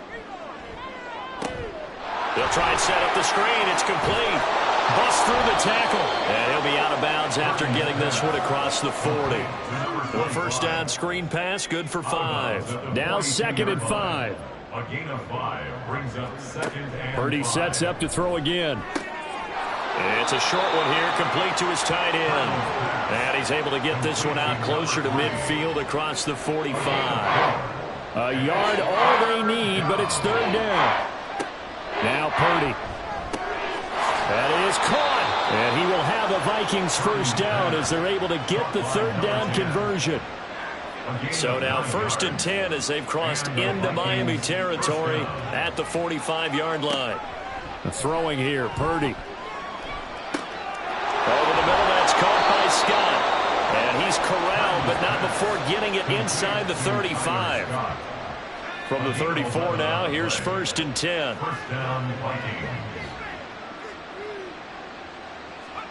Purdy will set up to throw it here. That's completed right side to Palmer. And brought down, but not before they're inside the 25. On 1st down, Purdy. Nice work to get 7 out of that, and it's 2nd down. And they're going to speed things up here. Purdy looking to throw. He's got his man. It's taken in for a Viking touchdown. Trey Palmer from 17 yards out. And the Vikings have got it back to a 2-score game here in the 4th. Well, they needed 3 scores to have any chance. There's the first of the 3 as they get into the end zone. Yeah, Brandon, I think that our guys at Next Gen Stats in charge of the win probability are probably saying your chances still aren't great. But now you still got more than 3 minutes to go. You got to focus on the task at hand, which is going to be getting the football back as quickly as possible. And the Dolphins are going to recover. That 4th quarter, they felt like they needed the football back. Unfortunately, they couldn't get it. And I know we brought analytics into the game, and someone has said here that the data says that when a team's expecting an onside kick, 80% of the time, the team expecting it, they do actually recover the ball, which is what we saw here. I just wonder if that number is much more of a anecdotal type of a number. Kind of like when the coaches tell us, well, when you score on special teams, 93% of the time you win the game. I'm still waiting to see that number is empirical. And he'll get it down on the play to the 37. And hold on here, because on that last run, it looks like we have a player who was shaken up. Always unfortunate to see an injury, especially this close to the end of the regular season. We'll step aside. Here's 2nd and 5 now from the 37. And they'll give this to Achane. And he's dropped just before the line to gain. 4-yard pickup leaves him with 3rd and 1. That's a gain of 4. Brings up 3rd and 1.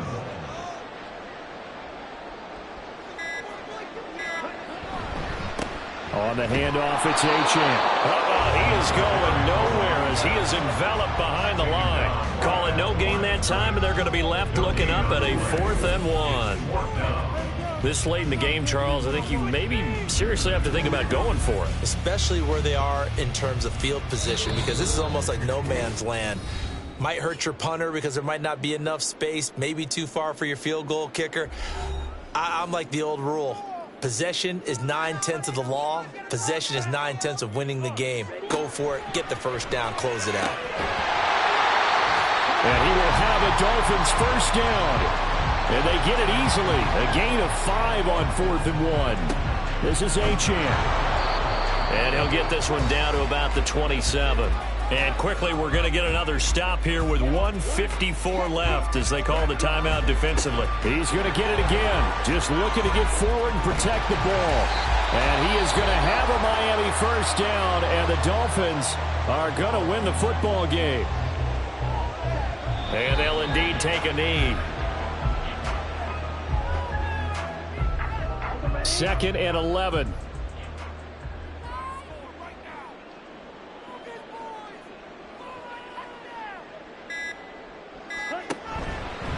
Running left, Achane. And he'll get this one down to about the 17. After getting stuffed on first down, not much better there. 2-yard gain. Makes it 3rd down and 10.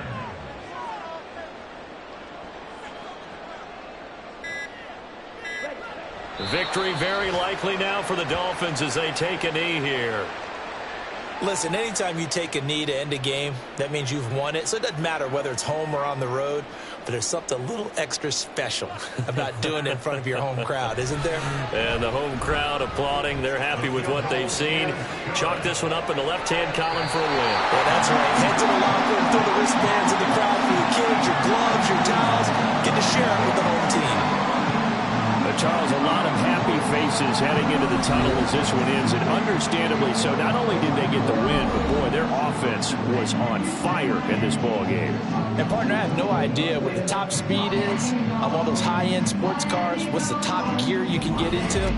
This offense, they certainly were there in this one, huh? Everything clicking for them in this contest, the kind of performance that they're going to cherish. So for the Dolphins, they run their record to 13-3 now on the year. So that'll just about do it for Charles Davis. I'm Brandon Gaudin. You've been watching the NFL on EA Sports. For more, log on to easports.com. The Dolphins are winners here as we say so long from South Florida.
It's Week 17 of the NFL, and our focus is on Kyle Pitts.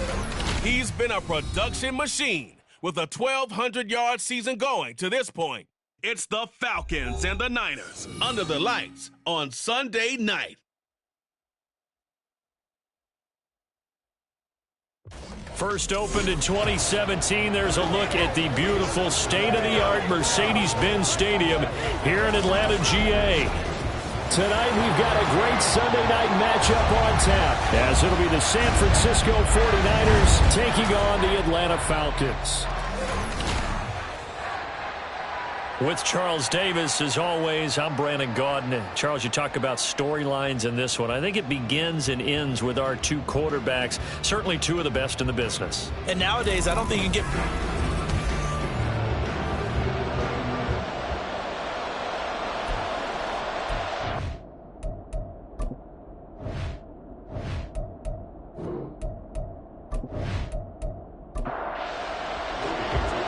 Now the Michigan man, Jake Moody, to get us started. And off we go to wrap up this Sunday of action. From a yard or two deep, here comes a return.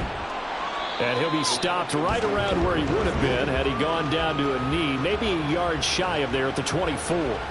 So here come the Falcons now to get the football for the first time. And a glance here at the veteran who will be leading them.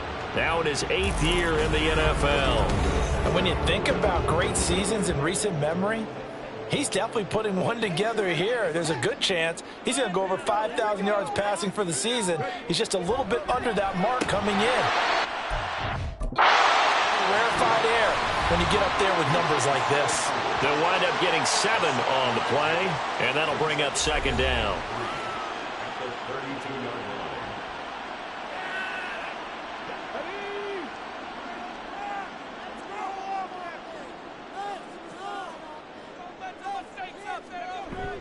On the bootleg, Stroud. Open man is Kyle Pitts, his tight end.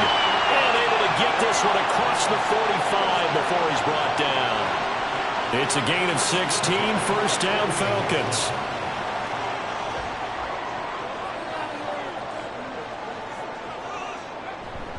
Stroud off the play fake.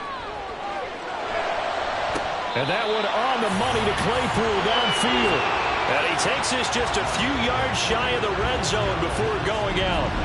He got 29 yards that time. And he's already got 2 catches on the opening drive. They know he's going to be a handful.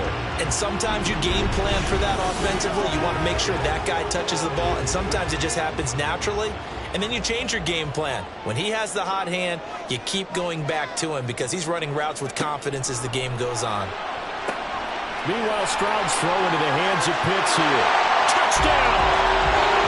Kyle Pitts is 11th touchdown of the year.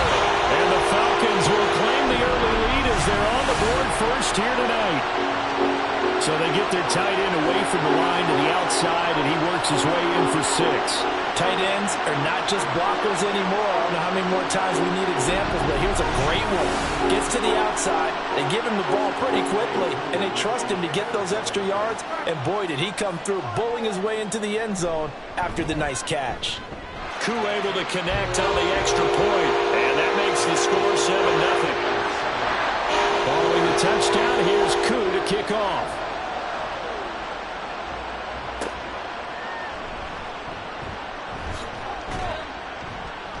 And he'll go down as this drive will start at the 25-yard line. So here's the first drive now for the 49ers. And a look at the man under center, now in his 8th season in the National Football League.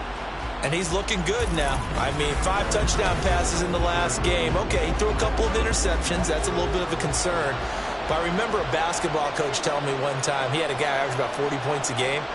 And he said the press got all over him because he didn't play much defense. He said he's averaging over 40 a game.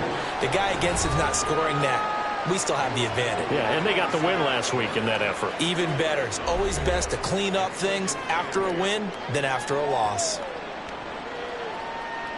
They'll break the huddle, come up on 2nd and 8 at the 27-yard line. Sticking with Walker on 2nd down. And he'll get a couple up to the 29. You talk about this Falcon defense. They enter play one from the bottom, number 31 in the league, Charles, against the run. And the focus now is making sure that they're hitting on all cylinders as they head into the playoffs. And that means they've got to stop the run better, because playoff football often means running football. So they've got to be prepared for that. They'll get 17 on that one, and the Niners have a first down. I know at the end of games, coaches always tell us that no one play won or lost a game. But this seems pretty important early, doesn't it? Their ability to pick up that first down on third down, I thought that was key. Well, you're already in the hole after the touchdown on the other side. How will you respond? We talk about that a lot, and they responded pretty well there. You go 3 and out, I think you give up a lot of momentum. You get down 2 scores, could be an entirely different game. So they've got a nice drive going now. They're in good shape. What's interesting to me is they're also in that spot of the field where you would take a shot. Do you change that up just because you're down a touchdown? On second down, it's Walker. And he's over midfield and into Falcon territory. Well, this defense for the Falcons, they were terrific a week ago in the win over Washington. And no matter what's done throughout a ball game, it always comes back to blocking and tackling. That's the essence of football. But I think it's hard for people to understand just how difficult it is to tackle, especially open field. Very few missed tackles on tape that I saw last game. This team does a nice job of getting their opponents on the ground. Solid opening drive so far, Charles. They've moved this football into field goal range, but you know that they want to cap this off with 6 and not 3. Absolutely. As one of the better coaches in the league always tells me, on offense, I want to throw body blows all game long and finish it with uppercuts. Well, here are the body blows right now. He's hoping in one uppercut will take care of the end of this drive. Another nice gain, 16 yards there, and a first down again. And even though this is a top 5 rushing offense, and we see this especially early in the game, they're going to do their best to keep you honest.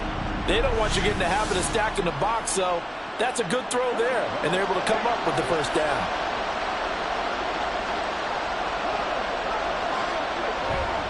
Now a play fake here on first down. A beautiful fake. And now look at this. Big gain, but a fumble. And the Falcons grab it. Had some good yardage there, too, before he fumbled that football, Charles. Yeah, just think about it this way. Running backs, as a general rule, they kind of know when the end of a run is near. And you notice how they cover up, right? They protect the football. Sometimes quarterbacks forget that out in the open field. After a while, you start to wonder, does the running back coach... And now before the ball changes hands, they're going to take a look at this just to make sure that they have it right. Falcons offense making their way onto the field. Let's take a look at the playoff picture coming into the weekend in the NFC.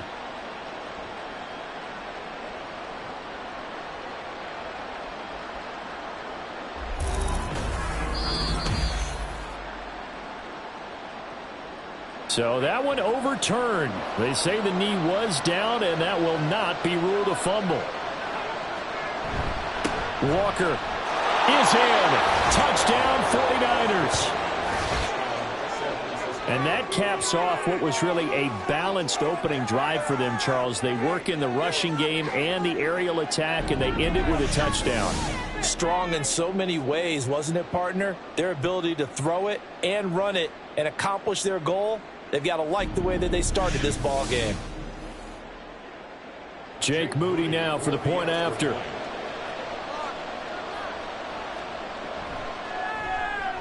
It's up and good. So these teams match touchdowns here in the first quarter, and we're tied 7-7. Each team's had it. Each team has scored. 7-7 here as the kick's away. And he won't return this one. He'll go down to a knee, and they'll start at the 25. So for the second time in this one, we get set to see the Falcons offense. A lot of time for this unit to game plan on the sideline after that drive that they watched the other side just score. But remember, last time they were out, they scored as well. We'll see if they can seize that momentum right back.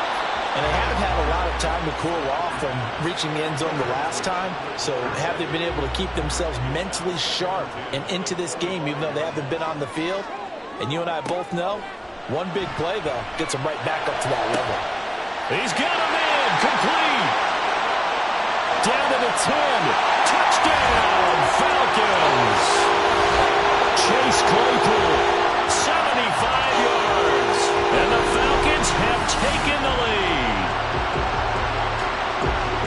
Seeing some pretty good offense here in this first quarter. It's been a wild start to this quarter, as you noted. And now with that lead that we're seeing, can they retaliate? I get the sense this one's going to go back and forth all game long. And that probably won't be the last long touchdown that we see in this one. Extra point by Koo, up and good. And that makes the score 14-7.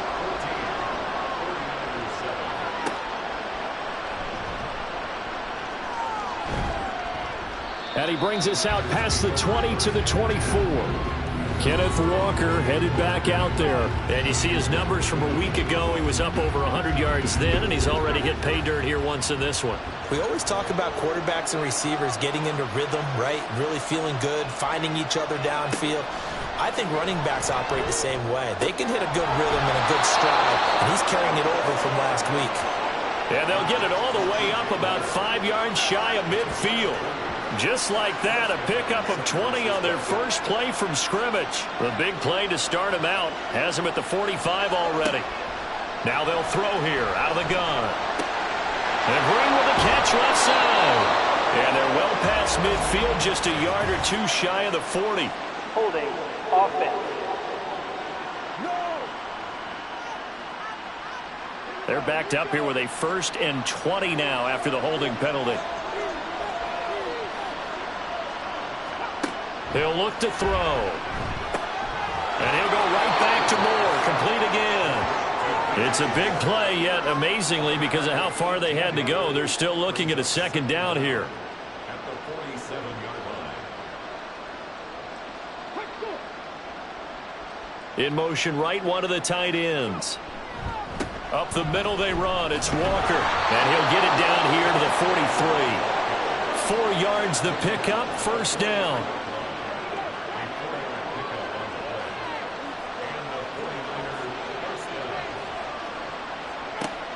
Now back to throw. And he's got the hook up to McLeod. And he's out of bounds. Almost gets to the 10. Give him 32 on the play. Despite writing it down on my notes, I never give enough credit to the offensive line, and we have to here. The protection, that's what made this play a success. Quarterback had to wait for his crossing route to develop, and that takes a little bit of extra time. Excellent job by the big fellas up front. Walker now on 1st and 10. And he'll find his way down inside the 10 to the 9-yard line. 2 yards on the pickup there. It'll be 2nd and 8.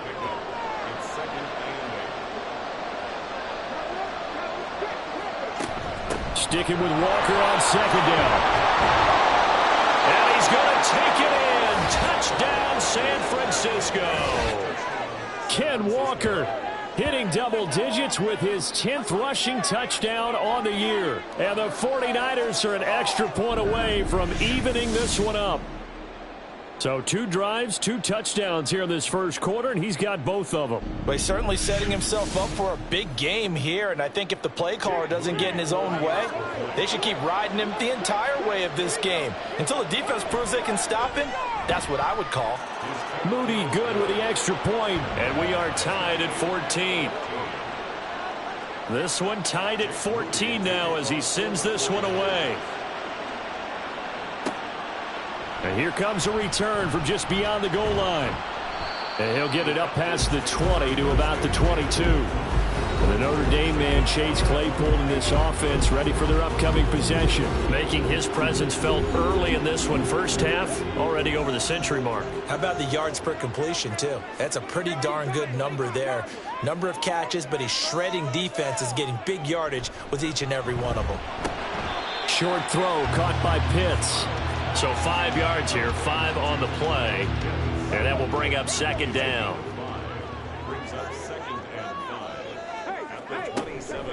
First carry of the game now for the Texas superstar, Bijan Robinson. And this will be a Falcons first down as he's got this up to the 35-yard line. For a lot of guys playing this game, there's no better feeling than running right through a tackle. He's able to lower his center of gravity and churn his legs for a really nice pickup.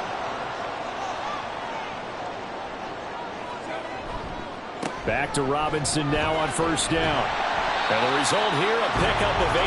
Leaves him with 2 to go on second down. From the 42 now, here's 2nd and 2.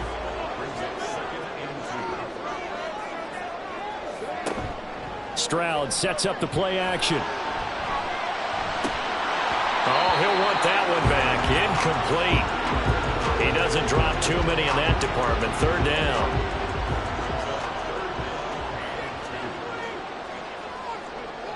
Throwing now is Stroud. Working the middle of the field, and he's got a man complete. And he's going to have the Falcons first down. It won't be by much. He needed 3, and he got 3, barely. But the mark shows first down.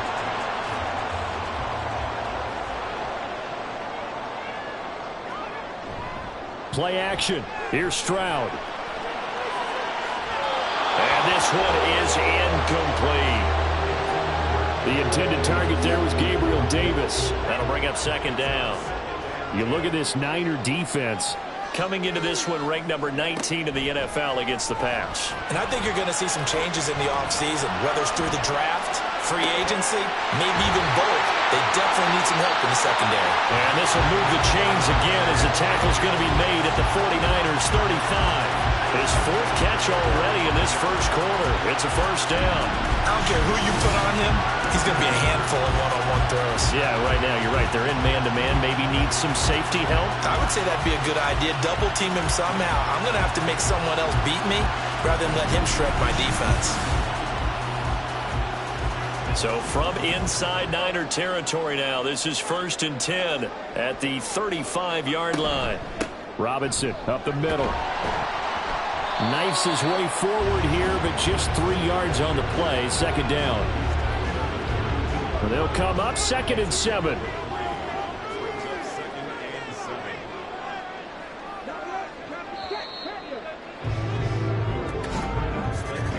Pretty entertaining start. 14-all the score on EA Sports. Back now in Atlanta, 2nd quarter action. The Falcons with the football. 2nd and 7. As they've got it as we resume action. On 2nd down, another shot for Robinson. And a good-looking run there as he'll take this inside the 20 and down to the 18-yard line. 14 yards there and a Falcon first down.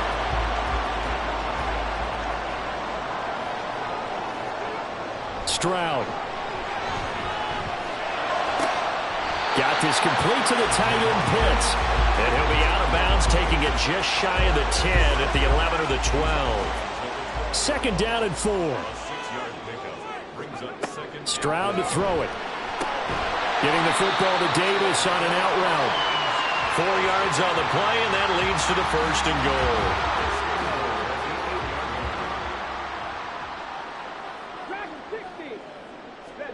A shotgun snap to Stroud. And this will be incomplete.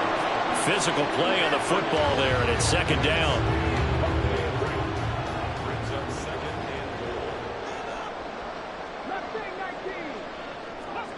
Stroud will look to throw once more. Checks this one down to Robinson. A nice display of power, but it only takes him to the 7. He's dropped there. They get only a yard there. Now it's 3rd and goal. And Stroud now to throw. Looking end zone, but it's incomplete. 4th down now as San Fran's defense was strong in coverage. What an excellent defensive stand there in the red zone. Nice tight coverage. They certainly recognized how important it was to bring up 4th down here. Koo knocks this one through the post. And they take a 17-14 lead. So they're able to end that drive with 3 points in this one-possession ball game. And ideally, you want to end every drive with points. Most quarterbacks would tell you, let's end it with a kick, right? A PAT, that's number 1. Field goal you'll take. Punts, you really don't want to do that. In this case, they'll take the field goal and get prepared for the rest of the game. San Francisco set to go on offense once more. We have seen a lot of points here in this quarter. For us up here in the booth, it's been fun to watch. The defensive coordinators probably scratching their heads. Yeah, they're going a little bit crazy right now. But let's face it, all of our friends who play fantasy, they're enjoying the heck out of this show because most of them are creating and getting a bunch of points. Yeah, points certainly not at a premium here. 2nd and 6, just inside the 30. Up the middle, here's Walker. And he stopped immediately there. No gain on the play, and it's going to bring up a 3rd down.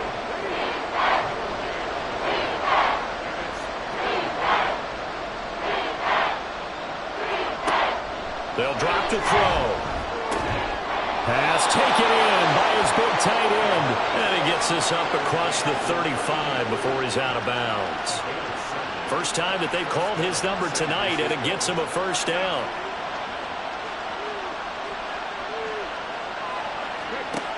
From the shotgun, he'll look to throw. And that one off the mark behind him, incomplete.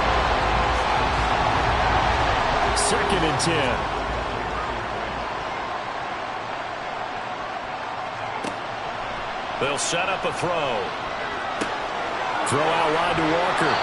And he'll get up near the 45. They'll spot it at the 44. That'll leave them with a 3rd and 2 coming up. They got 8 yards there.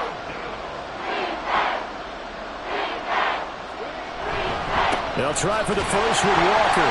He's going to be a yard short. Needed 2, but only got 1. 4th down. Another down on the scoreboard, but the urge to go for it is almost irresistible here on 4th and short. Yeah, I know they're on their own side of the field. I was going to say. Normally I would say punt the ball away, but I'm feeling it. I say go for it. Here comes the 49ers punter now, as he's on to punt for the first time tonight. And he was called on 3 times in the win last week as his first one here's away. And that hits at the 6 and carries into the end zone for a touchback. And the Notre Dame man, Chase Claypool, in this offense, ready for their upcoming possession. As we find ourselves in Week 17, he's already well over the 1,000-yard mark. So there's no pressure there. We'll just see where this final tally ends. And I love what you just talked about there. There's no pressure. There's pride, right?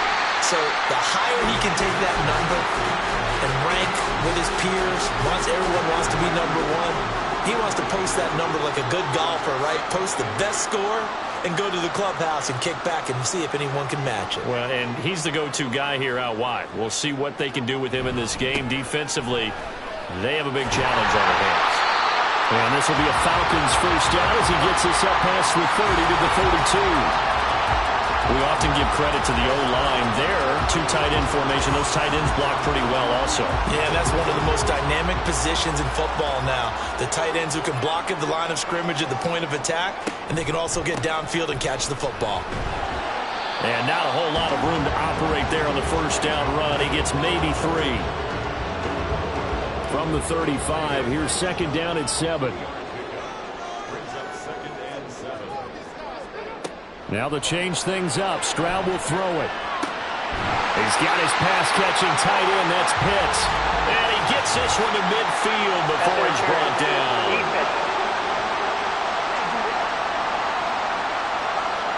So the PI decline, and that'll give him a fresh set of downs. And when you scout tight ends, one thing you want to know, just how strong they are. And we saw it in evidence there. He was able to fight through all the contact and still secure the football. And he's able to take it across midfield before going out of bounds. Now following the completion, we're going to get a stoppage here for an injury. But not what you want to see this late in the season. Medical staff is going to check on him, and we'll step aside for a moment. Back to the ground with Robinson. And good space to operate there as he takes this down inside the 35-yard line. 61 yards for him on the ground so far tonight as he has been terrific in this first half. From the 34 now, here's 1st and 10. Again, it's Robinson. And he can only manage to get a couple. 2nd and 8 coming up. We talk about defenders, specifically linebackers, keeping their eyes in the right spot. He had that eye down the entire time. And you know that's not easily done because they throw a lot of misdirection at you. They try and fool you and get your eyes in the wrong place. But you're right about that one. He correctly figured that one out and made a really nice play. They need to get this to the 24 on third down. Stroud out of the gun here. And he'll be taken down, but he does have first down yardage. And that gain of 9 buys them a new set of downs.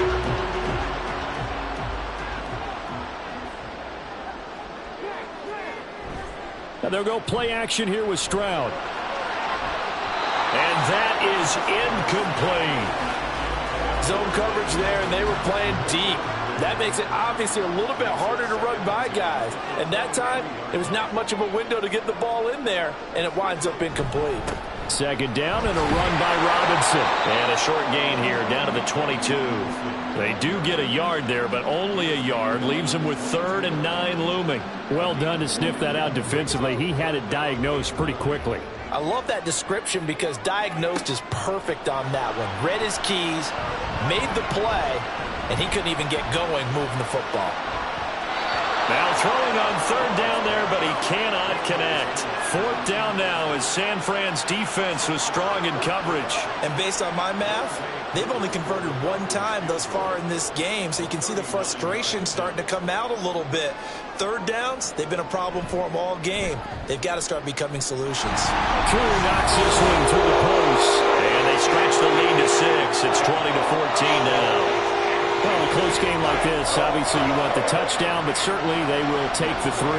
And they'll be okay with that, but let's throw a little credit to the defense as well. And I'm just glad this doesn't come down to a debate, right? Which side won, partner? Because the defense, hey, we didn't give up a touchdown. The offense, hey, we put 3 on the board. Either way you look at it, I think both sides gained something out of that drive. The 49er offense now making their way out onto the field. As we eat closer and closer to intermission, Charles, remember last time out they punted. They would love to get points here, especially if this is going to be their final possession of the first half. Yeah, and this is what close games feel like because the pressure is on both sides, but sometimes the pressure is a little bit higher on the team with the slight edge because they're trying to hold on to that, trying to increase it. Let's see how this one continues. A gain of 10 and a 49er first down. Although his reputation as a speedy runner precedes him, it's always fun to watch him work. It is eye-opening, isn't it? Because when you see him get the ball and just go, in addition to that speed, it helps out his blockers. They don't have to hold blocks for long because he's just going to speed right past them.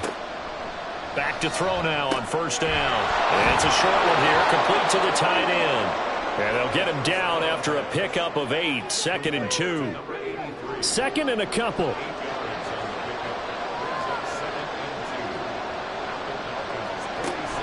He'll look to throw. Able to complete this one to McLeod. And that's going to be good for another first down as the tackle's made at the Falcons' 34-yard line.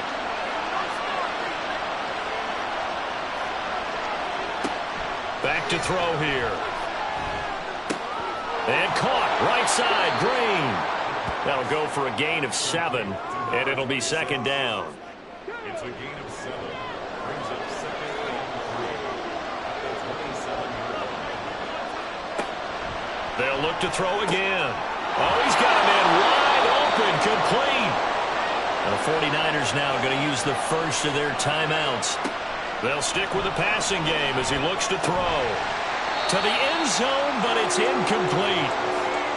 That's a pretty play there. Got in at the last second, helped force the ball free, and kept them out of the end zone.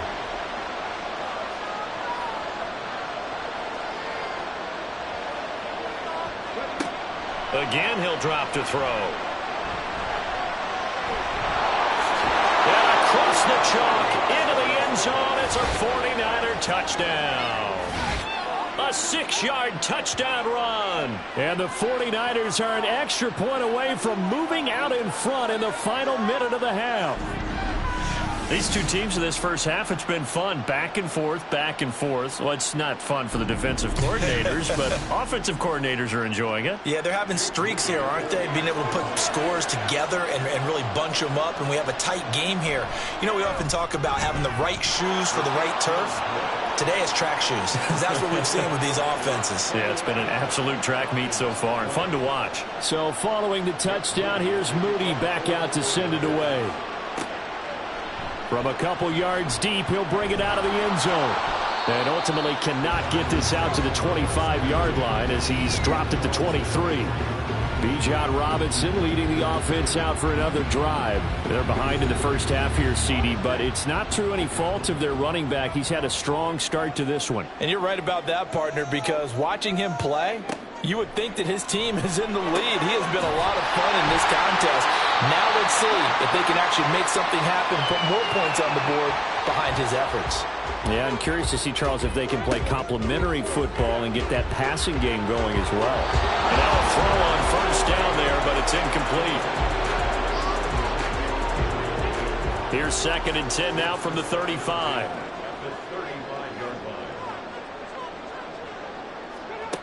Now Stroud. Throw left side complete. That's Robinson.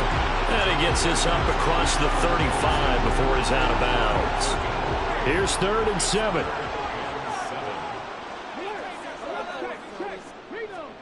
Again, it's Stroud. And he is caught. And they bring him to the ground just shy of midfield. Now a timeout taken.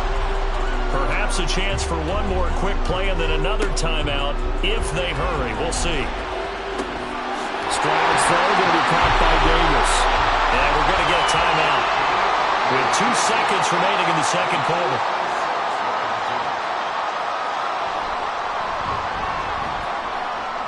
And his kick is good.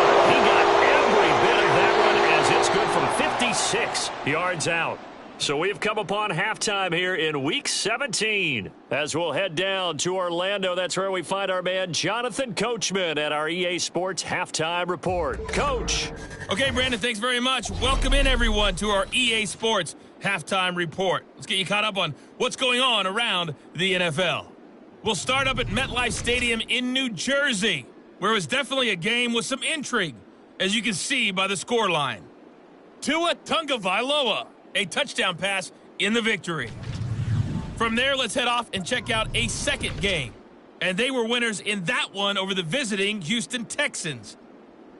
The visitors had too much talent to finish the way they did, as a Week 17 victory can only get them to 6-10 with one game to go.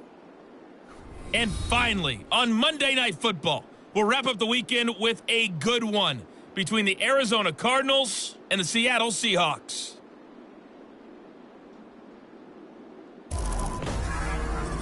We just watched a very good first half out of the Ohio State man, C.J. Stroud. He came out of the gate smoking hot with 2 first-quarter touchdown passes to help steer his guys towards this halftime lead.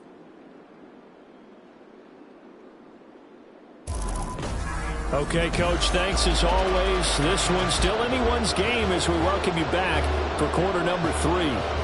It's been a shootout so far. We'll see which defense can make the adjustments as we get back underway in the second half. And he had no room to run as he's tackled down inside the 20.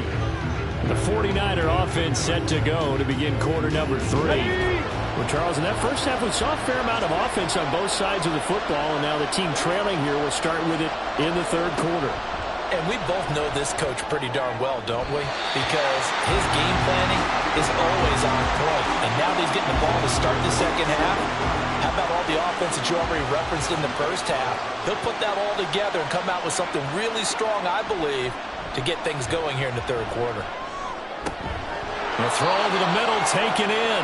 And he'll be dropped at the 36. It's a good gain of 18 on a play that originated back at the 18. I'll tell you what, a lot of those mid-range throws have been available because sometimes teams get too concerned about the deep ball and they leave too much space in front of them. And these guys have been taking advantage so far. Now a play fake here on first down. And that is incomplete. Oh, the coverage a little too good there, and it's second down.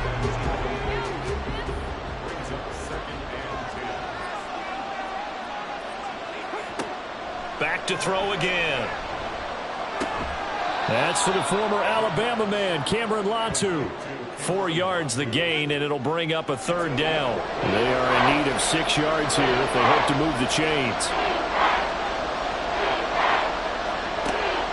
On third down, he'll drop to throw.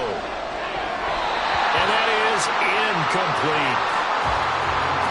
And so many times we look at the opening drive of the third quarter as a tone setter, and many coaches do emphasize it, and that's a strong performance there defensively to force incompletion and, more importantly, force a quick punting situation.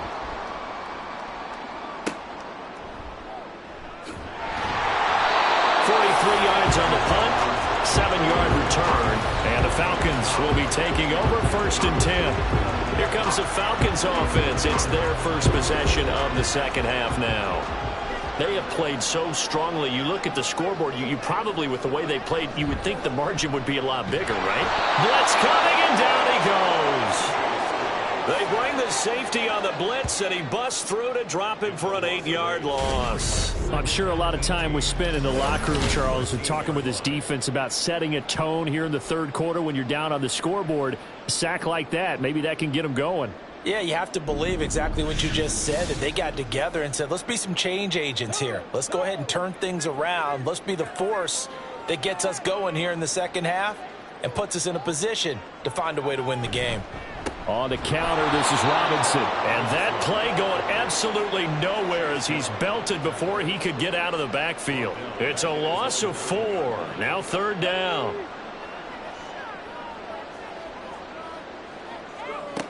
A shotgun snap to Stroud. That's going to be caught by Pitts. And he'll take this across the 25 before going out of bounds. He'll get 17 back there, but it'll still lead to a 4th down. The Falcons send out their punter as he's on here to punt it away.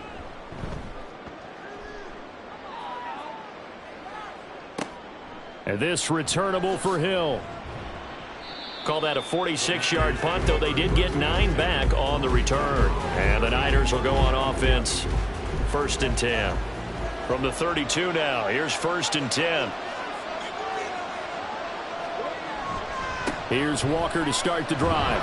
And the defense closes quickly there. He'll get maybe a yard to the 33. You know that old expression, it's not my night?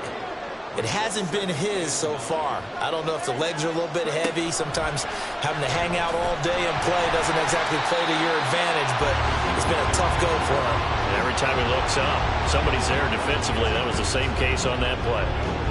5 men in the secondary now for the Falcons on 3rd down. Off the play fake, he'll look to throw. He's got his target. That's complete. And he is going to have a 49ers 1st down as they're able to get the 3rd down conversion. And after that completion, you can understand why so many teams in the league are emphasizing speed on defense at every position.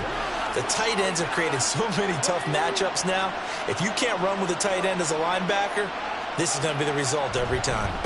Straight ahead, Walker. And he's going to get a solid gain of 9 before being brought down. 2nd and right at a yard.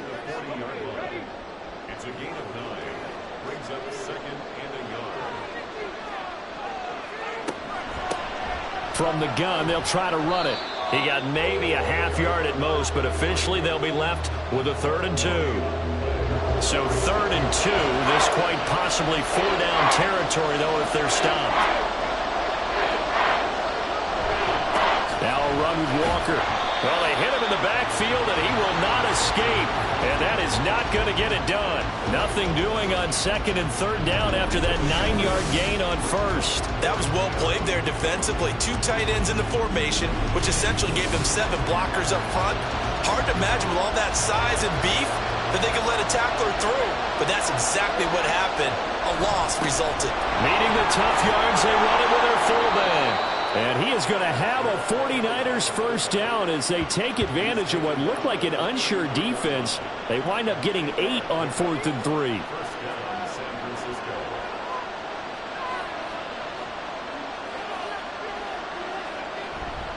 A give for Walker running right. And he'll get this just inside the 30-yard line. I feel like I could see what he was thinking on that carry. Wanted to follow that big tackle through the hole. Ended up only getting 4 yards on the carry. I think he had designs on that one being bigger. Now a toss left side into the hands of his tight end. Touchdown 49ers! A great effort there. 29 yards. And the Niners have taken the lead here in this third quarter. For a big tight end, he can sure move like a slot receiver when he gets a head of steam going. And as a defensive back, you've got a big decision to make when he's moving like that. An extra point try now for Moody.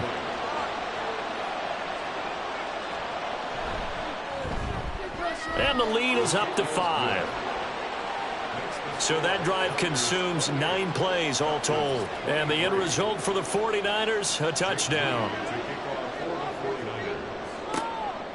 And he'll elect not to return this one, so they'll bring it out to the 25 on the touchback. Well, the Falcons back out, getting set for this next drive. The last series for them, a little disappointing, forced to punt. And now they'll try to do better here and come away with some points as they begin this drive, 1st and 10. And this will be a Falcons first down as he's got this past the 35 to about the 37. We use the word relentless a lot with guys who are aggressive on the field.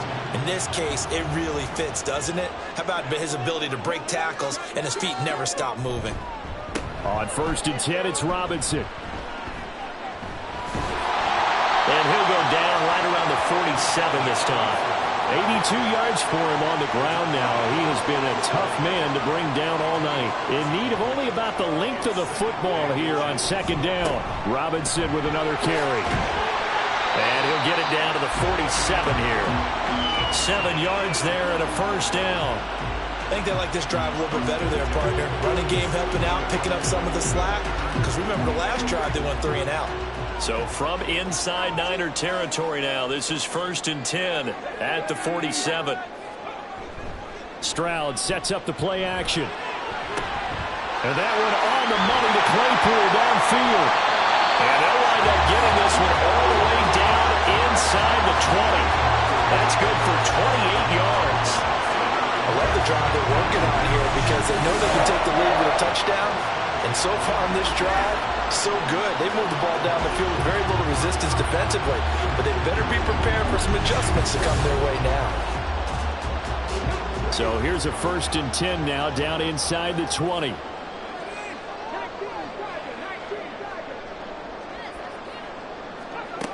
Throwing now is Stroud. That's into the hands of Pitts, the tight end.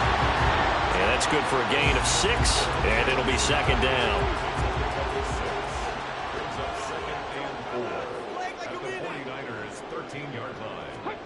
As Stroud now to throw. This will be caught at about the 3.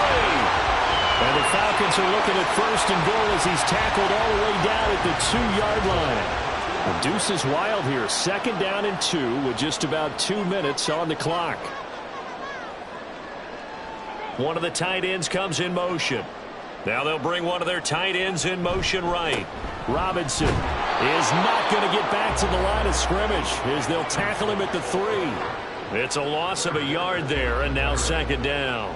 That's a really alert defense there because they saw the heavy look come in from the offense, countered it with extra linebackers who brought a little bit of speed and heft, and able to really make a big-time play for their defense. And just a short gain that time as they're able to get him down. 3rd and goal now, mere inches from pay dirt. Mitchell will score. Touchdown and run. And maybe that's the magic touch right there. They didn't use him at all in the first half, at least running the football. But here they entrust him with some work down in the red zone, and he responds. 1 carry, 1 touchdown.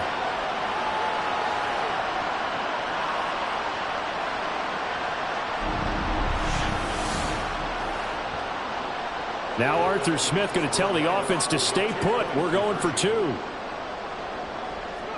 Stroud's going to try to throw for the conversion. And unable to connect. They don't get the 2-point conversion here. And in the 3rd quarter here, they were trying to push that to a 3-point game, but instead it'll stay at 1. And I'm a big proponent of not chasing points or going for 2 too early. But in this case, I understand why. You know, if you kick an extra point, you're just up 2, right? So a field goal still puts the other team ahead. So you go for 2 here and protect the field goal lead. They didn't get it done, though.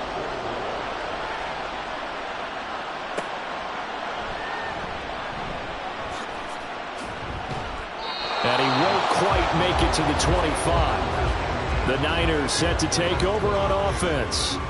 This drive here beginning probably with a pair of motivated groups. Remember, the offense scored a touchdown on their last time out, looking to repeat that in Charles' defense. They were very frustrated after giving up 6 the last time on the field. And frankly, it's just a battle of wills in a lot of ways because you know they're both motivated, they both game plan for this drive, and they both have specific outcomes in mind. To me, it just comes down to who can execute better and which side can step up and assert its will over the other. Another throw on second down, and this one incomplete as well. And they approached this drive with a lot of confidence after the last one ended up as a touchdown. But incompletions on their first 2 throws has them huddling up and trying to figure out a big play here on third down to get their momentum going again.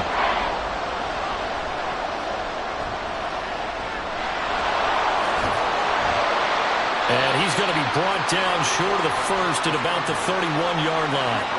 Pretty solid gain of 7 yards that time as he scrambled, but now they face a 4th down. That was a good effort there trying to do it on his own, but as a defender, you're in a tough spot because you have coverage responsibilities behind you, and if you take off too quick to try and get him down, he might loft it over your head. So better to track with your man defensively than try to go up and make a stop on the quarterback. Exactly right. What you're hoping is that your guys in the front 7 can get him down.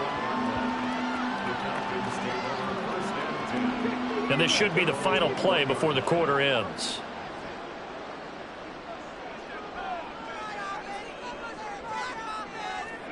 Stroud to the air on 1st and 10. That's out wide here for Robinson. And he'll go down, and that will do it for the 3rd quarter of action. 1 quarter remains here on a Sunday night. You are watching the NFL on EA Sports. Back now in Atlanta. And we've got a dandy here. A 1-point game as we begin the 4th. The second down throw now from Stroud. This one hauled in, and again it's Robinson. And he'll be brought down right at the 30 here. The Falcons on 3rd down. They've hit 4 of 7. This time they face a 3rd and 2. Stroud checks this one down to Robinson.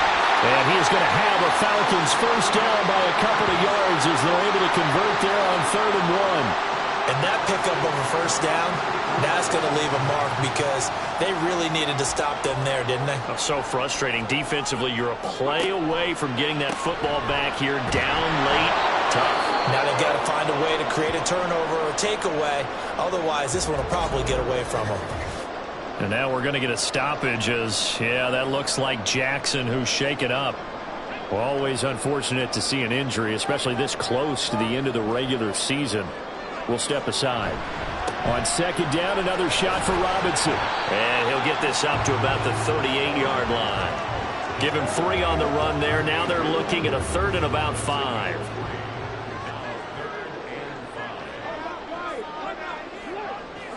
Here's Stroud. A bullet throw, but incomplete. Critical play in this football game because if they pick up the first there, that clock keeps rolling. Has to be a little frustrating for them because they know that if they pick up a first down there and continue to eat away at the clock, really increases their chances of closing this one out. Now they're likely going to have to give the football up and sweat it out on the sideline. 47-yard punt, a return of 4. And they will take over 1st and 10. The 49er offense, they're coming back out onto the field, and we're going to give you a look at the playoff picture now into the weekend in the NFC. Their defense accomplished step 1 of the mission. They forced the punt. Now they'll look to erase that deficit and take a 4th quarter lead. From the 23, here's a 2nd and 4. Here's a handoff out of the gun. And he got blown up on that play. Back at the 20. They'll wind up losing 3. And now it's 3rd down. Well, that play was over before it even got started. Thanks for nothing, huh? How about that? That sets up a very difficult 3rd down call now. All right, rifles one, and that's going to be intercepted. Picked off by Eric Stokes. And he takes this one back into the end zone. And the Falcon defense has a touchdown. So in this defense, they get their first first interception of the game, and since they were in plus territory, didn't have too terribly far to go, but they take it all the way into the end zone. And you intercepted in that close, you're automatically picking 6 points the other way, but what I like most about it is how the defense rallied, got up on their blocks, and didn't commit any penalties as well. Now Younghoe Koo for the extra point.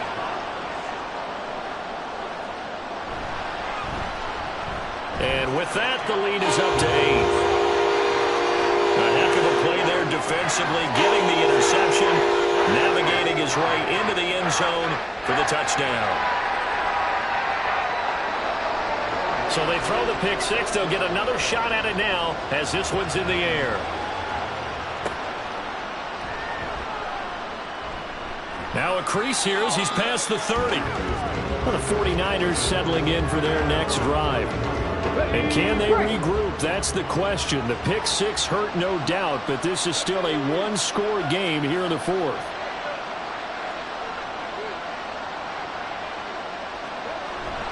They'll run with Walker to begin the drive. And he is going to be stopped cold behind the line of scrimmage. They'll lose a yard there, and it's 2nd and 11. There's no question that coming into this game, this defense is pretty vocal about its desire to take this running back out of his game. And all that pregame wolfing has turned into results. 2nd and 11. That to the sideline, and it's intercepted. And they have possession, and they have it at the 38-yard line. Week after week, we're seeing plays like this from him. I think he's in line. We've discussed it before for NFL Defensive Player of the Year. And a big reason why, I think, is because of his ball skills. And that's something that, for guys of his position, they've talked about it for years. They've done the drills. But they've really increased it in recent seasons because of the offense have gotten so good. He knows how to take the ball away. That is huge for a defender. Robinson, he'll try the left side to the 36-yard line. Stop there.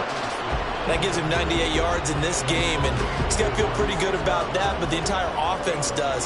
The big thing, though, Brandon, they've got to get to 100, though. You think he knows he's at 98? I think someone has told him by now, and here's the thing.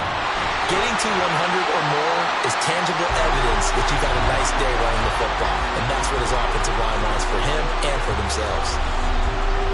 Here now, 3rd and a yard.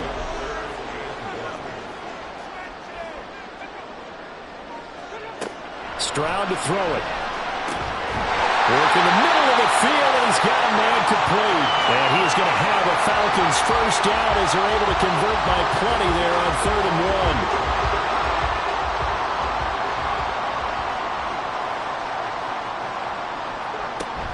1. Play action. Stroud now.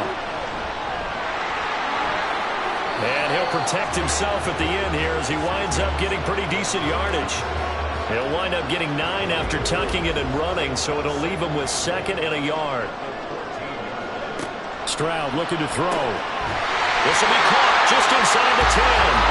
And the Falcons are going to have a 1st and goal as he's taken down at about the 8-yard line. So 1st and goal, 6 points here would go a long way toward wrapping this one up. Now Stroud. Touchdown, Falcons! Drake London from 8 yards out. And the Falcons are looking to make it 2 straight as they add on to this 4th quarter lead. We talk so often about how hard it is to win in the NFL when you turn the ball over. And here a late turnover leads to a 4th quarter touchdown and a 2-score lead. And what's more important is being able to take advantage when a turnover presents itself. You've got to come up with points to make the other guy pay. They're able to do so here, and they've got a pretty good chance now of winning this football game. Koo able to connect on the extra point, and the lead is up to 15 now. A drive that time of 6 plays, and it was finished off by a touchdown catch from Drake London. Following the touchdown, here's Koo to kick off. Hill is going to take it out of the end zone. And ultimately cannot get this out to the 25-yard line as he's dropped at the 23. Out on the field now, here come the 49ers. They're sort of seeing themselves spiral out of control. Let's see if they can get things back on track. And this is where The coach is walking that line of being calm and really being firm with his team. Had one tell me once, when we're having a tough patch, this too shall pass, this too shall pass. And finally we kept having a rough patch. He said, but you've got to do something to make it pass. And that's what they have to do. They've got to get some control back, get themselves reasserted, and calm things down. See if they can get calm and reassert themselves here. And he'll be corralled out across midfield down to the 45. Another first down as they call his number again. He's got 15 yards here. All right, this is the time of the game where they're down a couple of scores, and they've really got to get some yards in chunks, and they know the defense doesn't want to give those up, but they've got to find a way to take them anyway. Now the question is, can they string a few of those together? They'll look to throw here on first down. And he'll find McLeod on the right side complete. This will be stopped about 2 yards shy of the marker. 8-yard gain, 2nd and 2. So from the 37, here's 2nd and a couple. Now a throw here, hauled in. This one good for a first down, and also that is catch number 90 for him now on the season. It's a gain of 6. First down, San Francisco. They'll stick with the passing game as he looks to throw. Throwing quickly there, but it's incomplete. They had their backs up against the wall a little bit, and they come through by forcing an incompletion. Now they've got to continue to ratchet up the intensity a couple more times and get off the field before giving up any more yardage. A second down pass play there, but it's incomplete. We know it's not an easy job to go out and catch passes when people are trying to tackle you and knock the ball away. But the bottom line is, that's a pass he's got to have and a pass he should have caught. Meanwhile, on third down, they take a shot at the end zone, but it's incomplete. Going for the knockout blow right there. I think if I'm up 2 scores, I'd be worried about an interception, but playing this way is what got him this lead. So you may as well ride it out to the end. Got to try it here. He's back to throw. That is caught. And they do get him down, but not before he's able to slip it inside the 5-yard line. Again, he'll drop to throw, eluding the pressure right. And he's going to take it in. Touchdown, San Francisco. Taking it in from 4 yards out. And the Niners get a bit closer. So this now a 9-point difference. You figure the book here says kick the extra point, make it a 1-score game. Now, you and I have seen coaches get overly aggressive in this spot, but I agree with you. Kick it here and get back within a score. Moody good with the extra point. As this gets him back within a touchdown and a 2-point conversion.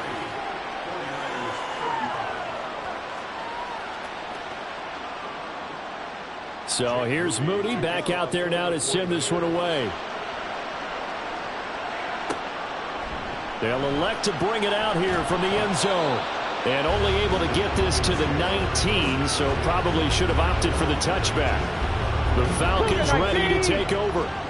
And with that last touchdown, I mean, we're set up for a good finish here. Some things to consider, Charles. Obviously, it's a very close game. You're in the 4th quarter. Defensively, they've got all 3 timeouts in their back pocket. So the chess match really ramps up, doesn't it? Because in these situations, what do? Do you run the ball and kill the clock here? Or do you try and bury them with another score? And how about defensively? Do you use your timeouts at earliest opportunity? Or wait till you hit the 2-minute warning? So there's a lot going into this one. Let's see how each side goes about their strategy. Oh, and they set the man in motion too late. This is going to be a delay.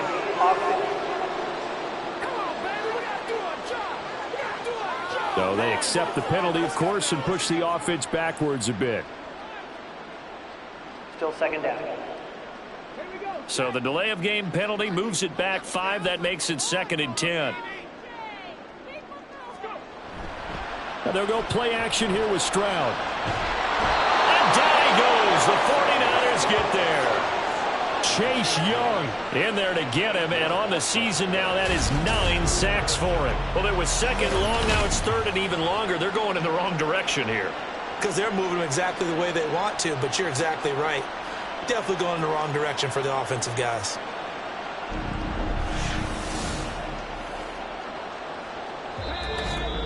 Fourth quarter, down to the final 2 minutes, and we've got a one-score game.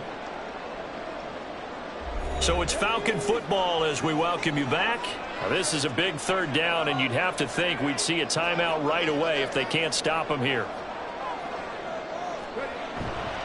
Straight ahead, it's Robinson. And he'll get this one up to about his 14. The 49ers now going to use the first of their timeouts. That'll leave them with 2 remaining. We'll be back after this. Watch out for Hill on the return. So now the Niners down by 8. A little under 1:50 remaining. A possible crippling loss to their playoff status in the balance, barring a late score. Back to throw. Looking middle, and that's complete. And we're going to stop play here, at least momentarily. It looks like there is a 49er who's in some discomfort. But not what you want to see this late in the season. Medical staff is going to check on him, and we'll step aside for a moment. Here's second down and 3. Back to throw. This one goes. Oh, no, he lost the football.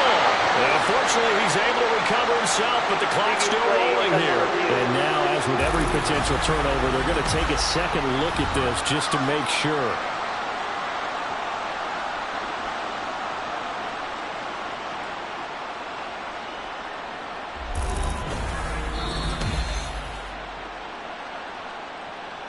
So the officials and the folks in New York got a second look at this one, and the call is going to be overturned. And he's got the hook up to Moore. And he's going to get this inside the 30. Just the one timeout remaining as they try to navigate this 2-minute drill. First and 10. This caught by Latu, the tight end. Here's first down. He'll look to throw. Oh, and that's going to sabotage their comeback plans. It is intercepted. Picked up by Jesse Bates. And the Falcons have just about sewn up this football game. Well, that's 3 picks he's now thrown in this game. And I know this, the holiday season, because here we are in December. Right, it is the season of giving. Maybe for his own sake after the game, he may have to announce that he's donating certain amounts to charity for each interception that he threw.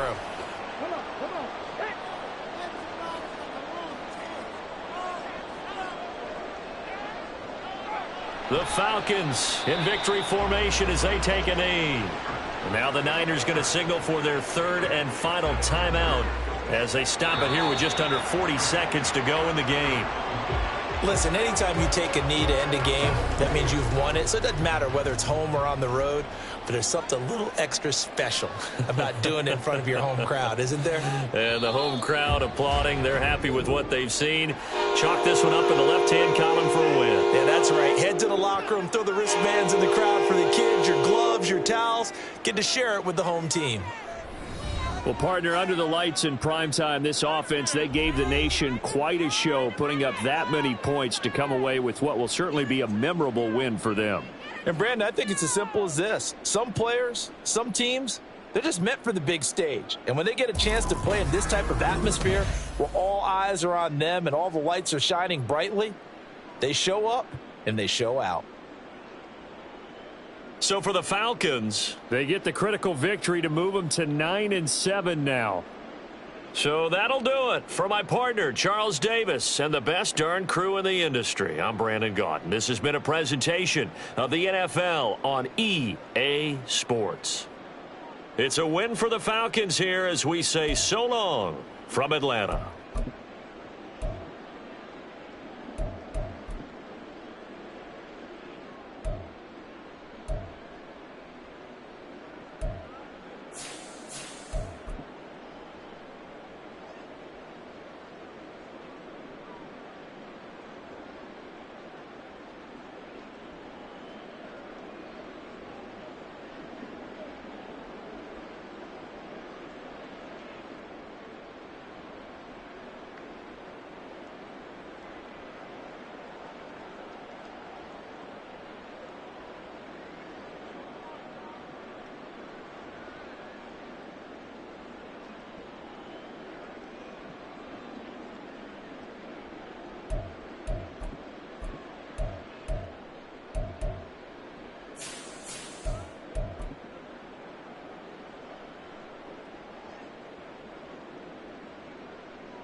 Bye.